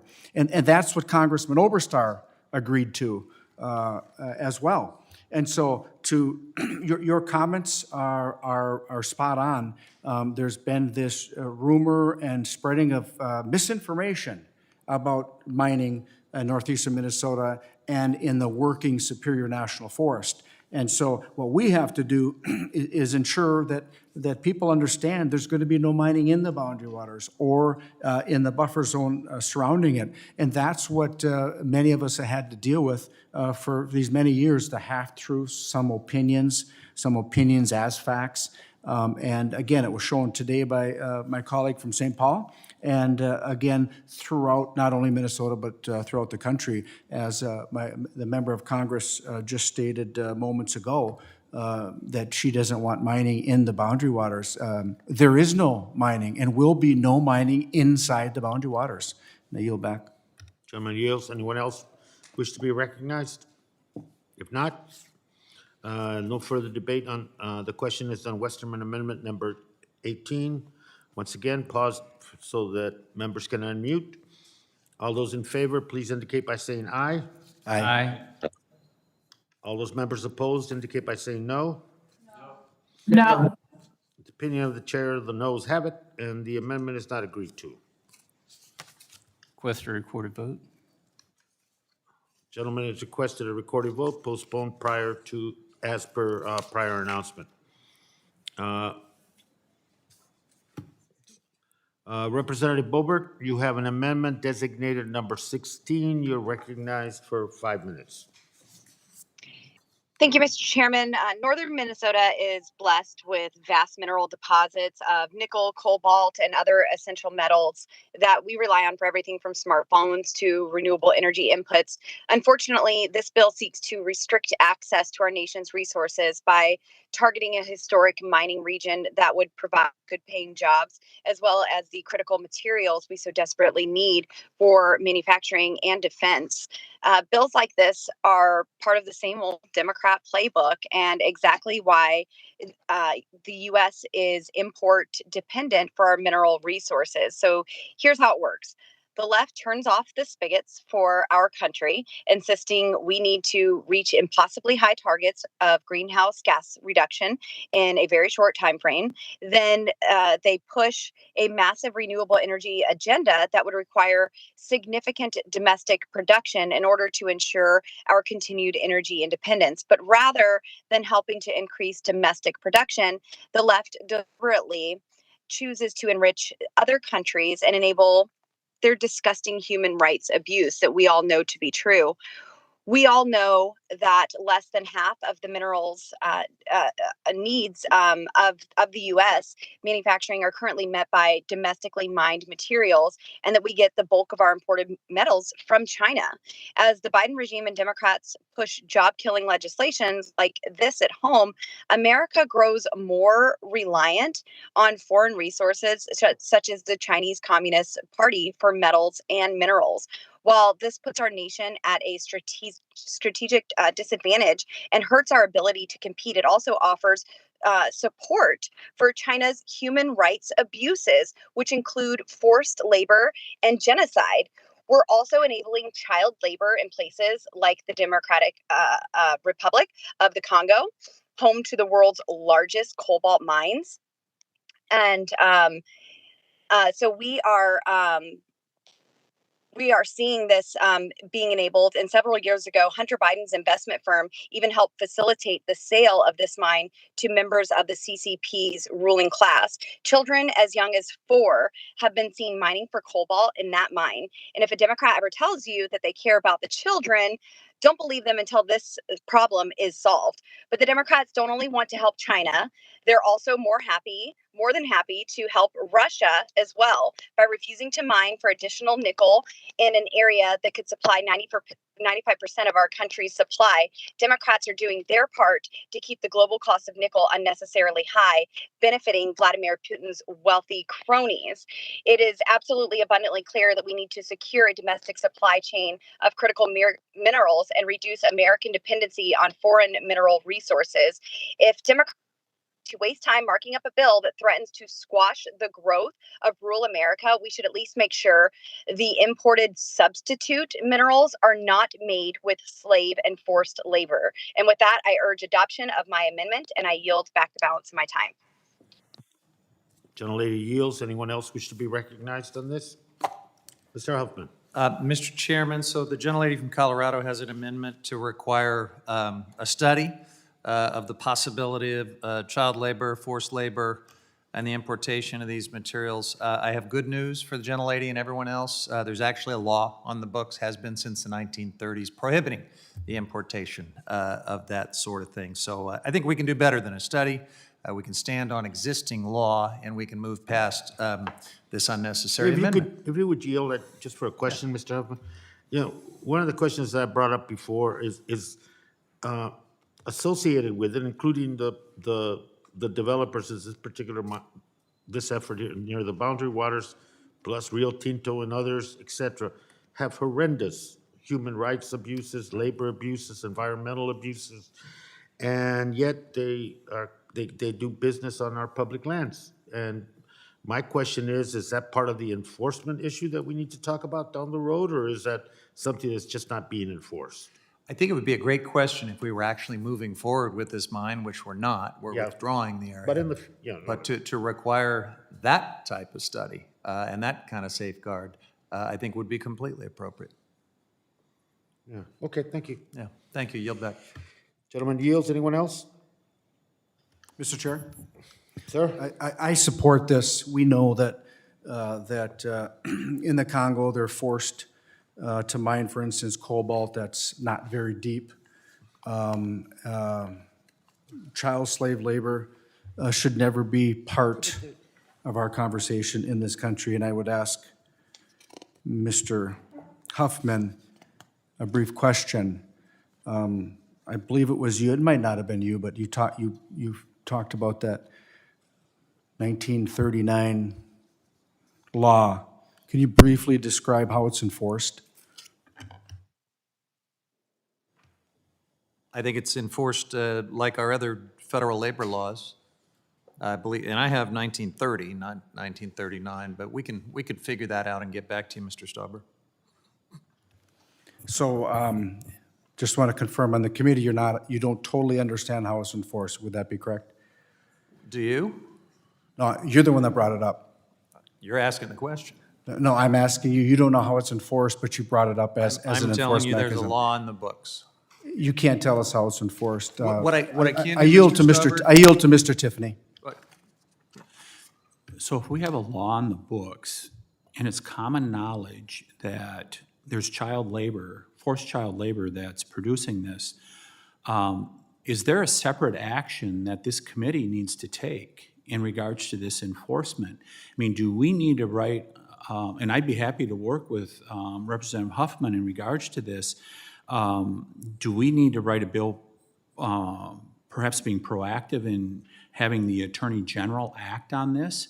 Now, this would certainly be in the international realm also, so I'm not sure exactly how it would be done, but I'd be happy to work with you if you want to bring forward an amendment that would actually cause this law to be enforced. It shouldn't take this, but sometimes we have to do it. I mean, so I just throw that out as a suggestion. I yield back to the gentleman. Thank you. And to my colleague from Colorado who brought this up, I will say that is very contentious back home, that we have some elected officials that would turn a blind eye to that child forced slave labor for our critical minerals. We know it's happening in the Congo, and it's simply unacceptable. With respect to cobalt, we know that.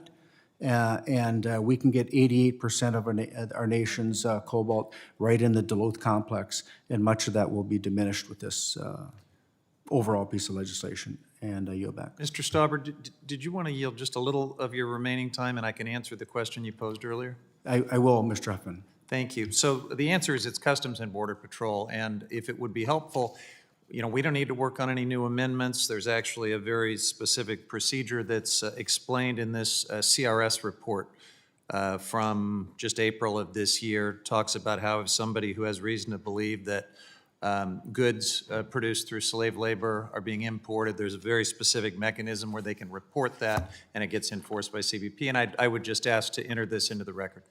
I absolutely, and if I may reclaim my time, what I just heard you say is the Customs and Border Patrol. Yeah. They are overloaded at our southern border right now. So I don't see how they could have the additional time at this moment to do what they needed to be doing on this. But and I don't know how much cobalt is flowing over the southern border, but in other ports of entry, there's a very specific mechanism for. But I'm going to take you up. I think Representative Tiffany and I will take you up on this to follow up. So there's a benefit to that law. There's actually an enforcement mechanism, as we go forward. Thank you. Mr. Chairman. Gentleman yields. Mr. Graves. Thank you, Mr. Chairman. Mr. Chairman, first I want to thank Ms. Bobert for bringing up this amendment. And I guess I have a question for Mr. Huffman. Mr. Huffman, you and I work together, and I want to thank you for working with us on and your leadership on IUU, on illegal and unreported, unregulated fisheries. I think it's really important. But I also want to make note that a few things. One, I think it is 1930. I think you're right, 1930. Two, I believe between 1930 and 2016, so let me say that again, between 1930 and 2016, there had been fewer than 40 enforcement actions, fewer than 40. And the challenge is enforcement, because this activity occurs overseas where we don't necessarily have inspectors and folks out there evaluating. We've also found proof in instances, in many cases, where the goods have been transshipped. So they're produced with child and slave labor in one country, and certainly some of the attention on the Uyghurs in China has been one of the issues du jour, one of the highlighted areas. But then they're shipped to another country, and they sort of sanitize it and then send it to the United States. But I'm just curious. So when you and I worked on the IUU bill, we actually worked on slave and child labor provisions in that bill. So I guess I'm curious if you feel that existing law is sufficient to cover that, then why is slave labor and child labor prohibitions included in your IUU bill? Yield to the gentleman. Well, there's a lot more than just the labor violations involved in IUU fishing, as you know. There's other pieces of it. But look, if there was a specific piece of legislation proposed to crack down or increase the effectiveness of our enforcement mechanisms against slave labor in China or anywhere else for these raw materials, I'm all in. Let's work together on it. There's no reason not to do it. I think that's what Ms. Bobert's amendment is trying to achieve. This is a study. And so, right. And so. But it's also a study that would hold up protection of the boundary waters. So what I'm suggesting is, if there's a sincere interest in working on this issue, let's decouple it from trying to stop protection of the boundary waters, and let's work on it in its own lane where it belongs. Well, I'd certainly be willing to work with you on it anywhere. I guess I don't see anything that's offensive in what Ms. Bobert's trying to achieve here. The concern that I have, as we've discussed in many cases, is that there's not an energy strategy anywhere. And so what that does is, by lack of an actual just deliberate, cohesive, rational strategy, all we're doing is we're defaulting back to whatever international assets or resources are available. And because, as you know, we do have higher standards for labor. We have higher standards for the environment in the United States. And so by dissuading domestic energy production or domestic critical mineral production, we're effectively incentivizing slave and child labor. And we're helping out the economies of other countries to the detriment of the United States. And Mr. Carl earlier, even effectively had the president of Mexico almost chiding us and that, hey, come on here and get oil and gas since you guys get gas, since you guys can't seem to figure out how to produce energy or get your unwrap the axle here, get out of your own way, because you keep, this administration keeps causing problems that Would are you driving yield up for a energy costs. Yeah, point on that? sure. Yield. Yes, I almost envy the Mexican president in that regard, because they have a state-owned oil company, as you know, so they can get at price gouging, and they can bring down gas prices in ways that we don't have the ability to do. Now, I'm not proposing, socialism or anything like that, but he has the ability to rein in abusive corporate practices in his fossil fuel industry in ways that we do not. Well, okay. I appreciate the gentleman bringing that up because back in August of last year, Brian Deese, who's one of the top advisors of the president, actually sent a letter to the Federal Trade Commission asking them to investigate this very thing, to investigate price gouging. And so that was 9-10 months ago.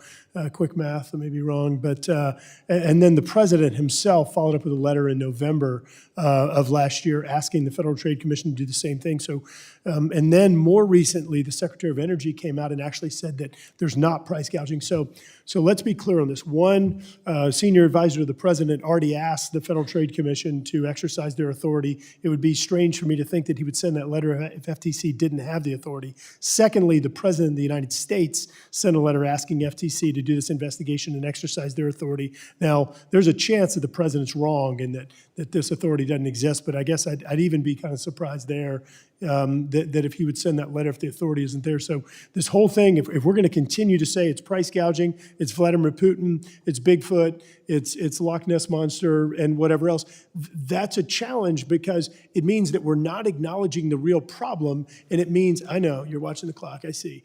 You're not acknowledging the real problem. It's just admitting, as Janet Yellen did, that they were mistaken and that we need to focus on the real problem because that's the only way we're going to solve it. Yield back. Anyone else wish to be recognized on Boebert Amendment number 16? Mr. Chairman. Mr. Westerman. So to kind of recap where we're at in this discussion and some of the topics that have been hashed out earlier, and I think everybody would agree we want responsible mining practices. We don't like child slave labor. We don't like any kind of irresponsible labor practices. And we brought out the point that at one time there exists an MOU between the labor unions in northern Minnesota and the mining companies that this work would be done by responsible labor. And then we were informed by the majority that, wait, there really is no MOU because there is no project, and we all know the reason there is no project is because the Biden administration made an executive decision to withdraw these minerals. So in essence, the Biden administration killed the labor agreement that was put in place to use union labor to responsibly mine these materials. So now the gentlelady from Colorado has offered an amendment to say, let's at least make sure that since we're going to kill union labor in northern Minnesota, that we're not going to be incentivizing child slave labor in other parts of the world. And the majority has argued that there's really no child slave labor. And the message I'm hearing from that is all the child slave labor has been laundered through the process. They did the mining that way. They got the materials to somebody else. There's really no chain of command, and I think we should really revisit that law, Mr. Huffman. If there's a law in the books, I bet they didn't do chain of command in it. Maybe they did. Maybe they're failing to enforce that. But the simple fact that USGS says that 70% of cobalt comes from Congo. Now, you go through any mathematic exercise and stretch it and pull it, and you're still going to find out that some of the, if not most of the cobalt that ends up in our products in America comes from the Congo. And somehow it's getting through CBP, it's getting through the existing laws. And I think the gentlelady makes a valid point with her amendment that we should at least be responsible and look into this and study it and find out exactly if slave labor is being used to produce the products that won't be produced from the responsible union mining that would have taken place had these mines been developed. And it's not just the Congo, it's the Uyghurs in China, it's all places around the world where they don't have, it's not just slave labor, it's labor standards that, and health, environmental and safety standards that aren't near what we have here in the United States and that would be employed in any kind of mining project, whether it be in Minnesota or Alaska or Arkansas or California. So I, again, support the gentlelady's amendment. I yield the balance of my time to the gentleman from Wisconsin. Yeah, thank you. This amendment here would be moot. In fact, I would predict, and I'm speaking without having consulted with my colleague from Colorado who has produced this amendment, I bet she would even withdraw this amendment if we pulled this bill. What we should be doing is we should be withdrawing this bill that will allow us to be able to produce these minerals right here in America.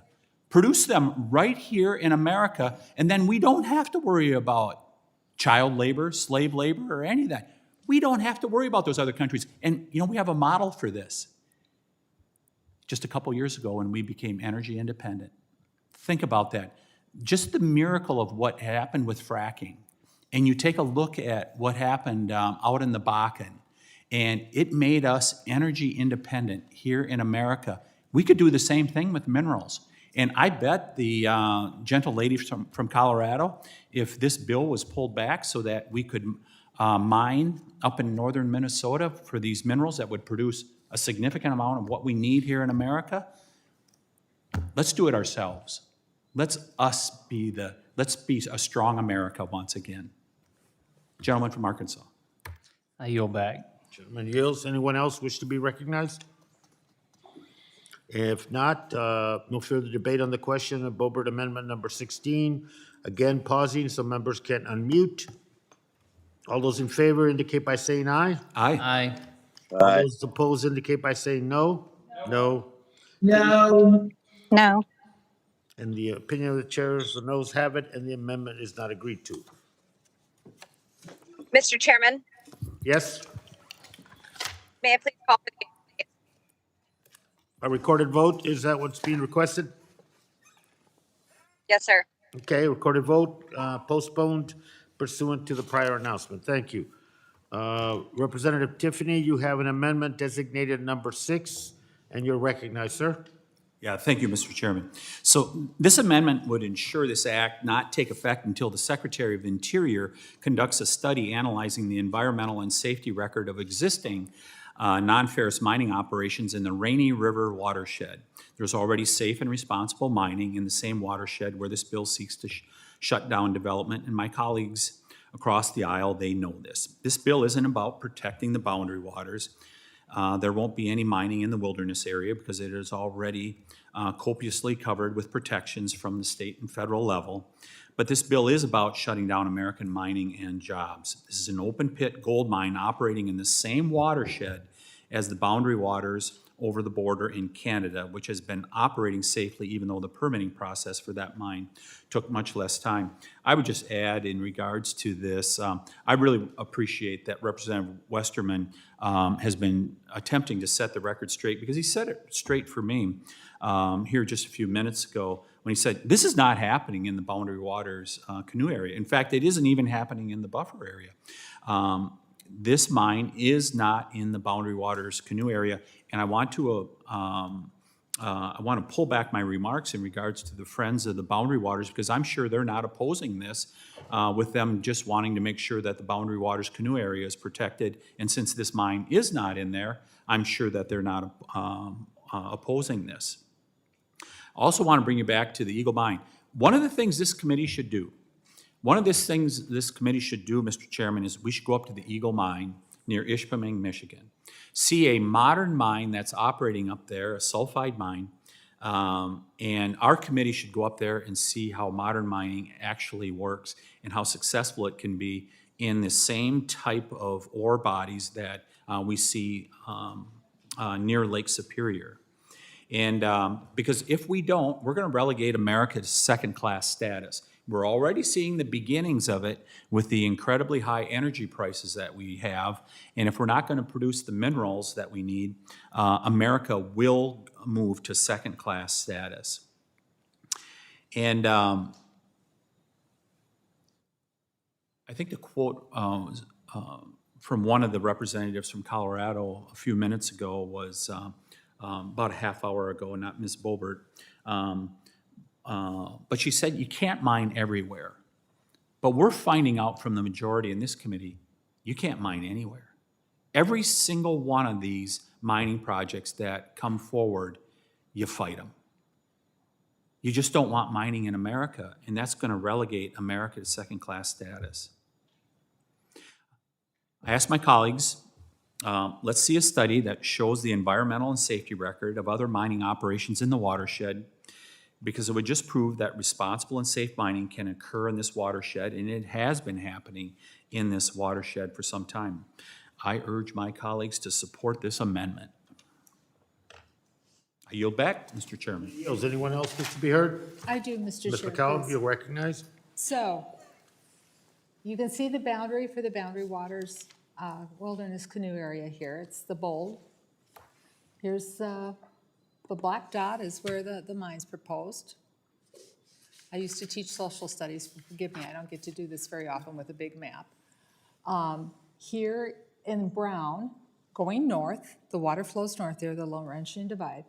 Going north, you can see that the water here, adjacent to where the mine's going to be, adjacent to the Boundary Waters Canoe area, all of this flows north into Canada, which is north, and all the water in Canada, the mine that Mr. Tiffany's referred to, we're in no danger of that in the United States because all the water's flowing north, goes all the way up into Voyageurs National Park. The studies that came out said 93% of these mines fail. I gave you the statistics for the twin metals number of mines where they've had failures. All that water, it's a big sponge right here. You can see all the dots of water, big sponge. All that water goes up into Canada, and it even goes into one of our national parks. 93% of these mines fail. I showed you the picture of what it looks like afterwards. It looks like a nuclear bomb goes off. It does not recover. So I just want to be clear. Water flows north. What Canada does in Canada, they can, you know, and how it was permitted, I can't speak to that. But the United States, our national park, our wilderness was never in any danger if anything went wrong in Canada. So all this water flows. 19 scientific studies looked at it and said, too much of a risk. Too much of a risk. The water contaminated would flow into the Boundary Waters Canoe area, would flow into Voyageurs National Park, two highly cherished federal assets. Thank you, Rebecca. But the gentlelady, No, will you yield? Not right now. I will in a second. And I just want to mention some of the groups that are sponsoring. American Rivers, Backcountry Hunters and Anglers, Friends of the Boundary Waters, International Game and Fish Associations, League of Conservation Voters, Voyageurs Conservancy, Voyageurs Outbound School, Sportsmen for the Boundary Waters, Northeastern Minnesotans for the Wilderness, and I'll submit this for the record. We have a lot of groups here. I want to make two more points, and then if I have time, I'll be happy to yield. Two more points. Mr. Oberstar, Representative Oberstar's name has also been mentioned as well as one of my senior senator. In the 1950s, and I had discussions with Representative Oberstar on this quite a bit, and they were very intense discussions sometimes. But I want to read from public law in the 1950s. And it has to do with the setting up of this area. That development and utilization of such mineral deposits shall not be permitted by the Secretary of Interior except with the consent of the Secretary of Agriculture. And this type of mining was not even thought of at the time, folks. They were talking about taconite, sand, and gravel. So to go back and say when something was permitted in the 1950s, when this was something that wasn't even thought of at the time. And I want to go back to the Yellowstone vote again. Some people in this committee voted for it, Republicans as well. And it was the withdrawal of certain National Forest System lands. And it would specify that the bill would not affect any recreational use, including hunting or fishing, that's authorized on land within the areas of the date of the bill's enactment. It would also require that any land or interest in land within the area acquired after the bill's enactment be immediately withdrawn in accordance to this bill. I'm going to quote Secretary Zinke. I fully support multiple use of public lands. But multiple use is about balance. It's about knowing that not all areas are right for all uses. There are places where it's appropriate to mine and places where it is not. End of his quote, and I'll submit this into the record. Folks, this has gotten to be a partisan issue. And Voyageurs National Park and the Canoe area, as Mr. Stauber and I know, are heated Minnesota discussions, regional discussions, and national discussions. But they've always been bipartisan discussions until recently. And I just urge you to think of 20% of the purest water in our forest system. Are we willing to take a risk when 93% of these mines fail? When we heard members in this committee room just a couple months ago go on and on and on about what was happening in the West and what was happening with the water, we're running out of water in the Twin Cities. And I know, and you know, as taxpayers, we're cleaning up to pay for polluted water right now today. 93% chance that it fails. Why would we do that to the taxpayers? Why would we do that to the water? For future generations. And so I'm sorry, I went over. And I hadn't done that before, so I think that'll probably make me even. So I can't yield anything back. I apologize, Mr. Chair.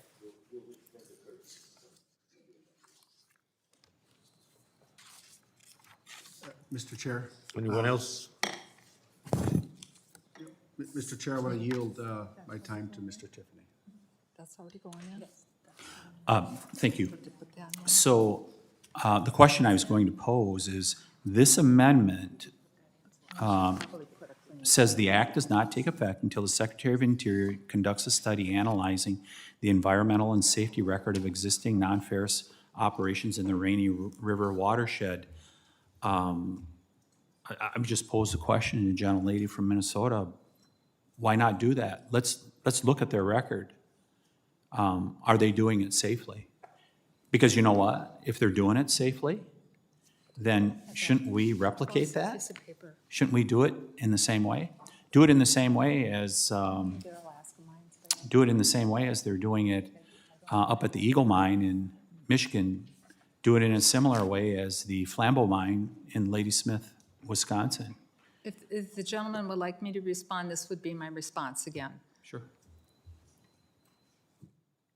In 2019, an updated report, records reflecting the performance of 15 U.S. copper mines were examined. They found that 14 of the top 15 copper mines, 93%, failed to capture and control wastewater, resulting in significant water quality impacts. Recently, a report of 5 hard rock mines in Alaska, identified as model mines by Twin Metals, documented 8,150 spills from 1995 to 2020. And that's why this study was done by the Forest Service and just said, is it worth the risk in this body of water to take a gamble? And they came back and said, no, not a gamble. This is new technology that they're proposing. This has never been tested anywhere. So why would we take it out for a test run in this area? And so I agree with the Obama administration. I disagreed when the Trump administration at a campaign rally said that if elected would pull the permits. I objected when the Trump administration stopped a study and gave us, members of Congress, a redacted report, and that's why I support the bill moving forward. And I thank the gentleman for asking me the question. So you don't support doing this study, which would show that there's a safe mine operating in the Rainy River watershed? There is no safe mine operating anywhere. So no, I stand with the study that's been done saying it's too precious to risk. Okay, so then where do you propose we mine?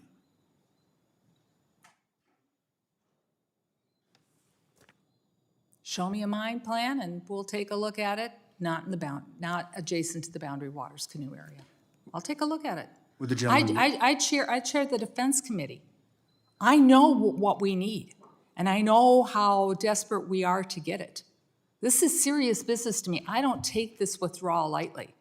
But water, we know this up north.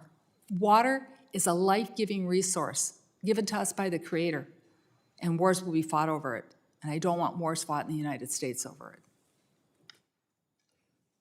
The gentleman yield? Yeah, I'll yield.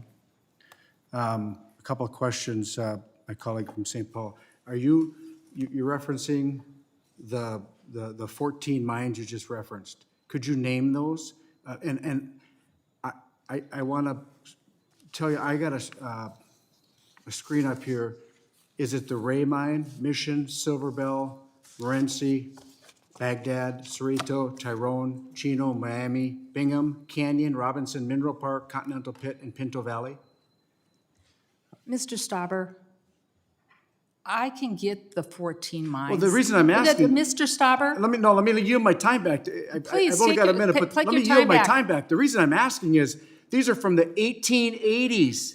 The most recent one is 1880s to 1985. We have a 1940, 1863 to 1906, 1880 to 1940, 1910 to 1910, 1916, 1967, 1895 to 1957, 1882 to 1945, 1881 to 1937, 1880 to 1951, 1961 to 1961, and 1880 to 1952. If these are referenced in your manual, unbelievable. This isn't 21st century mining.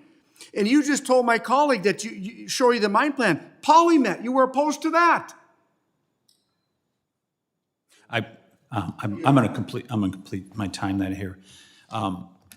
Technology has changed, and it's allowed us to be able to do many things that we couldn't do previously. You cited the 1950s, and the technology is so greatly improved now. America needs to decide, and people on this committee need to decide, are we going to have American greatness, or are we going to be America in decline? And we need minerals in order to be able to do that. I yield back. Mr. Chairman, I will yield my time to the gentlelady from Minnesota. Mr. Stauber, I appreciated the fact that you asked me if I had a list of the 14 mines. I didn't have it. I didn't have it with me. I could have gotten it. But I'm going to ask you this, Mr. Stauber. Do you disagree with this fact? A recent report of 5 hard rock mines in Alaska, some identified as model mines by Twin Metals, documented 8,150 spills from 1995 to 2020. Now, I enter that fact in the record, and Mr. Huffman, I'm done with the time if you'd like to reclaim it. I will, Representative McCollum. I will yield the balance of my time while just observing that given the high failure rate and all of these concerns, it's not that you don't mine anywhere, it's that you should only mine in places where you're willing to accept the kind of risks that appear to be inherent in this activity. With that, I'll yield back. Mr. Huffman? Gentleman yield. I was going to answer my colleague's question. Oh, well, thank you very much. So, Representative McCollum, I think I'll yield back if somebody would like to recognize you. Oh. And then you recognize me. Okay, go ahead.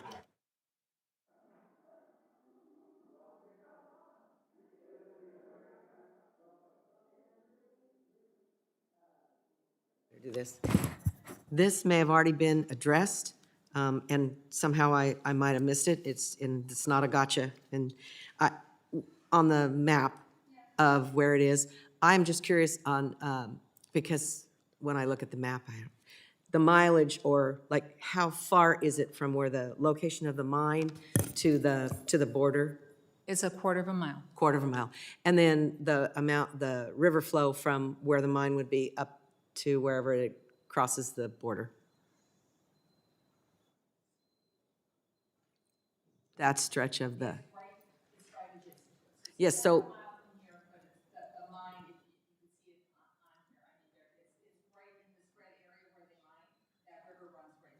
Okay, and do we know how far that, from where the dot for the mine is, goes, how far the river goes up before it's crossing a border? Yes, I got that. The brown is where the river is. Yes. And it all goes north. Okay, I was just curious about the length of river to that.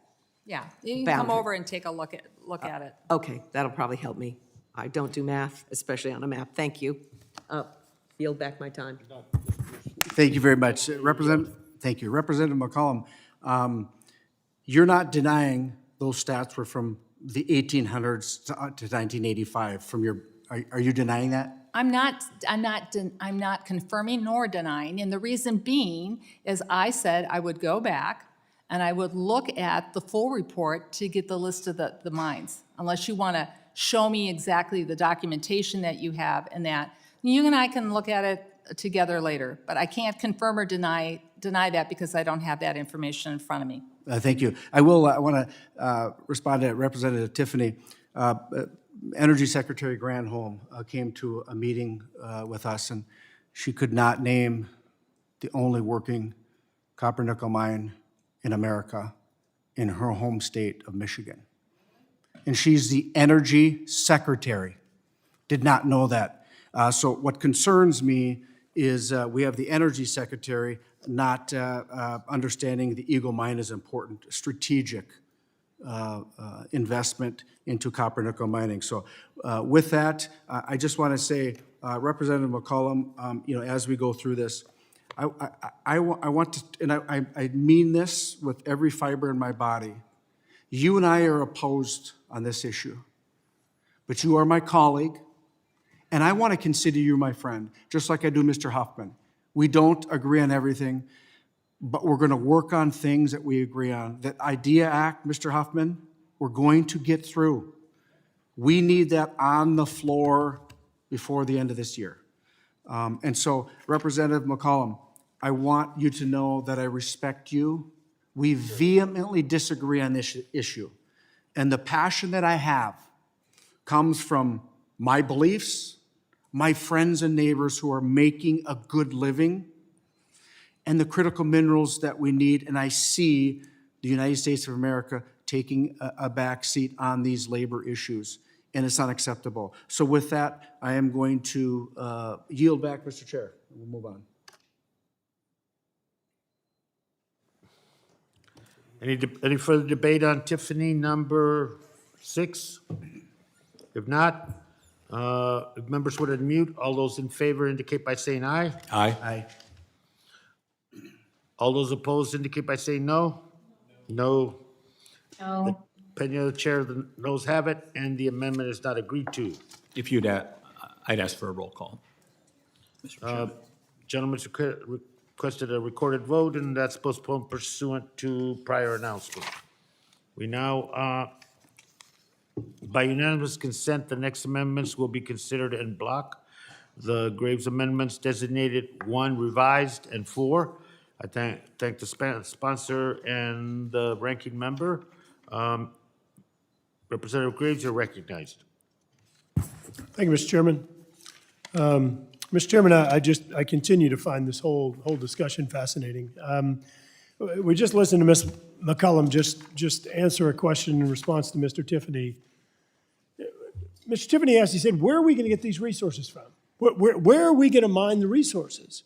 And the answer was, effectively, I don't know, but give me a plan and we'll take a look at it. Mr. Chairman, you and this White House, they're stopping domestic energy production now.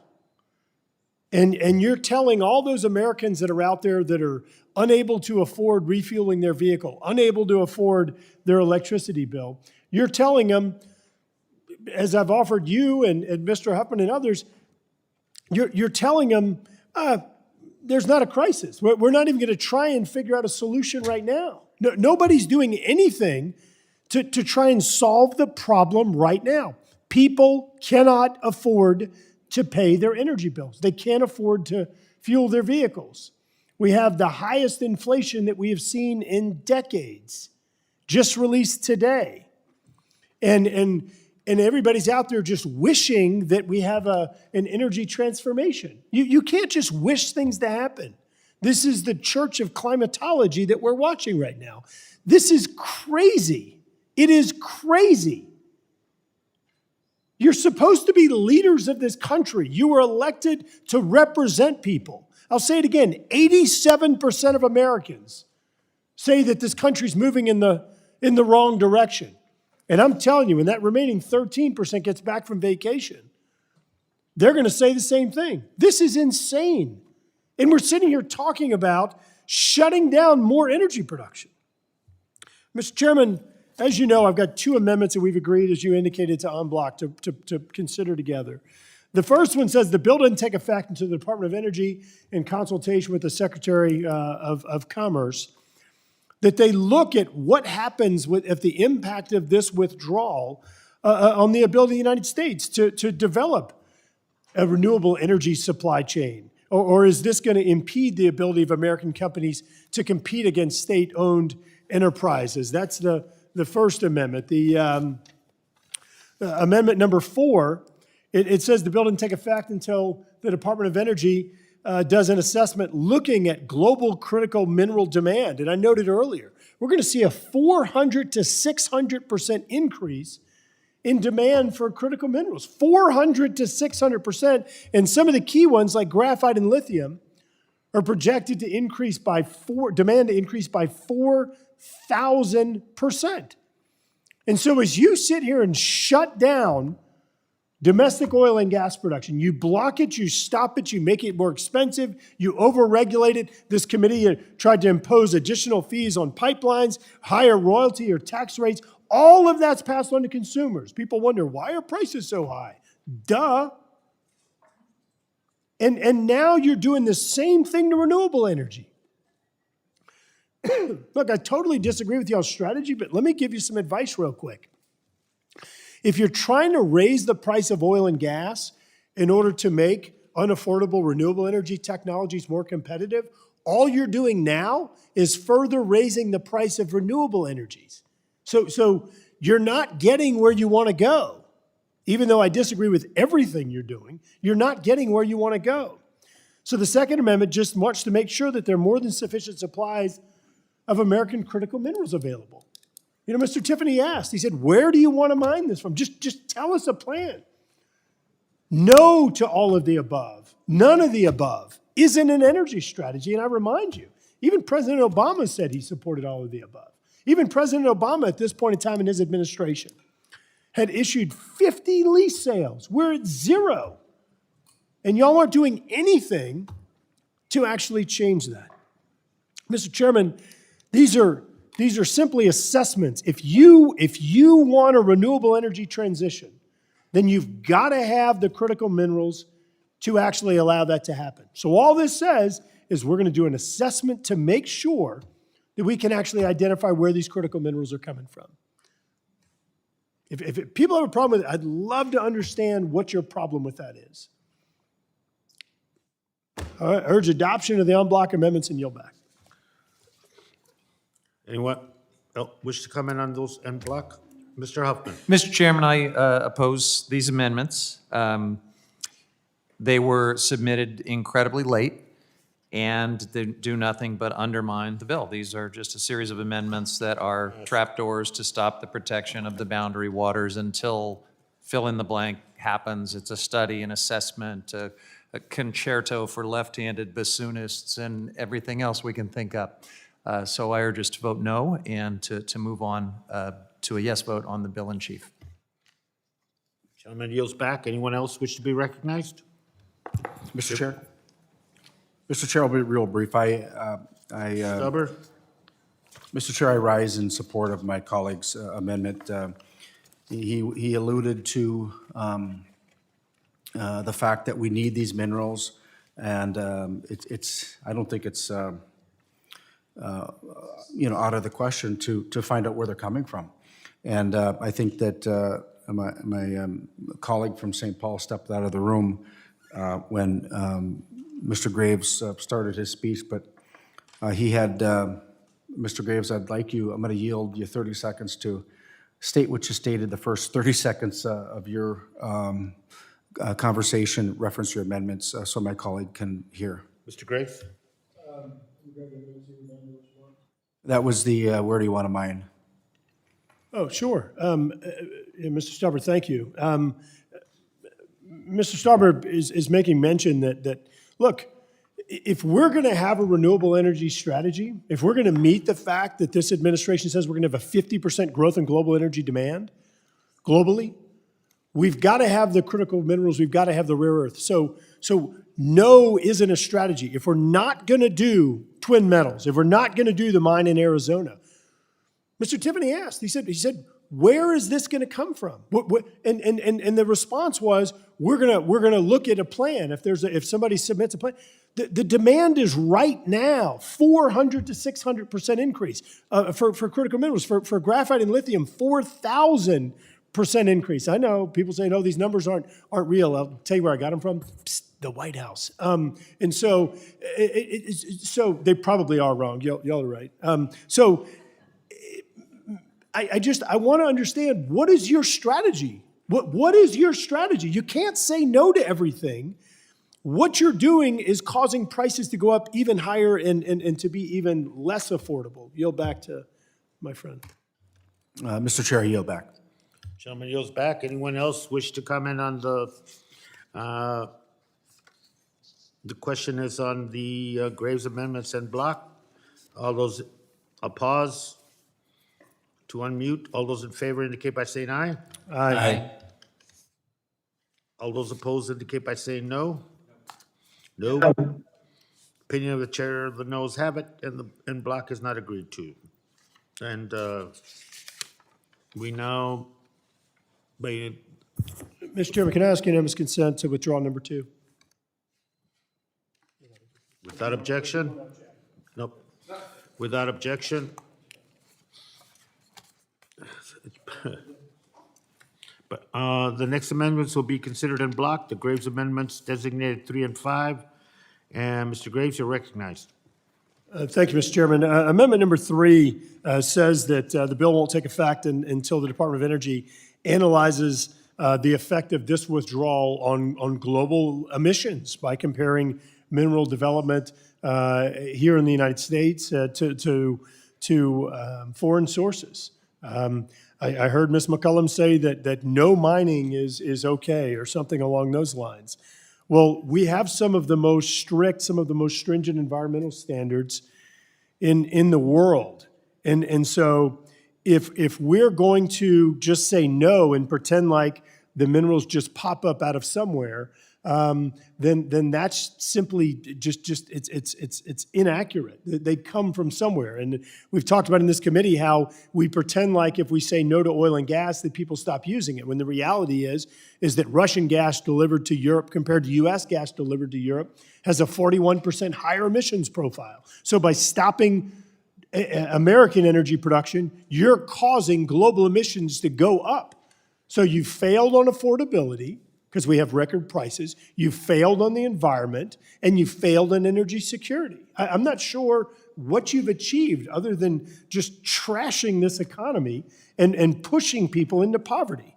And so let's look at the emissions. If y'all are right, we're concerned about the environment, then let's look at the environment. Let's look at what happens when you mine these critical minerals overseas. Number 5 says that the withdrawal will be repealed if the President and the Secretary of State are engaging with adversarial foreign nations to encourage them to increase their energy production without leveraging domestic production. So these 2 amendments do something that I'm strongly supportive of. What these do is these amendments actually help America.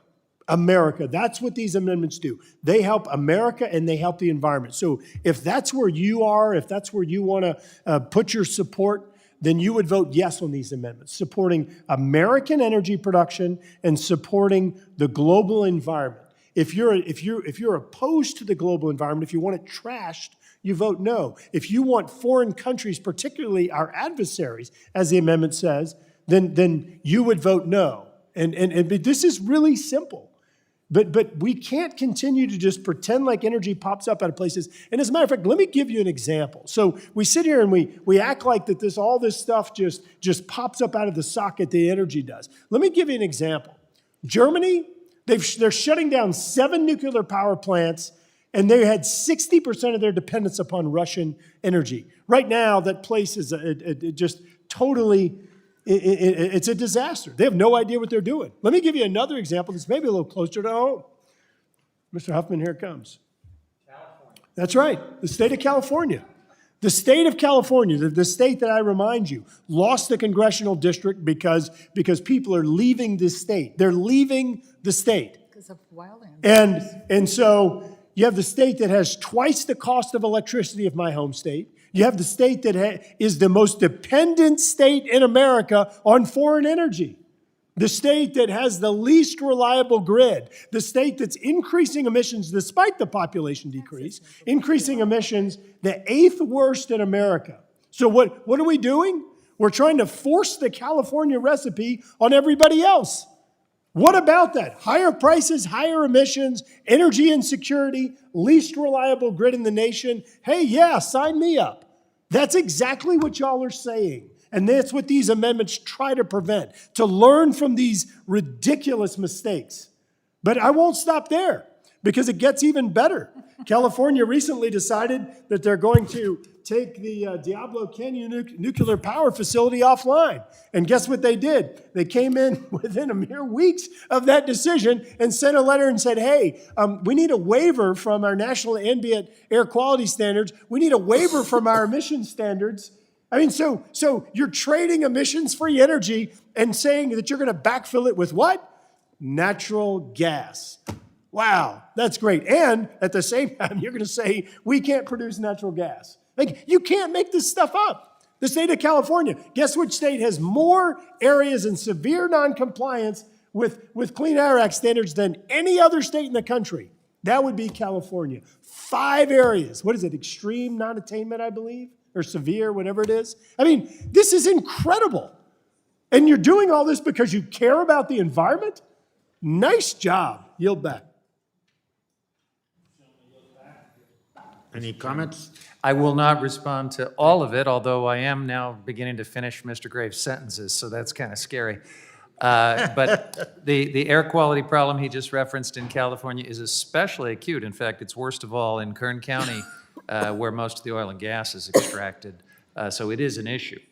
But, Mr. Chairman, I urge our colleagues to vote no on this amendment if they want to protect the boundary waters. And that's what I intend to do. These amendments were filed incredibly late and simply try to undermine the bill. Yield back. Gentleman yields back. Mr. Chair? Recognize Mr. McCollum. I want to give Mr. Graves an opportunity to know that I did not say no to all mining. You weren't here when Mr. Stauber and I were both talking about taconite mining, other things together. I think in the heat of your passion, the gentleman from the southern part of the Mississippi River, I'm from the northern part, didn't mean quite the statement. Yeah. Thank you. But I'll take my time back if you start going again. Ms. McCollum, thank you for the yield. Look, I'm just telling you what I heard whenever you were asked by Mr. Tiffany, if you don't want to mine here, where do you want to mine? And your answer was, give me a plan and I'll take a look at it. But the problem is that the demand is right now. It's right now. Mr. Graves, I'm going to have to take my time. Oh, please, please. Because I don't need, I've heard it 3 times today from you, and I'm not going to finish your sentences for you, but I'm going to end this discussion, so I yield back.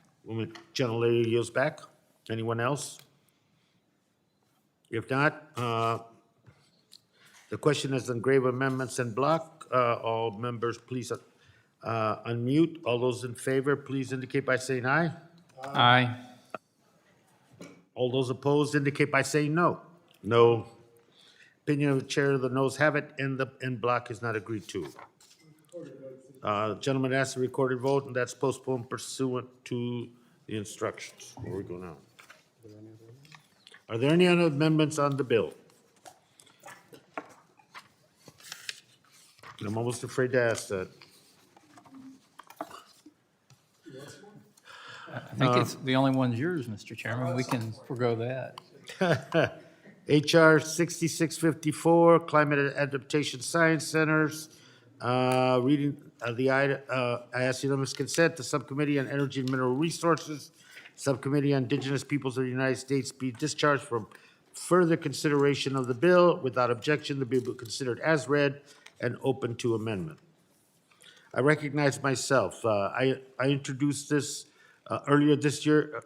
This bill, HR 6654, a bill I introduced earlier this year, would permanently authorize the Climate Adaptation Science Center at the United States Geological Survey. Adapting to the realities of climate crisis is essential, and the most effective climate adaptation solutions are those that build on both the best available science and the unique needs of each community and each region. The Climate Adaptation Science Centers have proven that they can do just that. These centers are effective collaborations between the federal government, our country's best research institution, and the communities they serve. They have the unparalleled scientific expertise of the U.S. Geological Survey. They listen to local communities. They evaluate the voices of indigenous peoples who have been ignored in this decision-making for too long. And the reality is that mitigating the climate crisis is going to take more than a 4 or 5 year authorization. This bill is a permanent commitment that the federal government needs to make to provide communities with adaptation strategies, techniques, best practices, and science.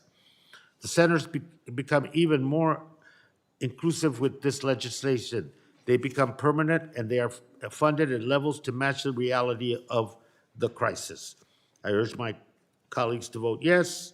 And before we consider amendments, any member wish to be recognized on the legislation itself? Mr. Chairman. Mr. Westerman.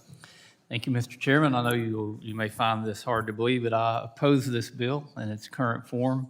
And what this bill would do is authorize the Climate Adaptation Science Centers, or CASC. It's an existing program at the U.S. Geological Survey. The original intent of this program was to research environment and climate-related issues to help land management decisions. This sort of information could be used to plan for wildfires, prevent the listing of species, and predict severe droughts. However, the program as authorized by this bill has significantly strayed from the goal of actionable on-the-ground science. Under the bill, eligibility for research projects would be so broad that nearly anything can be studied. For instance, this past January, the National CASC published a study on the projected impacts of climate change on ecosystems in Madagascar. Now, I'm not going to argue that there's not important research that needs to be done in Madagascar or anywhere else, but I am arguing that this is not what the CASC program should be focused on. There also seems to be significant overlap between this program and others. The National Science Foundation and the USGS programs, such as the Cooperative Research Unit, are already authorized and funded to analyze very similar research topics. It's difficult to tell how the CASC program is distinct from existing research efforts, let alone why it needs its own funding to compete with long-standing programs. Indeed, this bill calls for a very large amount of funding. In 2021, this program was funded at about $41 million. The budget request for 2022 was more than double that at $84.4 million. The ANS to this bill starts at $84.4 and increases every year, totaling $520 million in the first 5 years of the program. That's a lot of money, especially when our country is in the grip of historic inflation. Maybe it'll only buy the same amount that 41 million bought a few years ago if the inflation rate continues going. I oppose this bill due to the meandering focus of the program, the high authorization levels, and a general lack of clarity for the program's organization. I yield back. Wish to be recognized on the legislation? If not, without objection, the NS is offered by myself and is considered as read and open to amendment at any point. I think we now will turn to Representative Moore. You have an amendment designated number 2, and you're recognized for 5 minutes. Thank you, Mr. Chairman. So Congress legislates best. That's to the degree we legislate well. The Congress legislates best when we are explicit about the size and scope of programs. So we must also execute our oversight responsibilities by ensuring that these programs, the programs that do receive funding, spend those taxpayer dollars on the projects at hand instead of on administrative costs. My amendment will ensure that administrative expenses for programs authorized by this funding will be capped at 3%.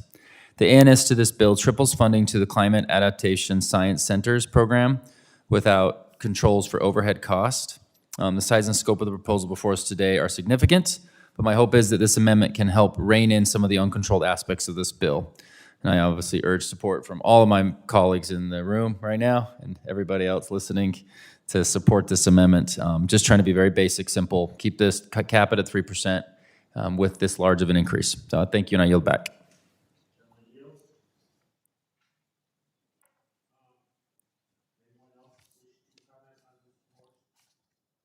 Mr. Chair.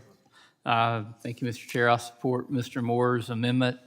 The fiscal responsibility amendment that Mr. Moore's offered would cap administrative expenses at 3%. You know, when we look at tripling this bill, I think the least we could do is cap the amount of administrative expenses. This bill does not contain adequate controls for overhead costs. It creates serious concerns regarding accountability to the taxpayers and oversight of the program, which already suffers from a lack of oversight. The regional centers currently each select one annual research project to fund, but lack a standardized methodology for project prioritization, which leads to significant oversight challenges and makes it difficult for Congress to ensure good stewardship of taxpayer dollars. Again, while I'm opposed to the bill, I think that the least we could do is put a little bit of fiscal responsibility around it and say that you can't, blow this triple increase in funding on overhead cost. So I urge adoption of the amendment, and I yield back. Gentleman yields back. Anyone else? Let me recognize myself. I appreciate the members' concerns about some capping of overhead costs, but however, this legislation already includes adequate protections against excessive administrative cost. All the agreements, the overhead costs are negotiated and formally established between the regional centers, the USGS, and USGS. Agreements are renegotiated every 5 years. Adding in an arbitrary 3% cap to the administrative cost would disproportionately hurt certain regions over the others, especially the Pacific Islands and Alaska, to name 2. These regions tend to have higher overhead costs due to travel costs and their remoteness. These places are also extremely vulnerable to climate change, and we should not be putting arbitrary caps on much-needed funding to make these communities and these places more resilient in the face of this crisis. That's one of the reasons to vote no on the amendment, and I yield back my time. Any further discussion? Hearing no further debate on the Moore Amendment number 2, I will pause so the members joining remotely can unmute. All those in favor indicate by saying aye. Aye. Aye. All those opposed indicate by saying no. No. In the opinion of the chair, the noes have it, and the amendment is not agreed to. Request record a vote, please. Vote requested, and we'll postpone pursuant to the earlier instructions. Representative Moore, once again, you have an amendment designated number 3, and you're recognized for 5 minutes. Thank you again, Chair. under HR 6654, federal funding would be provided to entities to conduct research on science related to land and water management. As part of the ANS to this bill, funding to climate adaptation science centers would be tripled over the status quo. If that is the direction of the committee would like to go with this program, I believe it is crucial that we put sufficient safeguards in place to protect the expenditures of taxpayer dollars. One of the best ways we can do this is with added layers of transparency. My amendment would simply require the publication of project solicitation and selection process online. This will reduce waste and increase transparency into the millions of dollars worth of federal expenditures. So capping, my previous amendment was we recognize and largely we're not supportive of this bill, but as we look at it, these are two really solid measures to be able to just make sure we're using taxpayer dollars as appropriately as possible and not letting runaway administrative expenses take place on the amendment number 2 and on amendment number 3. This just increases transparency so we know what type of projects are being solicited and chosen. So again, simple amendments that would add just something that I know is so important, specifically to my district and my state where taxpayer dollars are sacrosanct. We want to make sure that we're taking as good a care as possible with those. So it's my hope that we will receive strong support from this amendment, and I yield back. Amendment number 3. Mr. Chair. Mr. West. Mr. Chair, I support Mr. Moore's amendment number 3, which again is just a common sense transparency amendment that's offered by our ranking member on the Oversight and Investigations Subcommittee of the full committee. I appreciate him bringing these amendments forward, and I urge a yes vote. Gentleman yields. If there's no one else, let me recognize myself in opposition to the amendment. While I appreciate the goals of the amendment to increase transparency, I have concerns about all the unintended consequences associated with it. Specifically, amendments includes a requirement that all records from grant selection meetings and meetings on research process be published online. Releasing these deliberative materials is not the way to increase transparency. Grant reviewers should be allowed to speak freely in these conversations without fear of backlash from potential grantees. The amendment would also place an undue burden on researchers whose records related to research processes could include nearly every single meeting they take during a project. We would be happy to accept the amendment if Representative Moore were willing to strike subparagraph D. Otherwise, I would oppose the amendment. Mr. Moore? Which one is it? Records for, just to clarify, that would be striking out records from all meetings deliberating or determining research processes or selections? Correct.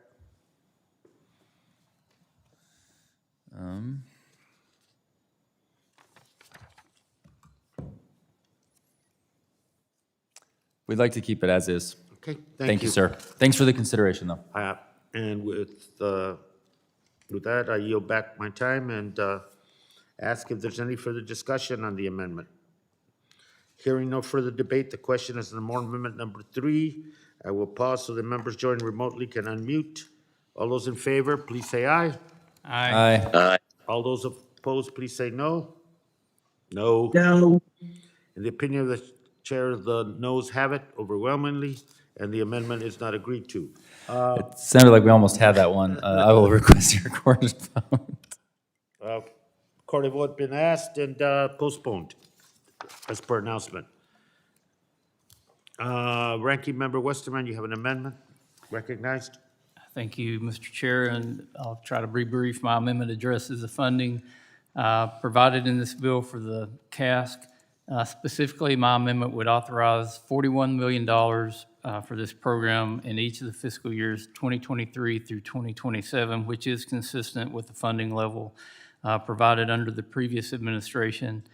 As written, the bill would provide the CASC program with $84 million in fiscal year 2023 and gradually increase funding to $124 million by fiscal year 2027. That's more than $500 million over 5 years. It's triple the funding of what's currently there. And I haven't seen any demonstrated need for why this funding is needed. I see very little oversight here, and I think if we want to keep this program authorized at the current levels, that's a valid thing to do, but I see no reason why we should be increasing the funding by triple with no or little accountability. I yield back. Gentleman yields. Anyone else wish to be recognized on Westerman Amendment number 1? Let me recognize myself. You know, for over a year, we've worked with the Appropriations Committee, USGS, and stakeholders to draft legislation with thoughtful and appropriate funding authorization levels. You know, Americans are facing the impacts of climate change right now, and increased funding for these centers is absolutely essential to be able to work with and meet these communities' needs. In 2021, the United States experienced 20 extreme weather and climate-related disasters that caused more than $1 billion in damages, if not more, and led to the deaths of 688 people. I mention that because each region in which these centers are located are dealing with the particular effects of climate change, arid, drought, water issues in the southwestern region, coastal issues in other issues in other parts of the country, including Alaska and the Pacific Island territories. All that, I think, begs the question that the money that is being asked for now went through a process. This is the funding that's needed just to meet present demand. And the centers need more funding than they received in the past, and funding needs to continue to scale up. And that was the effort behind that. It was not an arbitrary number. It was a process with all the people involved, including stakeholders and communities. And that's the number. That's the authorization. We worked through Appropriations Committee with that as well. And I feel that not only, this is not an expansion as much as a response to a demand, given all the climate issues that are being faced all across our country. And I think it's a wise investment, and exactly what it is, an investment in beginning to look at adaptation in a very real way and helping communities to do the same. With that, I yield back and ask if anybody else wants to address the amendment. If not, I will pause so the members joining remotely can unmute. And all those in favor indicate by saying aye.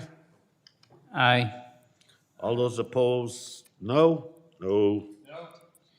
In the opinion of the chair, the noes have it, and the amendment is not agreed to. Representative Boebert, you have an amendment designated number 338, and you're recognized for 5 minutes. Representative? And the program authorized by this bill is apparently intended to assist research efforts to support land management planning for environmental and climate-related issues. There are 10 climate adaptation science centers across the country charged with the all-important task of counseling managers of natural resources, cultural resources, and ecosystem services. The particulars of this climate program are, not surprisingly, quite vague. For example, what research areas are eligible for this funding? On which research areas will the centers advise these managers of natural and cultural resources? There are numerous unanswered questions here, yet Democrats will have no issue with asking committee members to consider authorizing a staggering $520 million over 5 years to this program. Currently, the program is funded at a level of $41 million. Earlier this morning, the nation woke up to the news that the rate of inflation now sits at a record-breaking 9.1% over the last 12 months. The consumer price index for all items went up by 1.3% in June. The rate of inflation for food is now at 10.4%. The inflation for energy and commodities is at 60.6%. And the inflation rate for fuel and oil is now at 98.5%.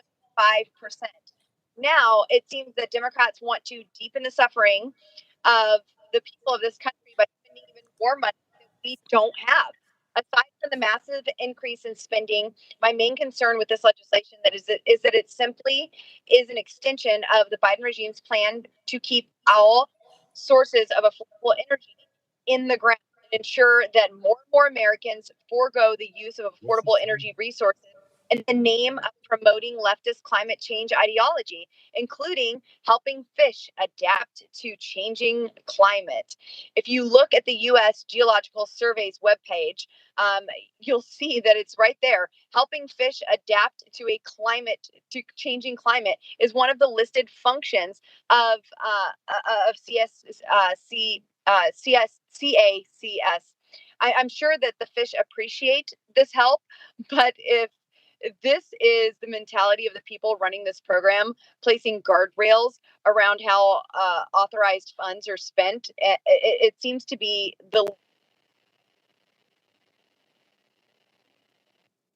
It ensures that no funds made available by this act can be used to promote policies that undermine U.S. economic growth, to include policies that encourage minimizing the use of coal, oil, and natural gas. This amendment should enjoy bipartisan support. Unfortunately, until January 3rd, 2023, this committee will be run by Democrats who have no problem making life increasingly more difficult for the American people. So for the sake of common sense, I urge adoption of my amendment, and I yield back the balance of my time.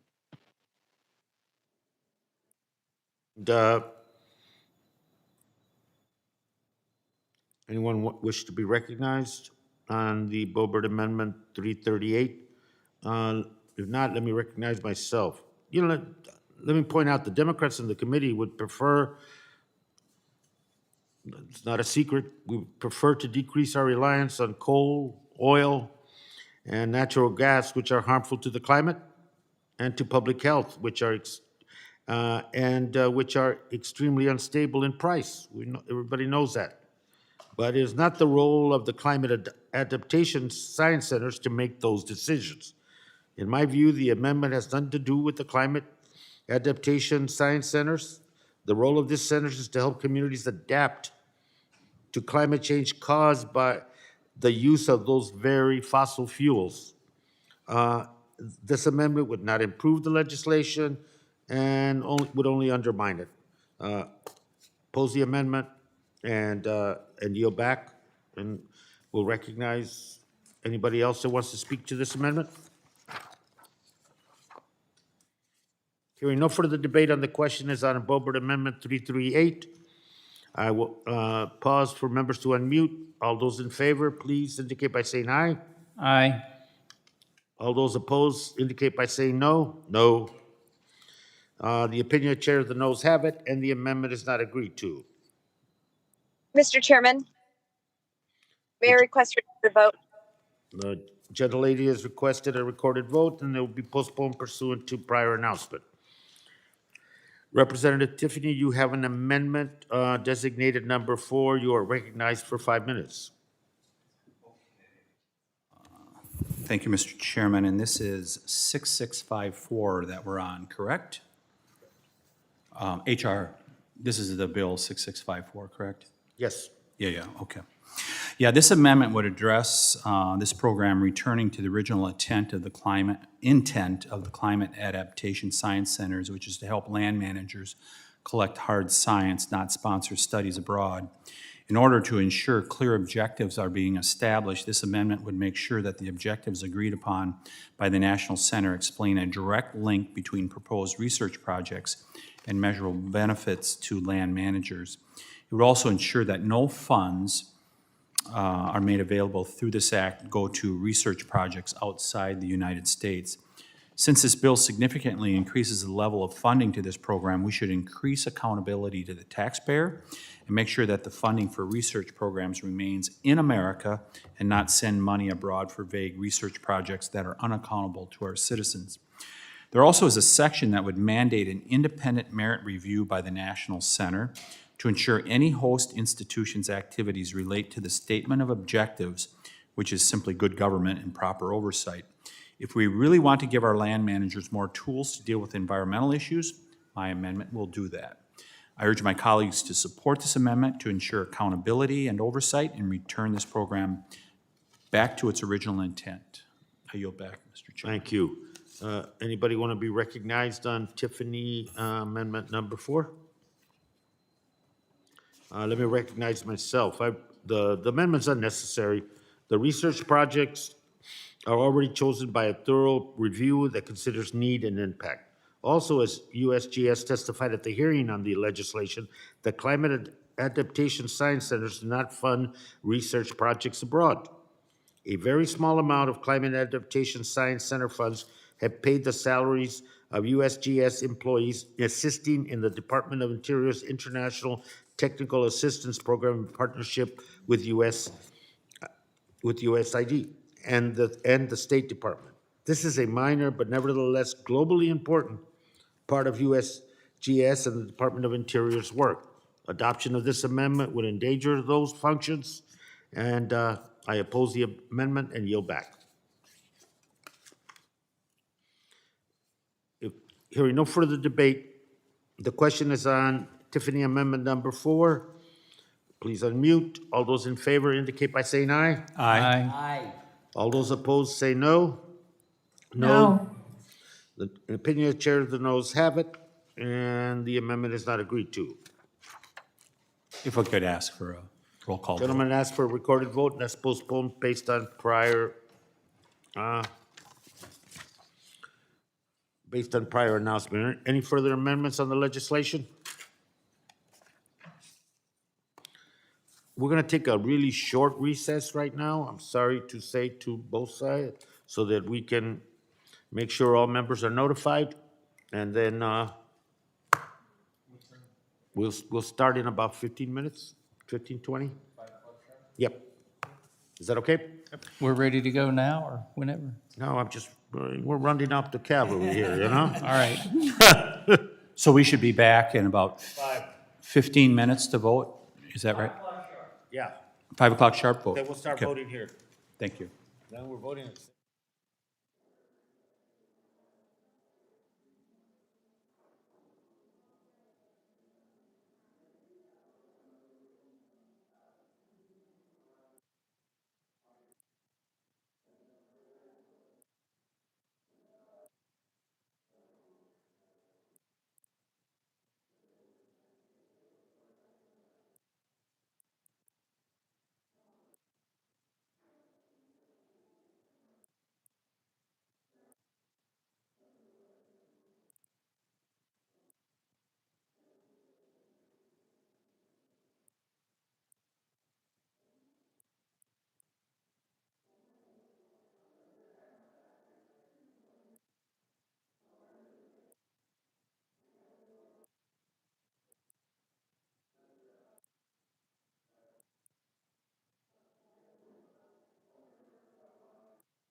Committee will come to order, reconvene. We're now returning to the previously requested recorded votes. We all have members that are in the hearing room have the clicker, the electronic device, and we utilize that in our voting. It'll show up on the monitors on the screen. Green, yes, red, no, and yellow present, much like the floor. While the electronic voting takes place, the chair will ask the clerk to call the names of members that are not recorded. Members joined remotely can then vote by answering the clerk. As we know, members online must be visible in order to vote, and there is no exception for technical issues of voting remotely. Members attending virtually should answer the clerk by saying their name first and then your vote. This allows the camera enough time to switch to you, and it helps reduce the confusion. Members, please note that the overhead monitor screen will not show the votes of members voting remotely. When the chair closes the vote, the clerk shall combine the results of the electronic system and the remote roll call, and she will announce the result.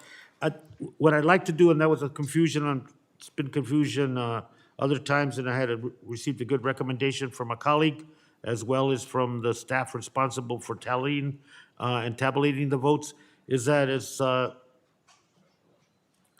after the remote electronic votes are taken, the clerk will go through all the votes that are not listed by name, and that'll be the opportunity, hopefully cutting down on people wanting to have their vote recorded and making the whole process longer than it should be. So if we could wait till we go name by name on those that are not recorded, that way we'll get a clear picture and we can get to the totals much quicker.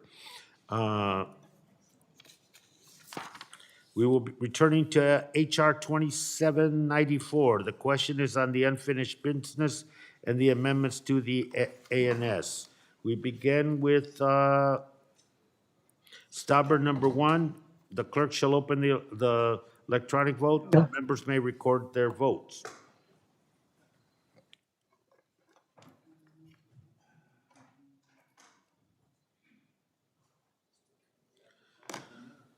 Madam Clerk, how are the chair and ranking members recorded?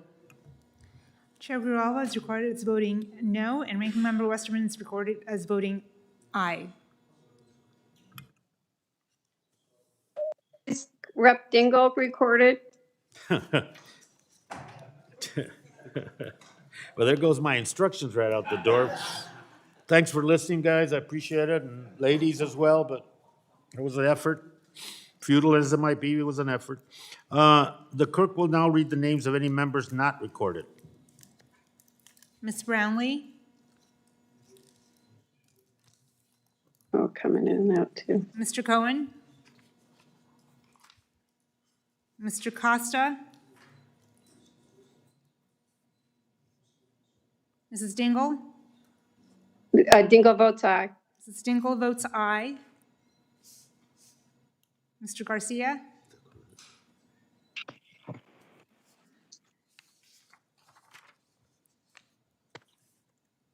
Ms. Leger Fernandez, No. Ms. Leger Fernandez votes no. Mr. Lowenthal,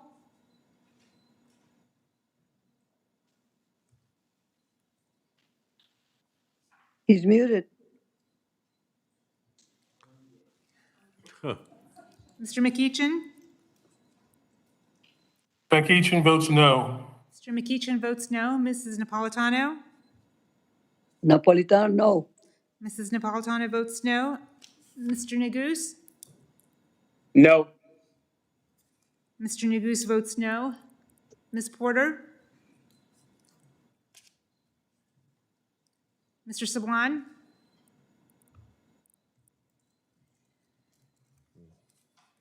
Mr. San Nicolas? Mr. Soto? Soto votes no. Mr. Soto votes no. Ms. Stansberry? Stansberry votes no. Ms. Stansberry votes no. Ms. Tlaib?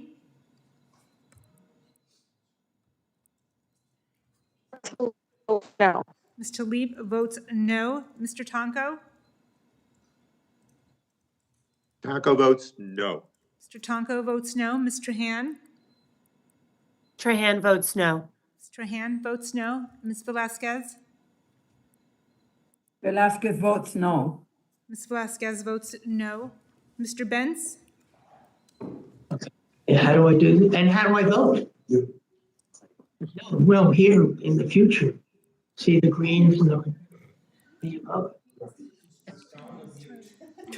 I've asked plenty of times, so trust me. Mr. Benz, yes. Lowenthal votes. Mr. Benz votes yes. Mr. Benz votes aye. Mrs. Bobert? Lowenthal votes no. Mr. Lowenthal votes no. Mrs. Bobert? Are we on? Bobert votes aye. Mrs. Bobert votes aye. Mr. Gomert? Gomert votes aye. My Mr. voice. Gomert votes aye. Ms. Gonzalez-Colon? Gonzalez-Colon votes aye. Ms. Gonzalez-Colon votes aye. Mr. Graves? All of the amendments. Graves votes aye. Mr. Graves votes aye. Ms. Harrell? Ms. Harrell votes aye. Ms. Harrell votes aye. Mr. Heiss? Heiss votes yes. Mr. Heiss votes aye. The Mr. one who McClintock? is represents the. Mr. Chairman, members need to mute when they're not voting. Thank you. Mr. McClintock? Mr. Moore? Moore votes aye. Mr. Moore votes aye. Mrs. Radewagen?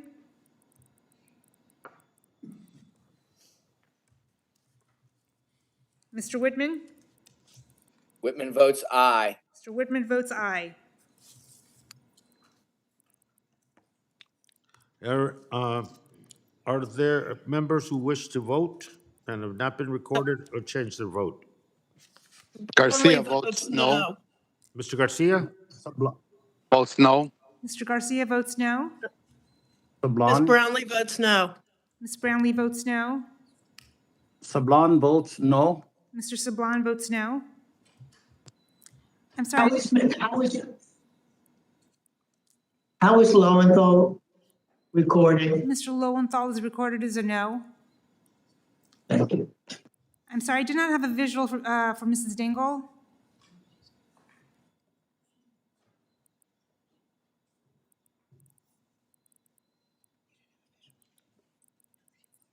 Can you see me?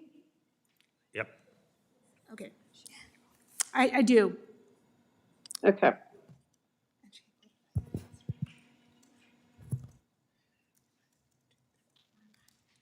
Are there,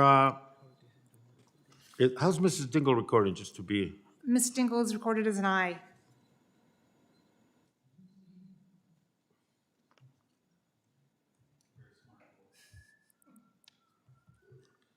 Are there,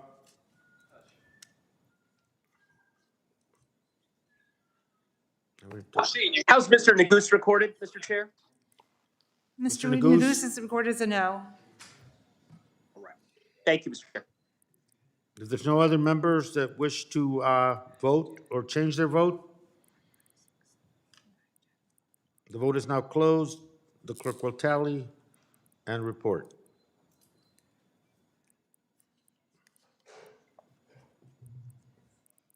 It's gonna be too close.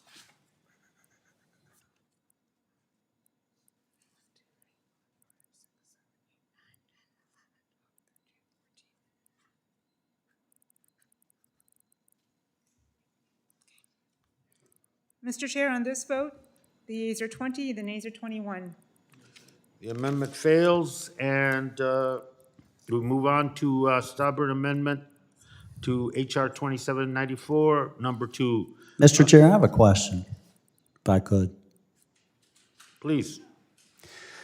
Do we have the ability, or why wouldn't we reflect everyone's vote up here on this screen, instead of having half the committee's vote reflected on the screen and half the committee who's not in attendance not reflected on the screen? It's very confusing. Unfortunately, we can't do that. With that question and your inquiry, we've pursued it from this side. So why are you reflecting half of the votes on the screen then? I mean, it doesn't make sense to me. I'm sorry. Well, I don't know what to tell you. That's the process, and it's a hybrid process, as you well know, and we're dealing with it. As long as they're recorded and people feel that, and the vote is legitimate, then there's nothing that is out of the rules of the procedures in that process, and there was. And my colleague, Mr. Westermus, has approved this part of it, so. I don't know, I guess I'm telling you to take it up with him. Stopper number 2. Me and Putin, it's always somebody else.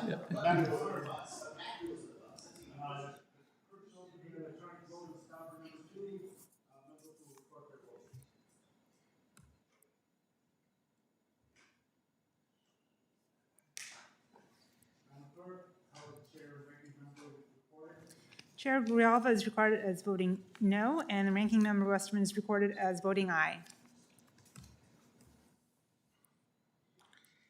The clerk will begin to read the names of any members not recorded. Ms. Brownlee?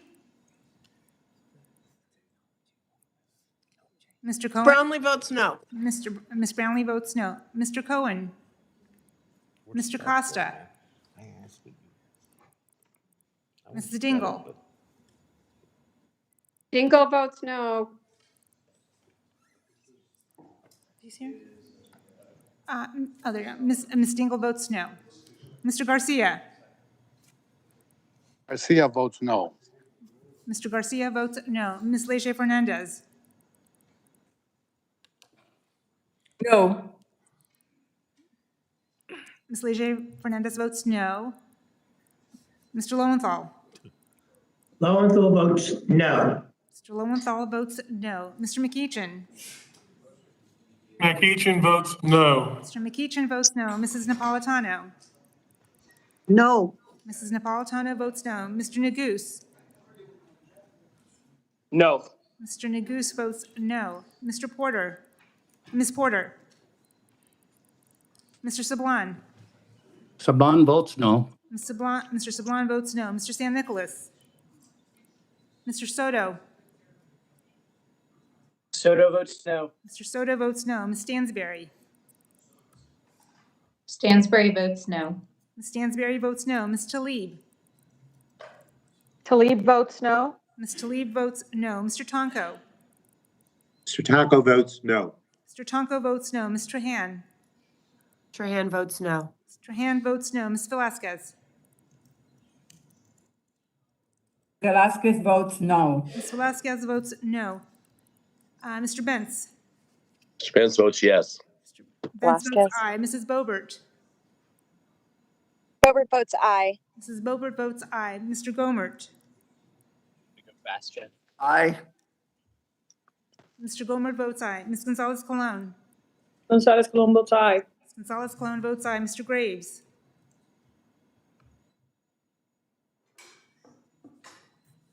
Ms. Harrell? Ms. Harrell votes aye. Ms. Harrell votes aye. Mr. Heiss? Ice votes yes. Mr. Heiss votes aye. Mr. McClintock?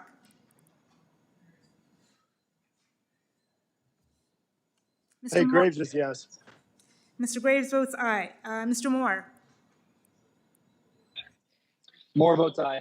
Mr. Moore votes aye. Mrs. Radewagen?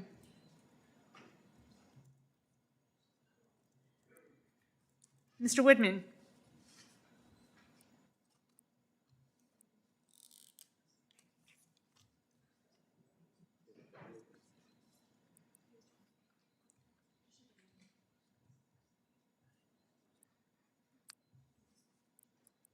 Whitman votes aye. Mr. Woodman votes aye.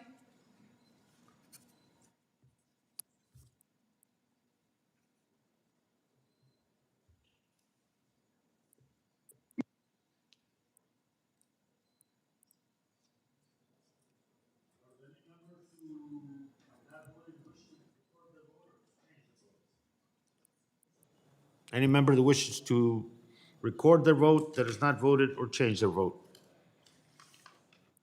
Mr. Chairman, how is Dingle recorded? How is Ms. Dingle recorded? Mrs. Dingle is recorded as a no. No. Thank you. Anyone else? The vote is now closed, and clerk will tally the vote and report. Mr. Chair, on this vote, the yeas are 19 and the nays are 23. The amendment fails, and we move to stubborn amendment number 3. The clerk shall open the electronic vote, and members will record their votes.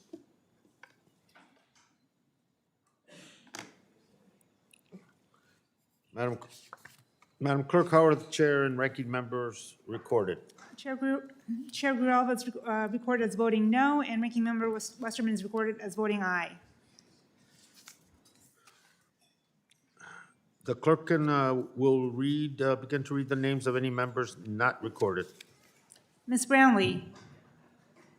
Brownlee votes no. Ms. Brownlee votes no. Mr. Cohen. Mrs. Dingle.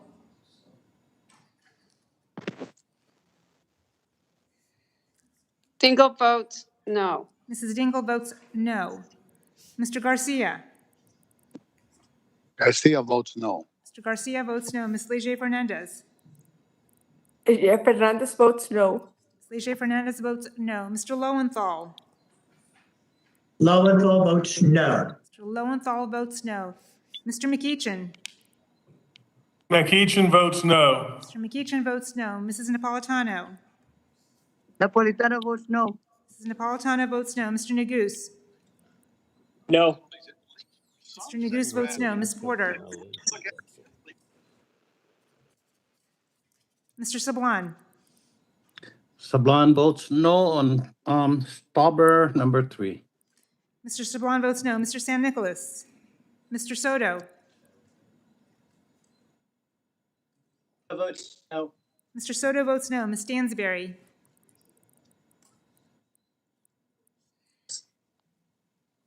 Ms. Talib. Oh, Stansbury votes no. Ms. Stansberry votes no. Ms. Talib. Talib votes.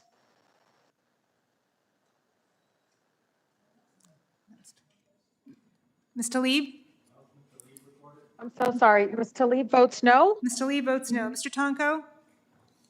Mr. Taco votes no. Mr. Tonko votes no. Mr. Han. Trahan votes no. Mr. Han votes no. Ms. Velasquez. Velasquez votes no. Mr. Velasquez votes no. Mr. Benz. Mr. Benz votes yes. Mr. Benz votes aye. Mrs. Bobert.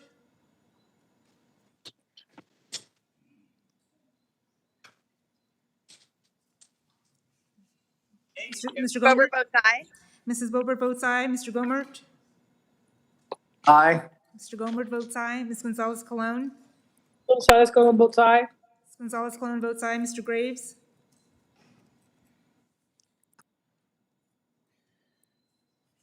Ms. Harrell. Ms. Harrell votes aye. Ms. Harrell votes aye. Mr. Heiss.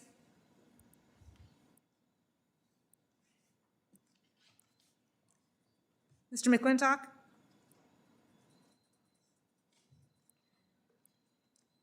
Mr. Moore.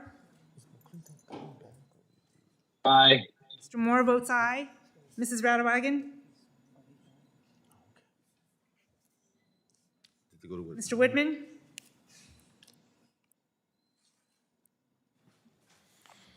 Are there any members who have not voted and wish to be recorded or to change their votes? Graves, yes.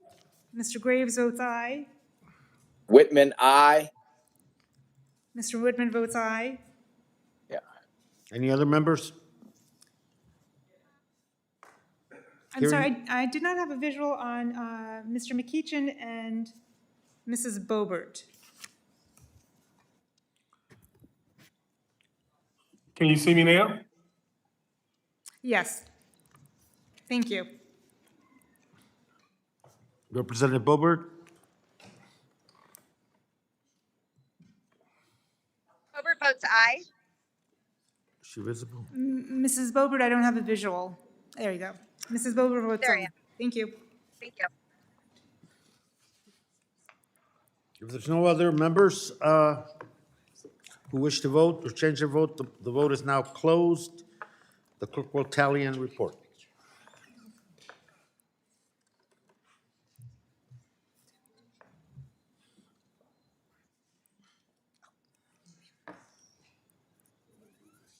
Mr. Chair, on this vote, the yeas are 18 and the nays are 23.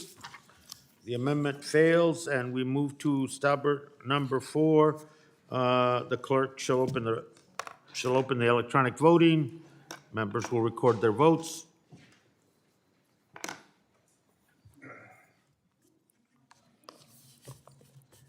Madam Clerk, how are the chair and ranking members? Oh, goodness. Sorry. How are the chair and ranking members recorded? Chair Grijalva is recorded as voting no, and Ranking Member Westerman is recorded as voting aye. The clerk will begin to read the names of any members not recorded. Ms. Brownlee? Ms. Brownlee votes no. Ms. Brownlee votes no. Mr. Cohen? Mrs. Dingle? Mrs. Dingle votes no. Mrs. Dingle votes no. Mr. Garcia? Garcia votes no. Mr. Garcia votes no. Ms. Leger Fernandez? No. Ms. Leger Fernandez votes no. Mr. Lowenthal? No.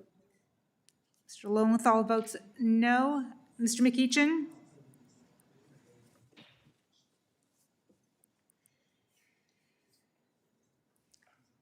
McEachin votes no. Mr. McEachin votes no. Mrs. Napolitano? Oh, disregard. Mr. Neguse? No. Mr. Neguse votes no. Ms. Porter? Mr. Sablon? Sablon votes no. Mr. Sablon votes no. Mr. San Nicolas? Mr. Soto? Soto votes no. Mr. Soto votes no. Ms. Stansberry? Stansberry votes no. Ms. Stansberry votes no. Ms. Talib? Talib votes no. Ms. Talib votes no. Mr. Tonko?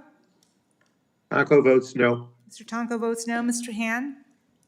Trahan votes no. Mr. Han votes no. Ms. Velasquez? Mr. Benz? Mr. Benz votes yes. Mr. Benz votes aye. Mrs. Bobert? Mr. Gomert? Aye. Mr. Gomert votes aye. Ms. Gonzalez-Colon? Gonzalez-Colon votes aye. Ms. Gonzalez-Colon votes aye. Mr. Graves? Mr. Graves Madam votes, Clerk, votes aye. Mr. Graves votes aye. Mrs. Bobert votes aye. Mr. Graves, you're muted.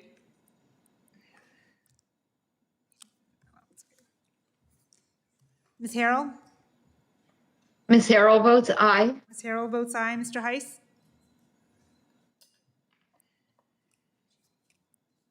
Mr. McClintock? Mr. Moore? Aye. Mr. Moore votes aye. Mrs. Radewagen? You're yes. Mr. Whitman? Whitman votes aye. Mr. Whitman votes aye.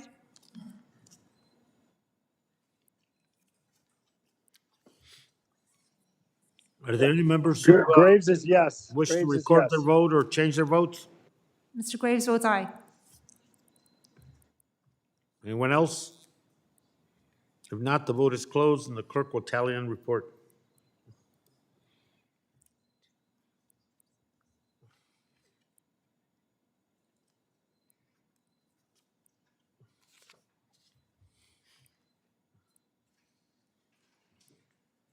Mr. Chair, on this vote, the yeas are 18 and the nays are 23. The amendment fails, and we move to stubborn amendment number 12. The clerk shall open the electronic vote. Members will record their vote. If the clerk will please indicate how the chair and ranking member are recorded. Still hung up? Is it on?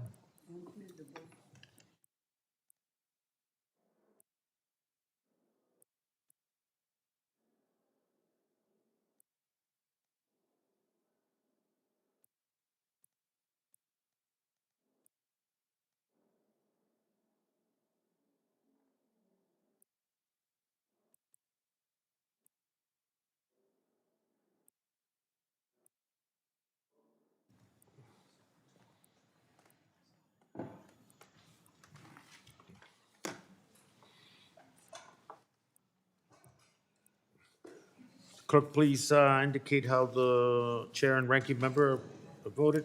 Chair Gruel is recorded as voting no, and Ranking Member Westerman is recorded as voting aye. The clerk could please begin to read the names of any members not recorded. Ms. Brownlee? Ms. Brownlee votes no. Ms. Brownlee votes no. Mr. Cohen? Mrs. Dingle? Dingle votes no. Mrs. Dingle votes no. Mr. Garcia? Garcia votes no. Mr. Garcia votes no. Ms. Leger Fernandez? No. Ms. Leger Fernandez votes no. Mr. Lowenthal? Lowenthal votes no. Mr. Lowenthal votes no. Mr. McEachin? McEachin votes no. Mr. McEachin votes no. Mr. Neguse? No. Mr. Neguse votes no. Ms. Porter? Mr. Sablan? Sablan votes no. Mr. Sablan votes no. Mr. San Nicolas? Mr. Soto? Mr. Soto votes no. Mr. Soto votes no. Ms. Stansberry? Stansberry votes no. Ms. Stansberry votes no. Ms. Tlaib? Tlaib votes no. Ms. Tlaib votes no. Mr. Tonko? Tonko votes no. Mr. Tonko votes no. Mr. Han? Trahan votes no. Mr. Han votes no. Ms. Velasquez? Mr. Bentz? Mr. Benz votes yes. Mr. Bentz votes aye. Mrs. Boebert? Bobert votes aye. Mrs. Boebert votes aye. Mr. Carl?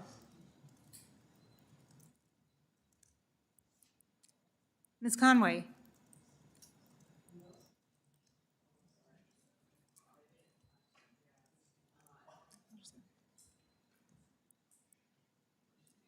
Mr. Gomert?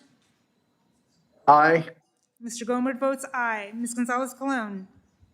Aye. Gonzalez Colon, aye. Ms. Gonzalez-Colon votes aye. Mr. Graves? Ms. Harrell? Ms. Harrell votes aye. Ms. Harrell votes aye. Mr. Heiss? Heiss votes yes. Mr. Heiss votes aye. Mr. McClintock? Mr. Moore?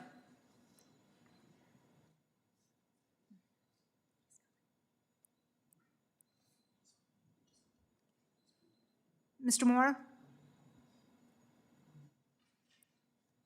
Aye. Mr. Moore votes aye. Mrs. Radewagen? Mr. Whitman? Whitman votes aye. Mr. Whitman votes aye. Not recorded their vote or wish to change their vote? Garcia votes no. How's Mr. Garcia recorded? Mr. Garcia was recorded as no. Okay. Anyone else? Graves, how am I recorded?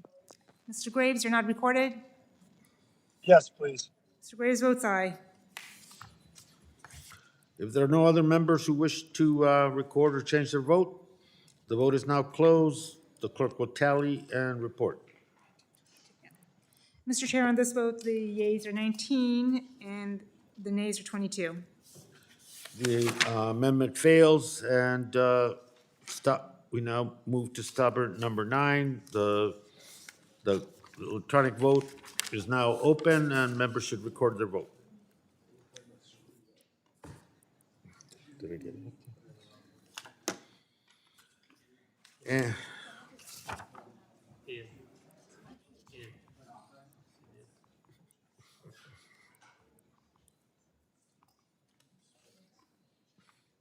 Are there, the clerk will read the names of any members not recorded, please.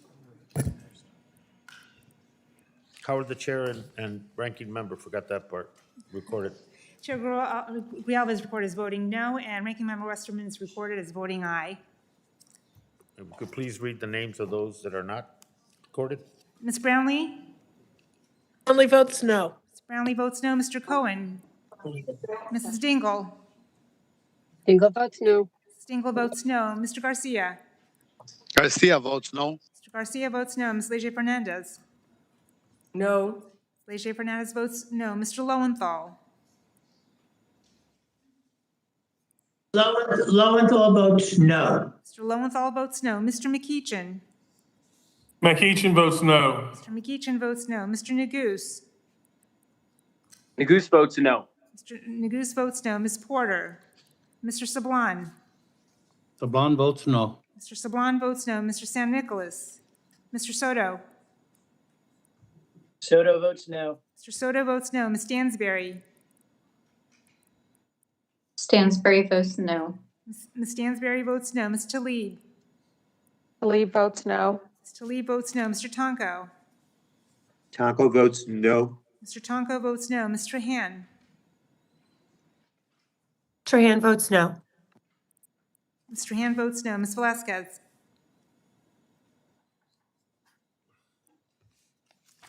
Mr. Benz? Mr. Benz votes yes. Mr. Benz votes aye. Mrs. Boebert? Hobart votes aye. Mrs. Boebert votes aye. Mr. Gomert? Aye. Mr. Gomert votes aye. Ms. Gonzalez-Colon? Gonzalez Colon votes aye. Ms. Gonzalez-Colon votes aye. Mr. Graves? Graves, yes. Mr. Graves votes aye. Ms. Harrell? Ms. Harrell votes aye. Ms. Harrell votes aye. Mr. Heiss? Heiss, yes. Mr. Heiss votes aye. Mr. Lamborn? Mr. McClintock? Mr. Moore? Aye. Mr. Moore votes aye. Mr. Obernolte? Obernolte, aye. Mr. Obernolte votes aye. Mrs. Radewagen? Mr. Woodman?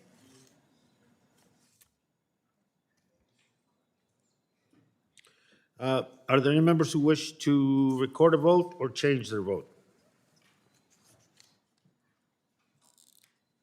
If not, the vote is closed and the clerk shall tally and report.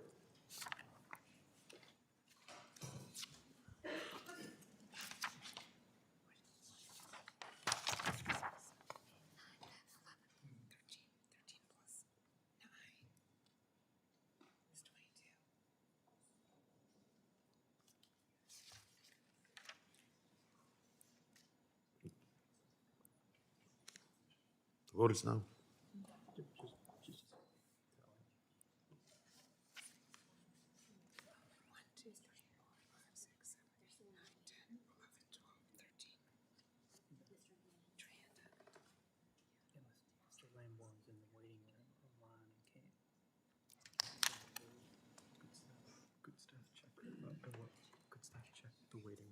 Mr. Chair, on this vote, the yeas... Could staff check on the waiting room, one of the members is in the waiting room waiting to get in? I think Mr. Lambert? Mr. Lambert, he had to go to the full.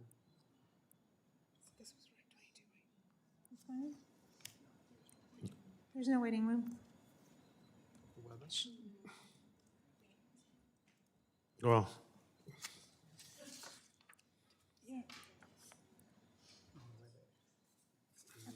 are there anyone wish to record their vote? Tally, please. Mr. Chair, on this vote, the yeas are 17 and the nays are 22. The amendment fails, and still on HR 2794, the question and the amendments to the ANS designated, the N block consisting of stubber amendments 5, 8, 10, 11, 13, 14, 15, and 20. The clerk will open the electronic voting. Please Members will record their votes. How are the chair and ranking members recorded, Madam Clerk? Chair Grijalva is recorded as voting no, and ranking member The clerk will read the names of any members not recorded, please. Westerman is recorded as voting aye. Okay. Ms. Brownlee? Ms. Brownlee votes no. Ms. Brownlee votes no. Mr. Cohen? Mrs. Dingle?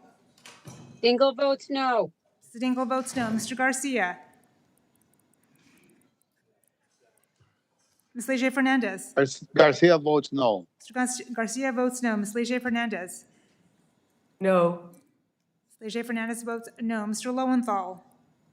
Lowenthal votes no. Mr. Lowenthal votes no. Mr. McEachin? McEachin votes no. Mr. McEachin votes no. Mr. Neguse? No. Mr. Neguse votes no. Ms. Porter? Mr. Sablon? No. Mr. Sablon votes no. Mr. Sam Nicholas? Mr. Soto? Soto votes no. Mr. Soto votes no. Ms. Stansberry? Stansberry votes no. Ms. Stansberry votes no. Ms. Tlaib?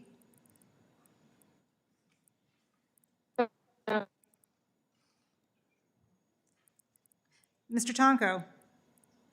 Tonko votes no. Mr. Tonko votes no. Mr. Han? Trahan votes no. Mr. Han votes no. Ms. Velasquez? Mr. Benz? Mr. Benz votes yes. Mr. Benz votes aye. Mrs. Bobert? Bobert votes aye. Mrs. Bobert votes aye. Mr. Gomert? Ms. Gonzalez-Colon? Gonzalez Colon votes aye. Ms. Gonzalez-Colon votes aye. Mr. Graves? Graves, yes. Mr. Graves votes aye. Ms. Harrell? Ms. Harrell votes yes. Ms. Harrell votes aye. Mr. Heiss? Aye, yes. Mr. Heiss votes aye. Mr. Lamborn? Mr. McClintock? Lamborn votes aye. Mr. Lamborn votes aye. Mr. McClintock? Mr. Moore?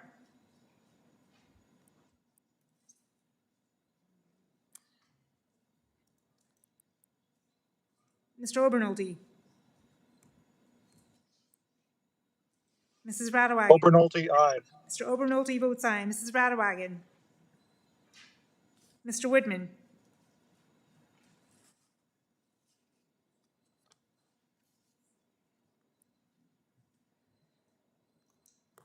Gomert votes aye.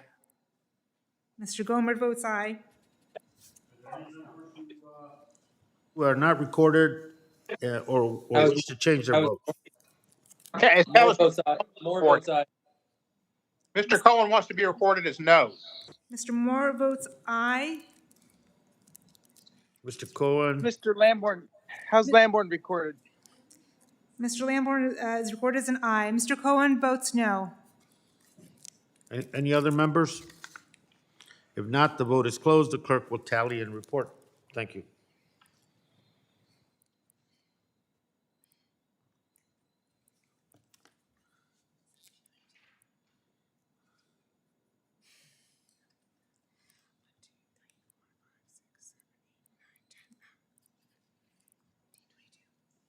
Mr. Chair, on this vote, the yeas are 18 and the nays are 22. The amendment fails, and now we move to Westerman Amendment number 17. The clerk open the electronic voting. Members will record their votes.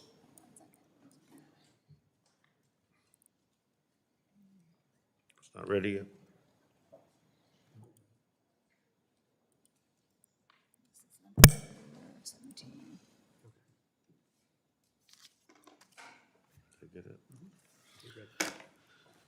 How is, Madam Clerk, how is Chair and Ranking Member recorded? Chair Grijalva is recorded as voting no, and Ranking Member Westerman is recorded as voting aye. The clerk would please call on any members that are not recorded. Ms. Brownlee? Ms. Brownlee votes no. Ms. Brownlee votes no. Mr. Cohen? Mrs. Dingle? No. Cohen votes no. Mr. Cohen votes no. Mrs. Dingle? Still votes no. Mrs. Dingle votes no. Mr. Garcia? Garcia votes no. Mr. Garcia votes no. Ms. Leger Fernandez? No. Ms. Leger Fernandez votes no. Mr. Lowenthal. Lowenthal votes no. Mr. Lowenthal votes no. Mr. McEachin. McEachin votes no. Mr. McEachin votes no. Mr. Neguse. No. Mr. Neguse votes no. Ms. Porter. Mr. Sablon. No. Mr. Sablon votes no. Mr. Sam Nicholas. Mr. Soto. Soto votes no. Mr. Soto votes no. Ms. Stansberry. Stansberry votes No. no. Ms. Stansberry votes no. Ms. Talib. Votes no. Ms. Talib votes no. Mr. Tonko. Tonko votes no. Mr. Tonko votes no. Mr. Han.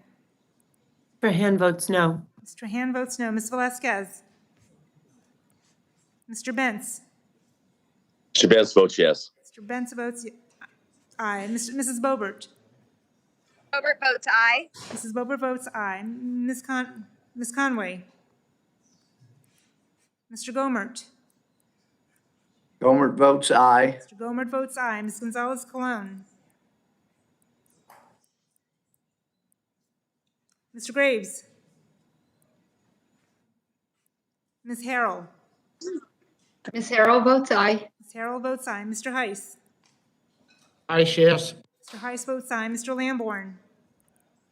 Lamborn votes aye. Mr. Lamborn votes aye. Mr. McClintock. Mr. Moore. Aye. Mr. Moore votes aye. Mr. Obernolte. Gonzalez Colon votes aye. Ms. Gonzalez Colon votes aye. Mr. Obernolte. Mrs. Radewagen. Mr. Whitman. Obernolte, aye. Mr. Obernolte votes aye.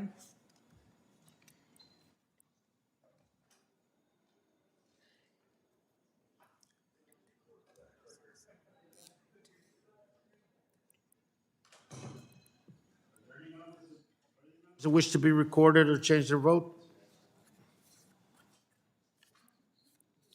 Hearing none. Graves, yes. Graves, yes. Mr. Graves votes aye. Hearing none. The vote is now closed and the clerk will tally and report, please. Mr. Chair, on this vote, the yeas are 18 and nays are 23.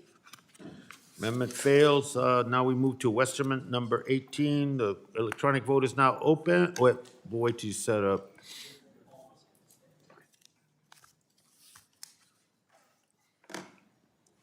Am I up there?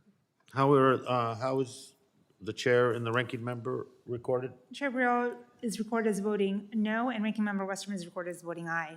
Clerk will please read the names of those members that are not recorded. Ms. Brownlee? Brownlee votes no. Ms. Brownlee votes no. Mr. Cohen? No.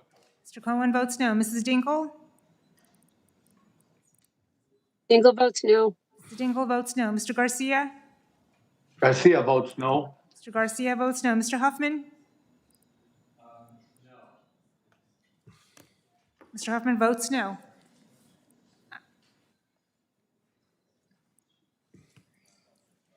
Okay.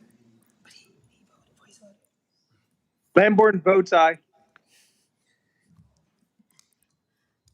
He just got me off one. Ms. Leger Fernandez? No. Ms. Leger Fernandez votes no. Mr. Levin? Oh, Mr. Lowenthal? Lowenthal votes no. Mr. Lowenthal votes no. Mr. McEachin? McEachin votes no. Mr. McEachin votes no. Mr. Neguse? No. Mr. Neguse votes no. Ms. Porter? Mr. Sablon? No. Mr. Sablon votes no. Mr. San Nicholas? Mr. Soto?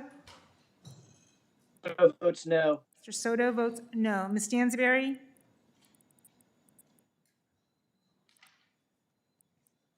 Ms. Talib? Talib votes no. Ms. Talib votes no. Mr. Tonko? Tonko votes no. Mr. Tonko votes no. Ms. Trahan? Trahan votes no. Ms. Trahan votes no. Ms. Velasquez? Mr. Bentz? Mr. Benz votes yes. Mr. Bentz votes aye. Mrs. Boebert? Aye. Mrs. Boebert votes aye.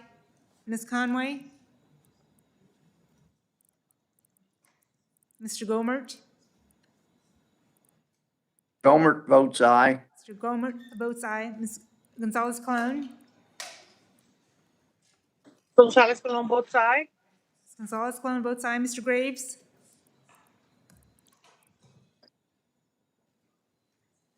Ms. Harrell? Ms. Harrell votes aye. Ms. Harrell votes aye.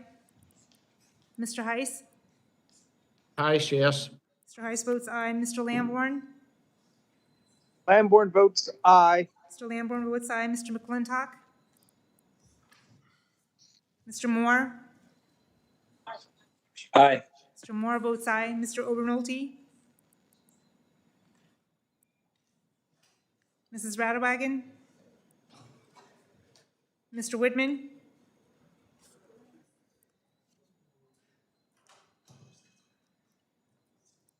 Graves, yes. Mr. Graves votes Mr. aye. Are there members who wish to vote and are not recorded or change their vote? Mr. Chairman, this is Melanie Stansbury. I believe I had a technical problem. I vote no. Ms. Stansberry votes no. Thank you. Anyone else? If not, the vote is closed and the clerk will tally and report.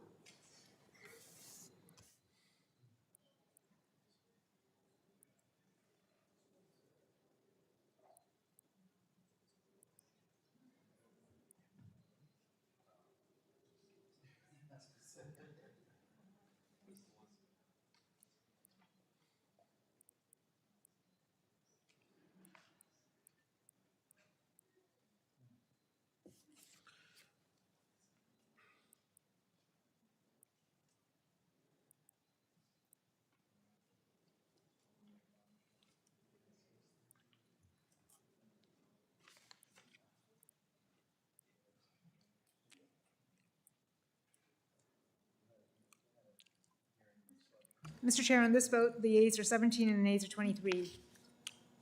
Amendment fails, and we move to Westerman number 18. No, Boebert 16. The electronic voting is open. Members will record their votes. The clerk will indicate how the chair and ranking member are recorded. Chair Grijalva is recorded as voting no, and Ranking Member Westerman is recorded as voting aye. And the clerk will please read the names of any members not recorded. Mr. Chairman, which amendment are we on? Boebert number 16. Boebert 16. Okay, thank you. Ms. Brownlee? Brownlee votes no. Ms. Brownlee votes no. Mr. Cohen? No. Mr. Cohen votes no. Mrs. Dingle? Horn votes aye. No. Mrs. Dingle votes no. Mr. Garcia?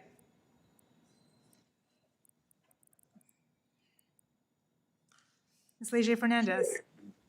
No. Garcia votes no. Mr. Garcia votes no. Ms. Leger Fernandez votes no. Mr. Lowenthal? Lowenthal votes no. Mr. Lowenthal votes no. Mr. McEachin? McEachin votes no. Mr. McEachin votes no. Mr. Neguse?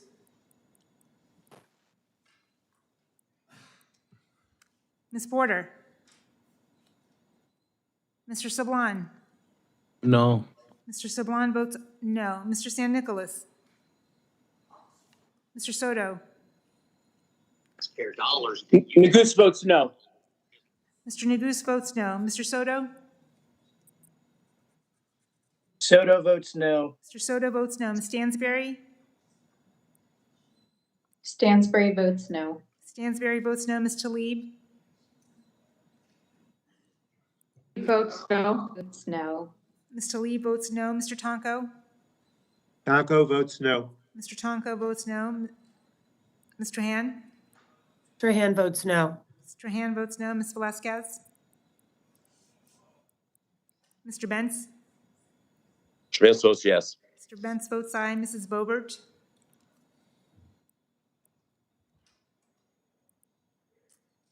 Boebert votes aye. Mrs. Boebert votes aye. Ms. Conway? Mr. Gomer? Gomer votes aye. Mr. Gomer votes aye. Ms. Gonzalez Cologne? Gonzalez Colon votes aye. Ms. Gonzalez Cologne votes Mr. aye. Lamborn Mr. votes Graves? aye. Lamborn votes aye. Graves, yes. Graves, Mr. Graves votes aye. Mr. Lamborn votes aye. Ms. Harrell? Miss Harrell votes aye. Ms. Harrell votes aye. Mr. Heiss? Heiss, yes. Mr. Heiss votes aye. Mr. McClintock? Mr. Moore? Aye. Mr. Moore votes aye. Mr. Obernolte? Mrs. Radewagen? Mr. Whitman?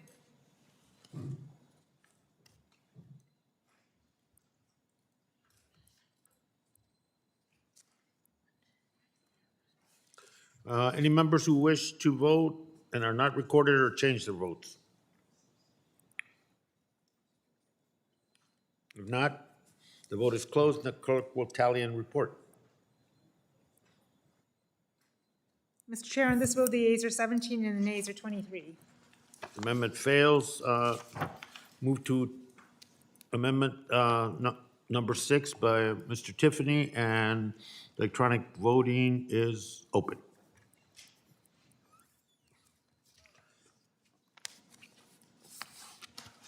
How are the chair and ranking member recorded?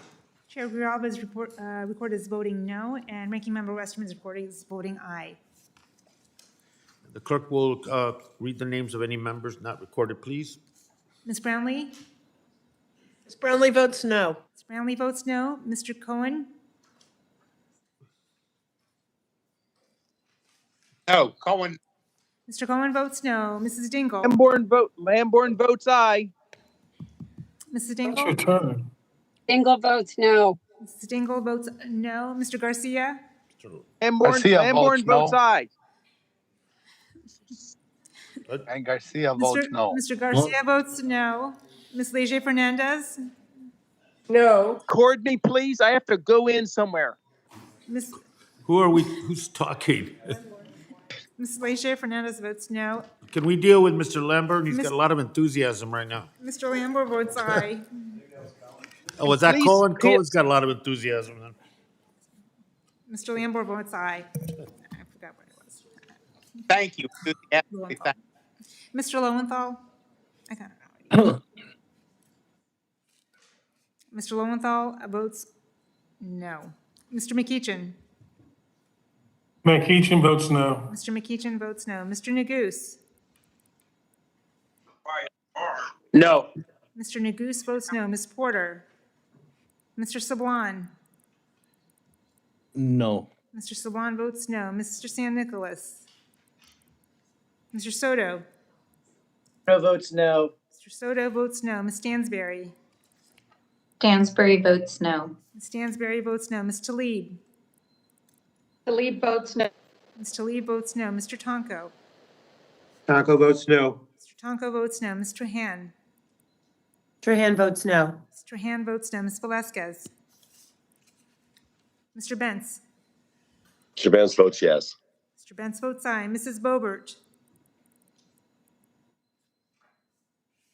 Mr. Gomert? Gomer votes aye. Mr. Gomert votes aye. Ms. Gonzalez Colon? Madam Clerk, Boebert votes aye. Mrs. Boebert votes aye. Ms. Gonzalez Colon? Gonzalez Colon votes aye. Ms. Gonzalez Colon votes aye. Mr. Graves? Ms. Harrell?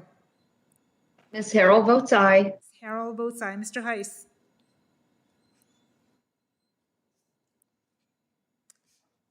Mr. McClintock? Mr. Moore? Aye.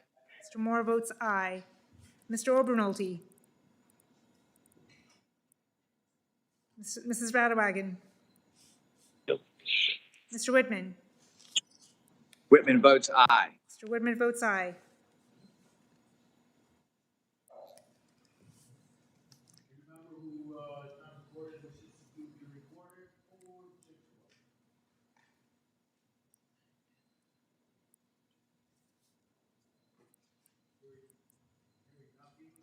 The clerk will tally the vote and report.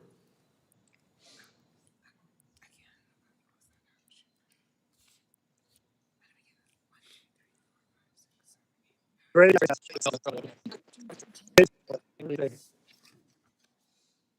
Mr. Chairman, how am I recorded?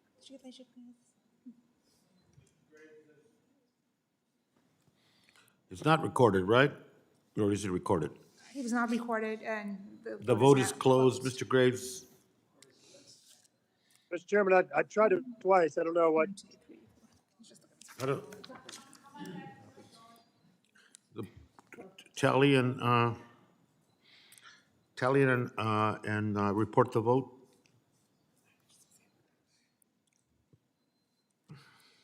Mr. Chair, on this vote, I have 16 yeas and 23 nays. On this vote, there are 16 yeas and 23 nays. Amendment fails, and now we deal with and block the Graves amendments 3 and 5. We can vote electronically.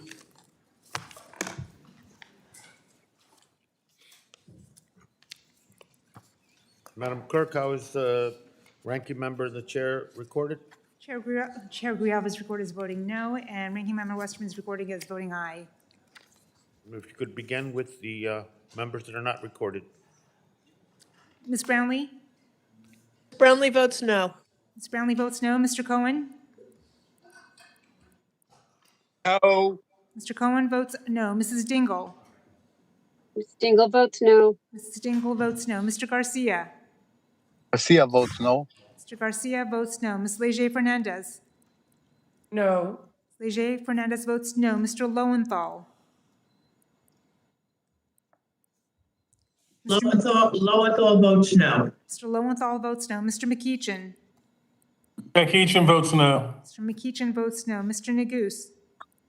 No. Mr. Neguse votes no. Ms. Porter? Mr. Sablan? No. Mr. Sablan votes no. Mr. San Nicolas? Mr. Soto? Soto votes no. Mr. Soto votes no. Ms. Stansberry? Stansberry votes no. Ms. Stansberry votes no. Ms. Talib?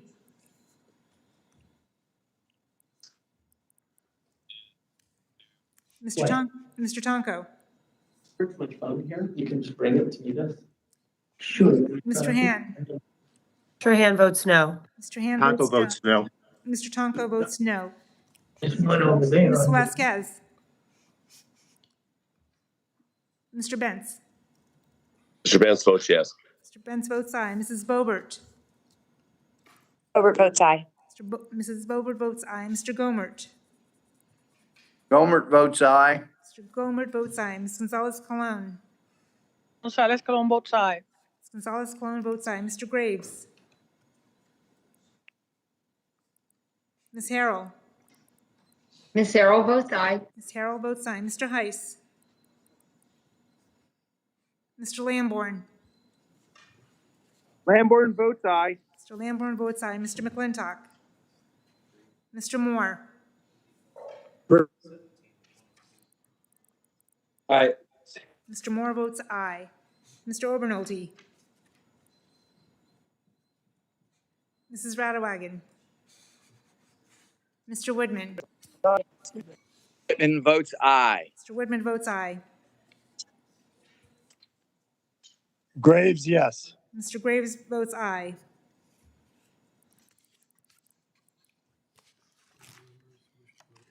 Are there any members that have not voted and wish to vote or change their vote? Yes, Talib recorded.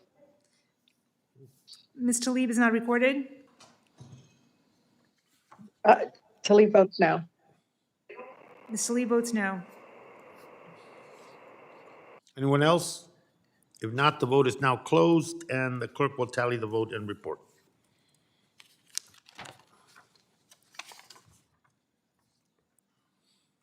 Mr. Chair, on this vote, the yeas are 17 and the nays are 23. The en bloc amendments fail, and the question is now on the ANS to HR 2794.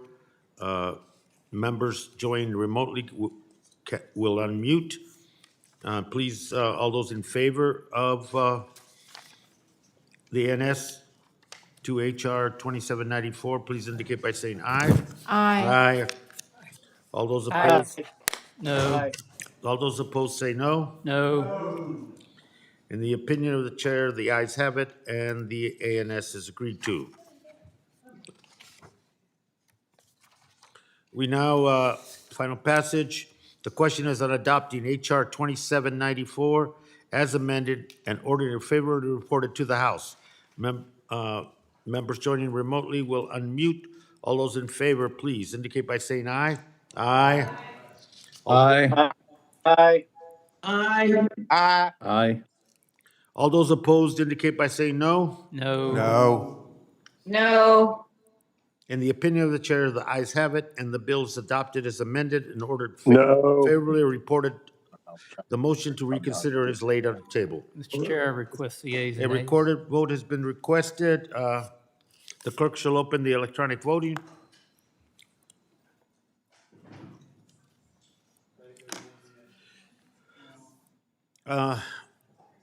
Madam Clerk, how are the chair and ranking member recorded? Chair Grijalva is recorded as voting aye, and ranking member is recorded as voting no. The clerk will now call we'll read the names of members not recorded. Ms. Brownlee. Ms. Brownlee votes aye. Ms. Brownlee votes aye. Lamborn votes aye. You're skipping me.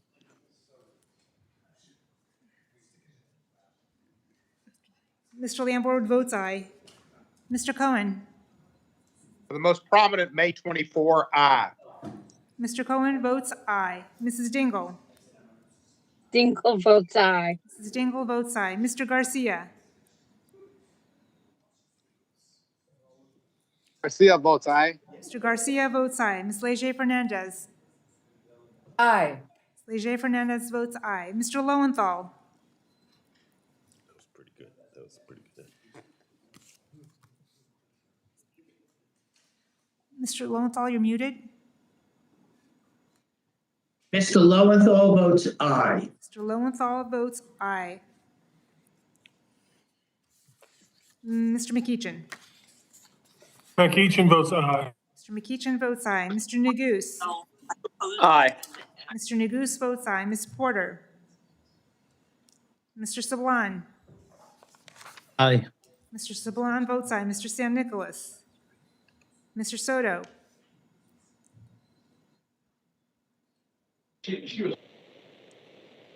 Ms. Stansberry. Stansberry votes aye. Mr. Stansberry votes, Ms. Stansberry votes aye. Ms. Tlaib. Tlaib. Tlaib votes aye. Ms. Tlaib votes aye. Mr. Tonko. Tonko votes aye. Mr. Tonko votes aye. Mr. Han. Trahan votes aye. Mr. Han votes aye. Ms. Velazquez. Mr. Bentz. Mr. Bentz votes no. Mr. Bentz votes no. Mrs. Boebert.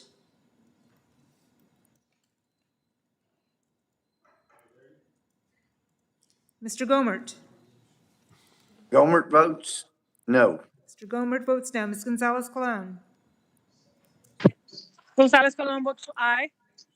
Ms. Gonzalez Colon votes aye. Mr. Graves. Graves votes. Mr. Graves votes no. Ms. Harrell. Straighten out Lambert. Ms. Harrell votes no. Ms. Harrell votes no. Mr. Heiss. Mr. Lamborn. Oh, I got Mr. Lamborn votes aye. Mr. McClintock. Mr. Moore.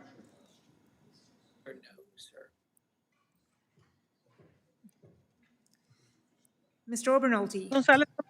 Gonzalez Colon want to change her vote to no, from yes to a no. Ms. Gonzalez Colon votes no. Mr. Obernolte. Mrs. Radewagen.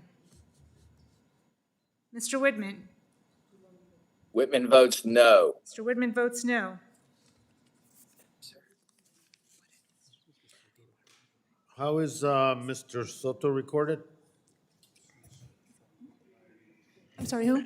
How's Mr. Soto recorded? Mr. Soto is not recorded. Okay.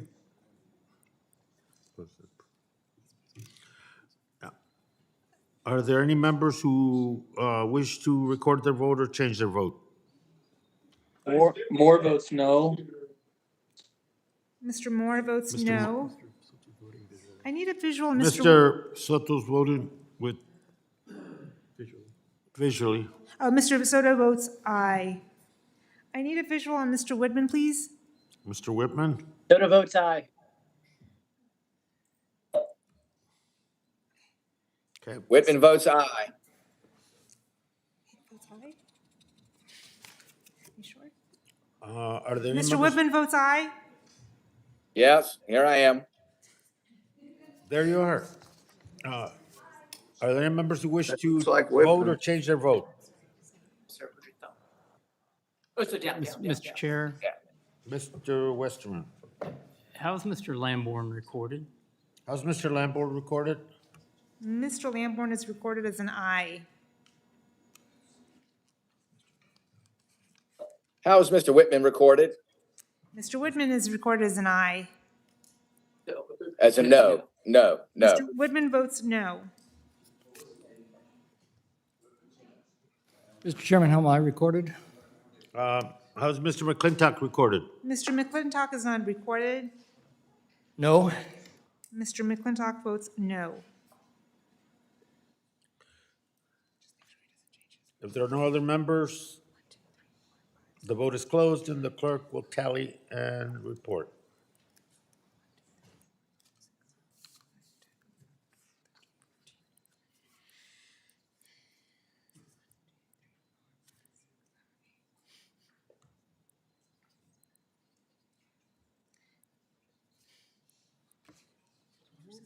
Mr. Chair, on this vote, the yeas are 24 and the nays are 16. The ayes have it. The bill is adopted and as amended and ordered favorably reported to the House. The motion to reconsider is laid on the table. And now we move to HR 6654, Climate Adaptation Science Centers. The First Amendment is one designated more number 2. Electronic voting is now open.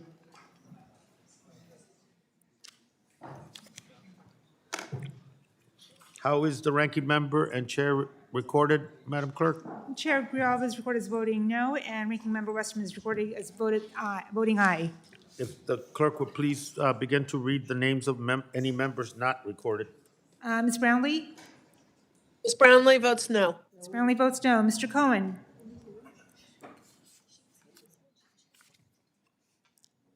Mrs. Dingle?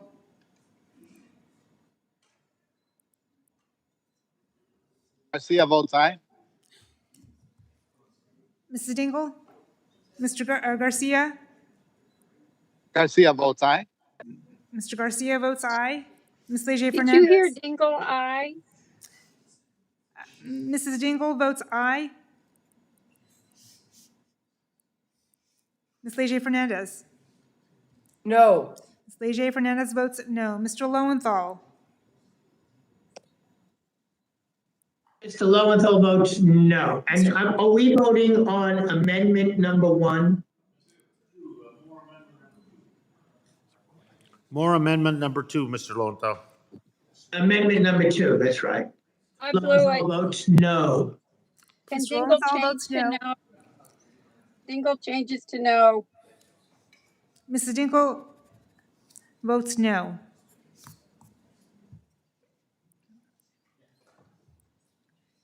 Mr. McEachin? McEachin votes no. Mr. McEachin votes no. Mr. Neguse? No. Mr. Neguse votes no. Ms. Porter? Mr. Sablon? Oh. Mr. Sablon votes no. Mr. San Nicolas? Mr. Soto?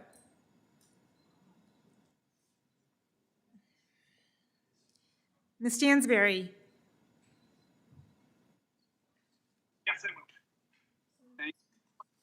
Mr. Soto votes no. Ms. Stansberry? Stansberry votes no. Ms. Stansberry votes Soto no. votes no. Ms. Talib? But question is raised by Mr. Tonko? Tonko votes no. Mr. Tonko votes no. Mr. Han? Trahan votes no. Mr. Han votes no. Ms. Velasquez? Bill itself, silent is the question of abortion. I yield back. Mr. Benz. Mr. Benz votes yes. Mr. Benz votes aye. Mrs. Boebert. Mr. Gomert. Tlaib votes no. Mr. Gomert. Ms. Gonzalez Gomer Colon. votes aye. Mr. Gomert votes aye. Ms. Gonzalez Colon. Gonzalez. I'm sorry, Ms. Gonzalez Colon.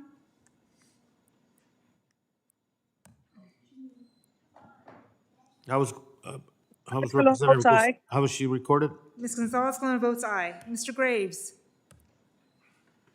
Gra- Mr. Graves votes aye. Ms. Harrell. Miss Harrell votes yes. Ms. Harrell votes aye. Mr. Heiss. Mr. Lamborn. Where are we on this one? Mr. Moore. Moore votes yes on Moore number 2. Mr. Moore votes aye. Tlaib votes no. Ms. Tlaib votes no.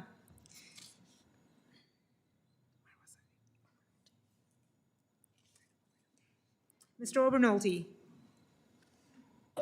Mrs. Radwagen. Mr. Whitman. Whitman votes aye. Mr. Whitman votes aye.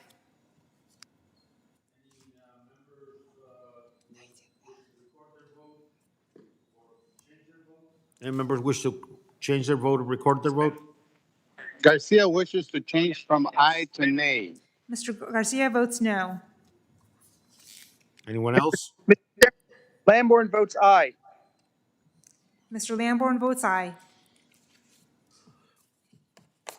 If there's no other members, the vote is closed and the clerk will tally and report.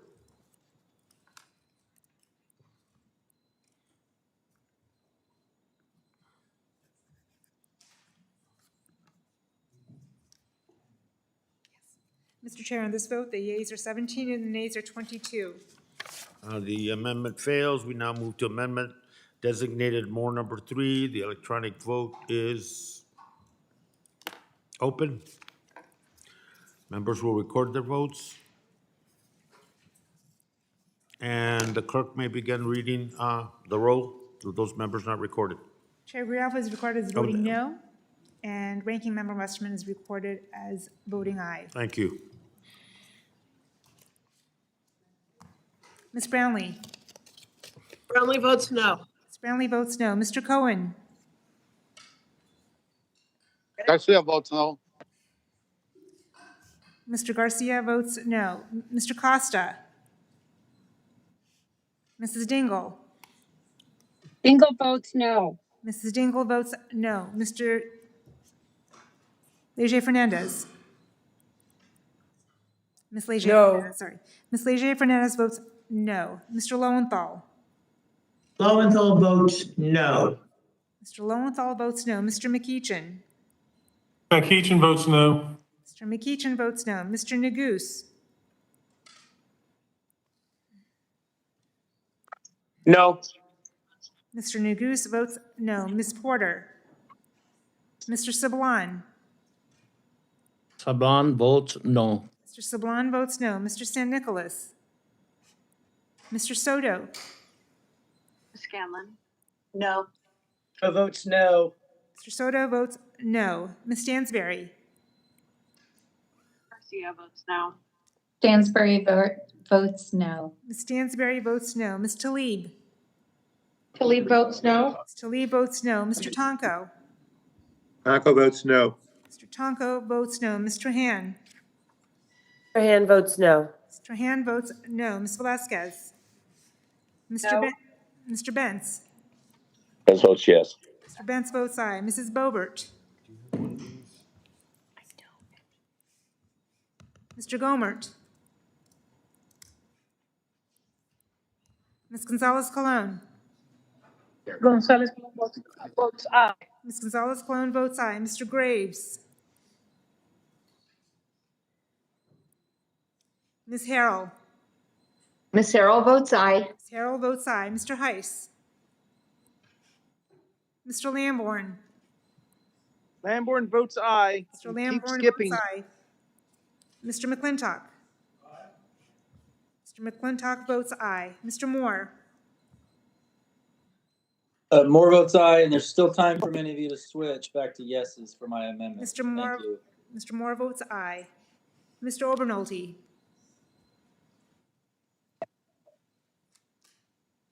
Mrs. Radewagen. Mr. Whitman. Whitman votes aye. Mr. Whitman votes aye.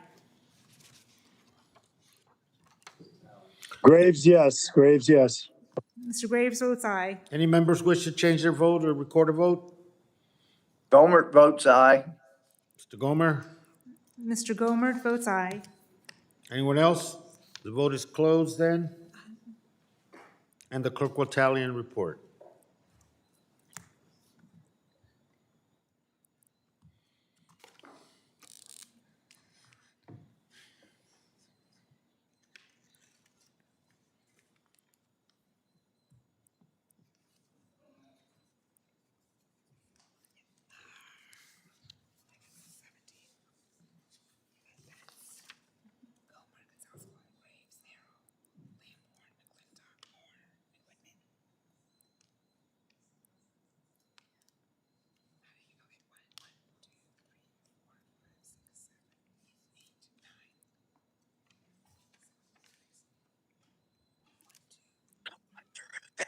Whispering.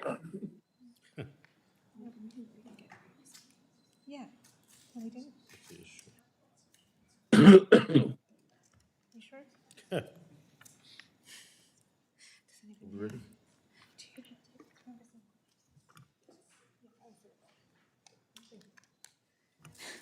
Mr. Chair, on this vote, the yeas are 17 and the nays are 21. Amendment fails, then we move to amendment designated Bobert number 338. Electronic voting is now open. Members will record their vote. And how are the chair and ranking members recorded? Chair Grijalva is recorded as voting no, and Ranking Member Westerman is recorded as voting aye. The clerk can begin to read the names of any members not recorded. Ms. Brownlee? Ms. Brownlee votes no. Ms. Brownlee votes no. Mr. Cohen? Mr. Costa? Mrs. Dingle? Oops, Dingle votes no. Mrs. Dingle votes no. Mr. Garcia? Garcia votes no. Mr. Garcia votes no. Ms. Leger Fernandez? No. Ms. Leger Fernandez votes no. Mr. Lowenthal? Lowenthal votes no. Mr. Lowenthal votes no. Mr. McEachin? McEachin votes no. Mr. McEachin votes no. Mr. Neguse? No. Mr. Neguse votes no. Ms. Porter? Mr. Sablon? No. Mr. Sablon votes no. Mr. San Nicolas? Mr. Soto? Soto votes no. Mr. Soto votes no. Ms. Stansberry? Stansberry votes no. Ms. Stansberry votes no. Ms. Tlaib? Mr. Tonko? Tonko votes no. Mr. Tonko votes no. Mr. Han? Mr. Han votes no. Mr. Han votes no. Ms. Velasquez? My Democratic colleagues and I will Mr. stop Benz? fighting. Mr. Benz votes yes. Mr. Benz votes aye. Mrs. Boebert? Mr. Gohmert? Gohmert votes aye. Mr. Gohmert votes aye. Ms. Gonzalez Colon? Gonzalez Colon votes. Ms. Gonzalez Colon, did not get your vote.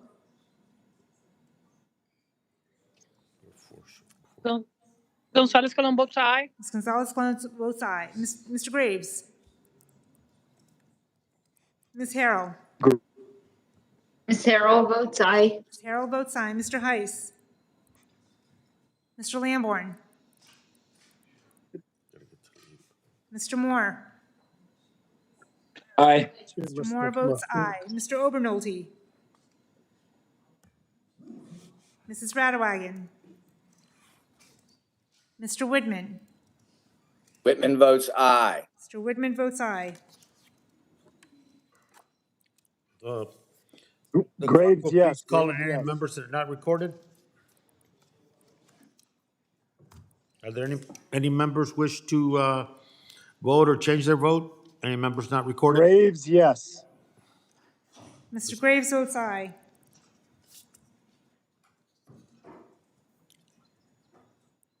The clerk will call on members that are still not recorded.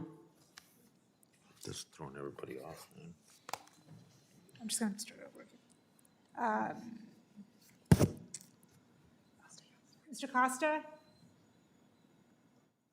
Ms. Porter? Mr. San Nicolas? Ms. Talib?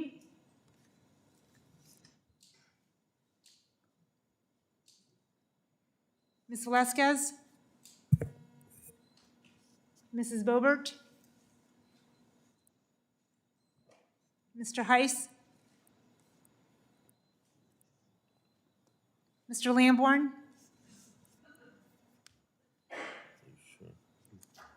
Mr. Obernolte?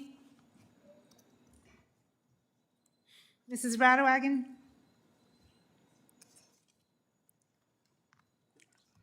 The vote is now closed, and the clerk shall tally. Gohmert votes aye. Vote is closed. Okay.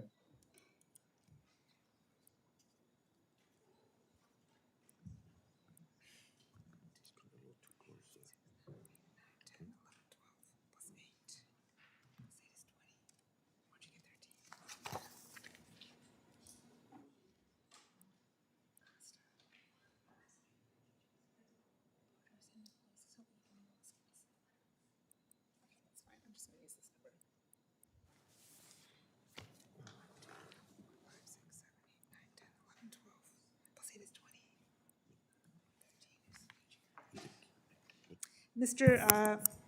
Chair, on this vote, the ayes are 16 and the nays are 20. Amendment fails, and we move to amendment designated Tiffany number 4. The electronic voting is open. Members would please record their votes. And the clerk may begin to call those members that are not recorded.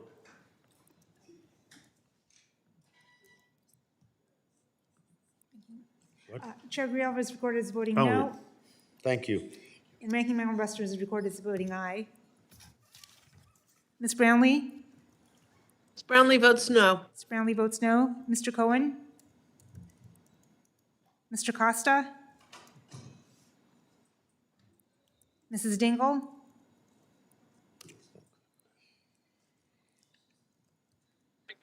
Mr. Garcia? Garcia votes no. Mr. Garcia votes no. Ms. Leger Fernandez? No. Ms. Leger Fernandez votes no. Mr. Lowenthal? Lowenthal votes no. Mr. Lowenthal votes no. Mr. McEachin? McEachin votes no. Mr. McEachin votes no. Mr. Neguse? Goose votes no. Mr. Neguse votes no. Ms. Porter? Mr. Sablon? Votes no. Mr. Sablon votes no. Mr. San Nicolas? Mr. Soto? Ms. Stansberry? Soto votes no. Mr. Soto votes no. Ms. Stansberry?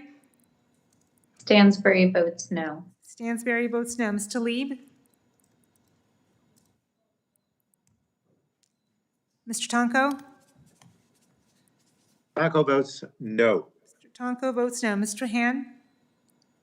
Trahan votes no. Ms. Trahan votes no. Ms. Velasquez? Mr. Bentz? Spence votes yes. Mr. Bentz votes aye. Mrs. Bobert? Mr. Gohmert? Ms. Gonzalez-Colon? Gonzalez-Colon votes aye. Ms. Gonzalez-Colon votes aye. Mr. Graves? Ms. Harrell? Mr. Heiss? Ms. Harrell votes yes. Ms. Harrell votes aye. Mr. Lamborn? Lamborn votes aye. Mr. Lamborn votes aye. Mr. Moore? Mr. Obernolte? Mrs. Ratterwagen? Mr. Woodman? Whitman votes aye. Mr. Woodman votes aye. Votes aye. Mrs. Boebert votes aye. Moore votes aye. Mr. Moore votes aye. Gohmert votes aye. Mr. Gohmert votes aye. Talib votes no. Votes no. Ms. Talib votes no. Dingle votes no. Mrs. Dingle votes no.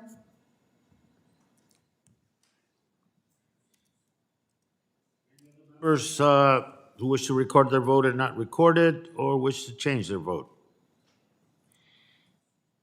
How did Sablan vote? How is Mr. Sablan recorded? Mr. Sablan is recorded as a no. Thank you. Thank you. If not, then the vote is closed and the clerk will report.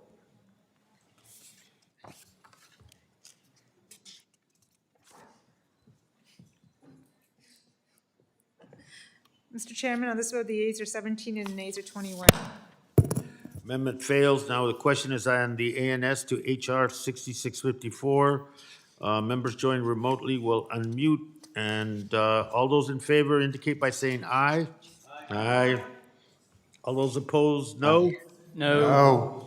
No. In the opinion of chairs, the ayes have it and the ANS is agreed to. The question is now on adopting HR 6654 as amended in order to favorably report it to the House. Members joined remotely will are you gonna ask for a recorded vote? Joined remotely will unmute. All those in favor indicate by saying aye. Aye. Aye. Aye. Aye. All those opposed, say no. No. Opinion of the chair, the ayes have it, and the bill is adopted as amended and ordered favorably reported. The motion to reconsider is laid on the table. Mr. Chair, I request the A yeas and recorded- nays. Recorded vote has been requested. The electronic voting is now open, and the clerk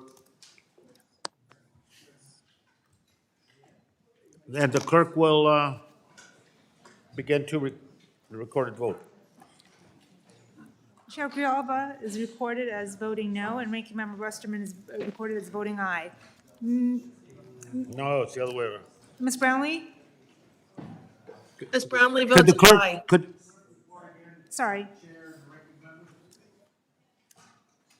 Chair Grijalva is recorded as voting aye, and Ranking Member Westerman is recording as voting no. Ms. Brownlee? Ms. Brownlee votes aye. Ms. Brownlee votes aye. Mr. Cohen? Mr. Costa? Mrs. Dingle? Dingle votes aye. Mrs. Dingle votes aye. Mr. Garcia? Garcia votes aye. Mr. Garcia votes aye. Ms. Leger Fernandez? Aye. Ms. Leger Fernandez votes aye. Mr. Lowenthal? Aye. Mr. Lowenthal votes aye. Mr. McEachin? McEachin votes aye. Mr. McEachin votes aye. Mr. Neguse? Aye. Mr. Neguse votes aye. Ms. Porter? Mr. Sablan? Aye. Mr. Sablan votes aye. Mr. San Nicolas? Mr. Soto? Soto votes aye. Mr. Soto votes aye. Ms. Stansberry? Aye. Ms. Stansberry votes aye. Ms. Talib?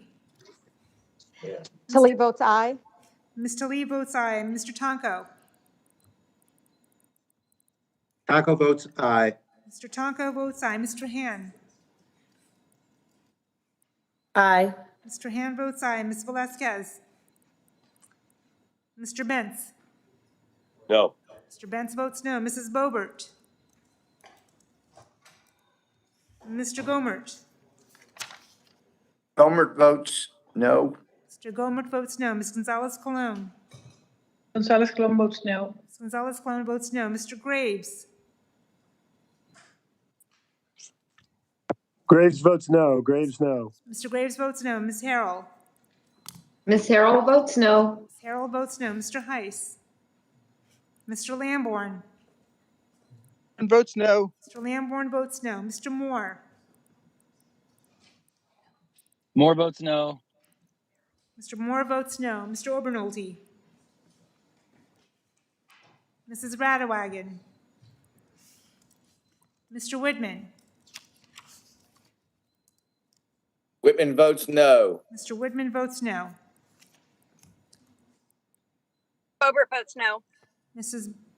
Bobert votes no.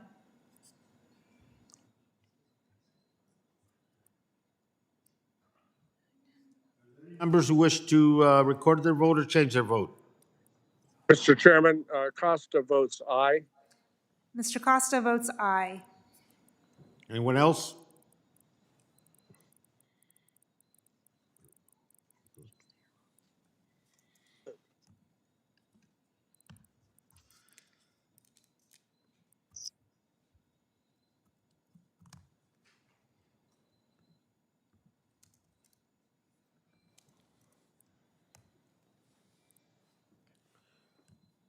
If no one else, the clerk will tally the vote and report, please.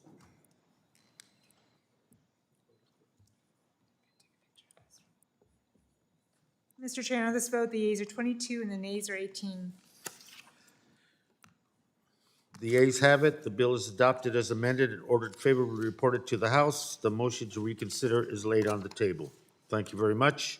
We move on to the UC package, and with the cooperation of the ranking member, Mr. Westerman, and other members of the committee, it appears that we have worked out an agreement on 6 bills scheduled for markup today. Before we begin, does any member seek time to speak on any of the bills in this unanimous consent package? Hearing none. As we have done before, I'll make a single UC motion to discharge the agreed upon bills. I ask unanimous consent the subcommittee on national parks, forests, and public lands be discharged from further consideration of HR 3686, the Shred Act, HR 6364, the Delaware Water Recreation Area, HR 6642, the PAX Act, HR 7496, the Slave Rebellion Plaque, and HR 7693, the National Park Foundation Reauthorization. I ask unanimous consent that the Subcommittee for Indigenous People of the United States be discharged from further consideration of HR 6442, the PAX Act, and I ask unanimous consent Subcommittee on Water, Oceans, and Wildlife be discharged from further consideration of HR 6936, Stamp Out Invasive Species Act. Without objection, so ordered. Now I ask unanimous consent that the following bills be adopted and ordered favorably reported as described to the House of Representatives. HR 3686 with an ANS by Representative Nagus and 2 amendments designated Westerman number 1 and 2. HR 6364, HR 6442 with an amendment Fulcher number 1. HR 6936, HR 7496, and HR 7693. Without objection, so ordered. Without objection, the motions to reconsider are laid on the table. All members will have 2 days in which to supplement additional minority or dissenting views. I ask unanimous consent that the staff be allowed to make necessary technical and conforming changes to the bill order reported today, subject to the approval of the minority. I also ask unanimous consent that for any bill order reported today with amendments, that the bill be considered reported with an amendment to strike out all after the enacting clause and insert the text of the bill with its perfecting amendments adopted in committee. And without objection, so ordered. I want to thank Ranking Member Westerman and other members of the committee for helping move this markup along. You know, that might sound not genuine, you know, since we were here 11 hours, but thank you. But especially the 6 UCs, very much appreciated. And the other ones understood that that's part of our debating society we need to have here. Thank you very much. Meeting's adjourned.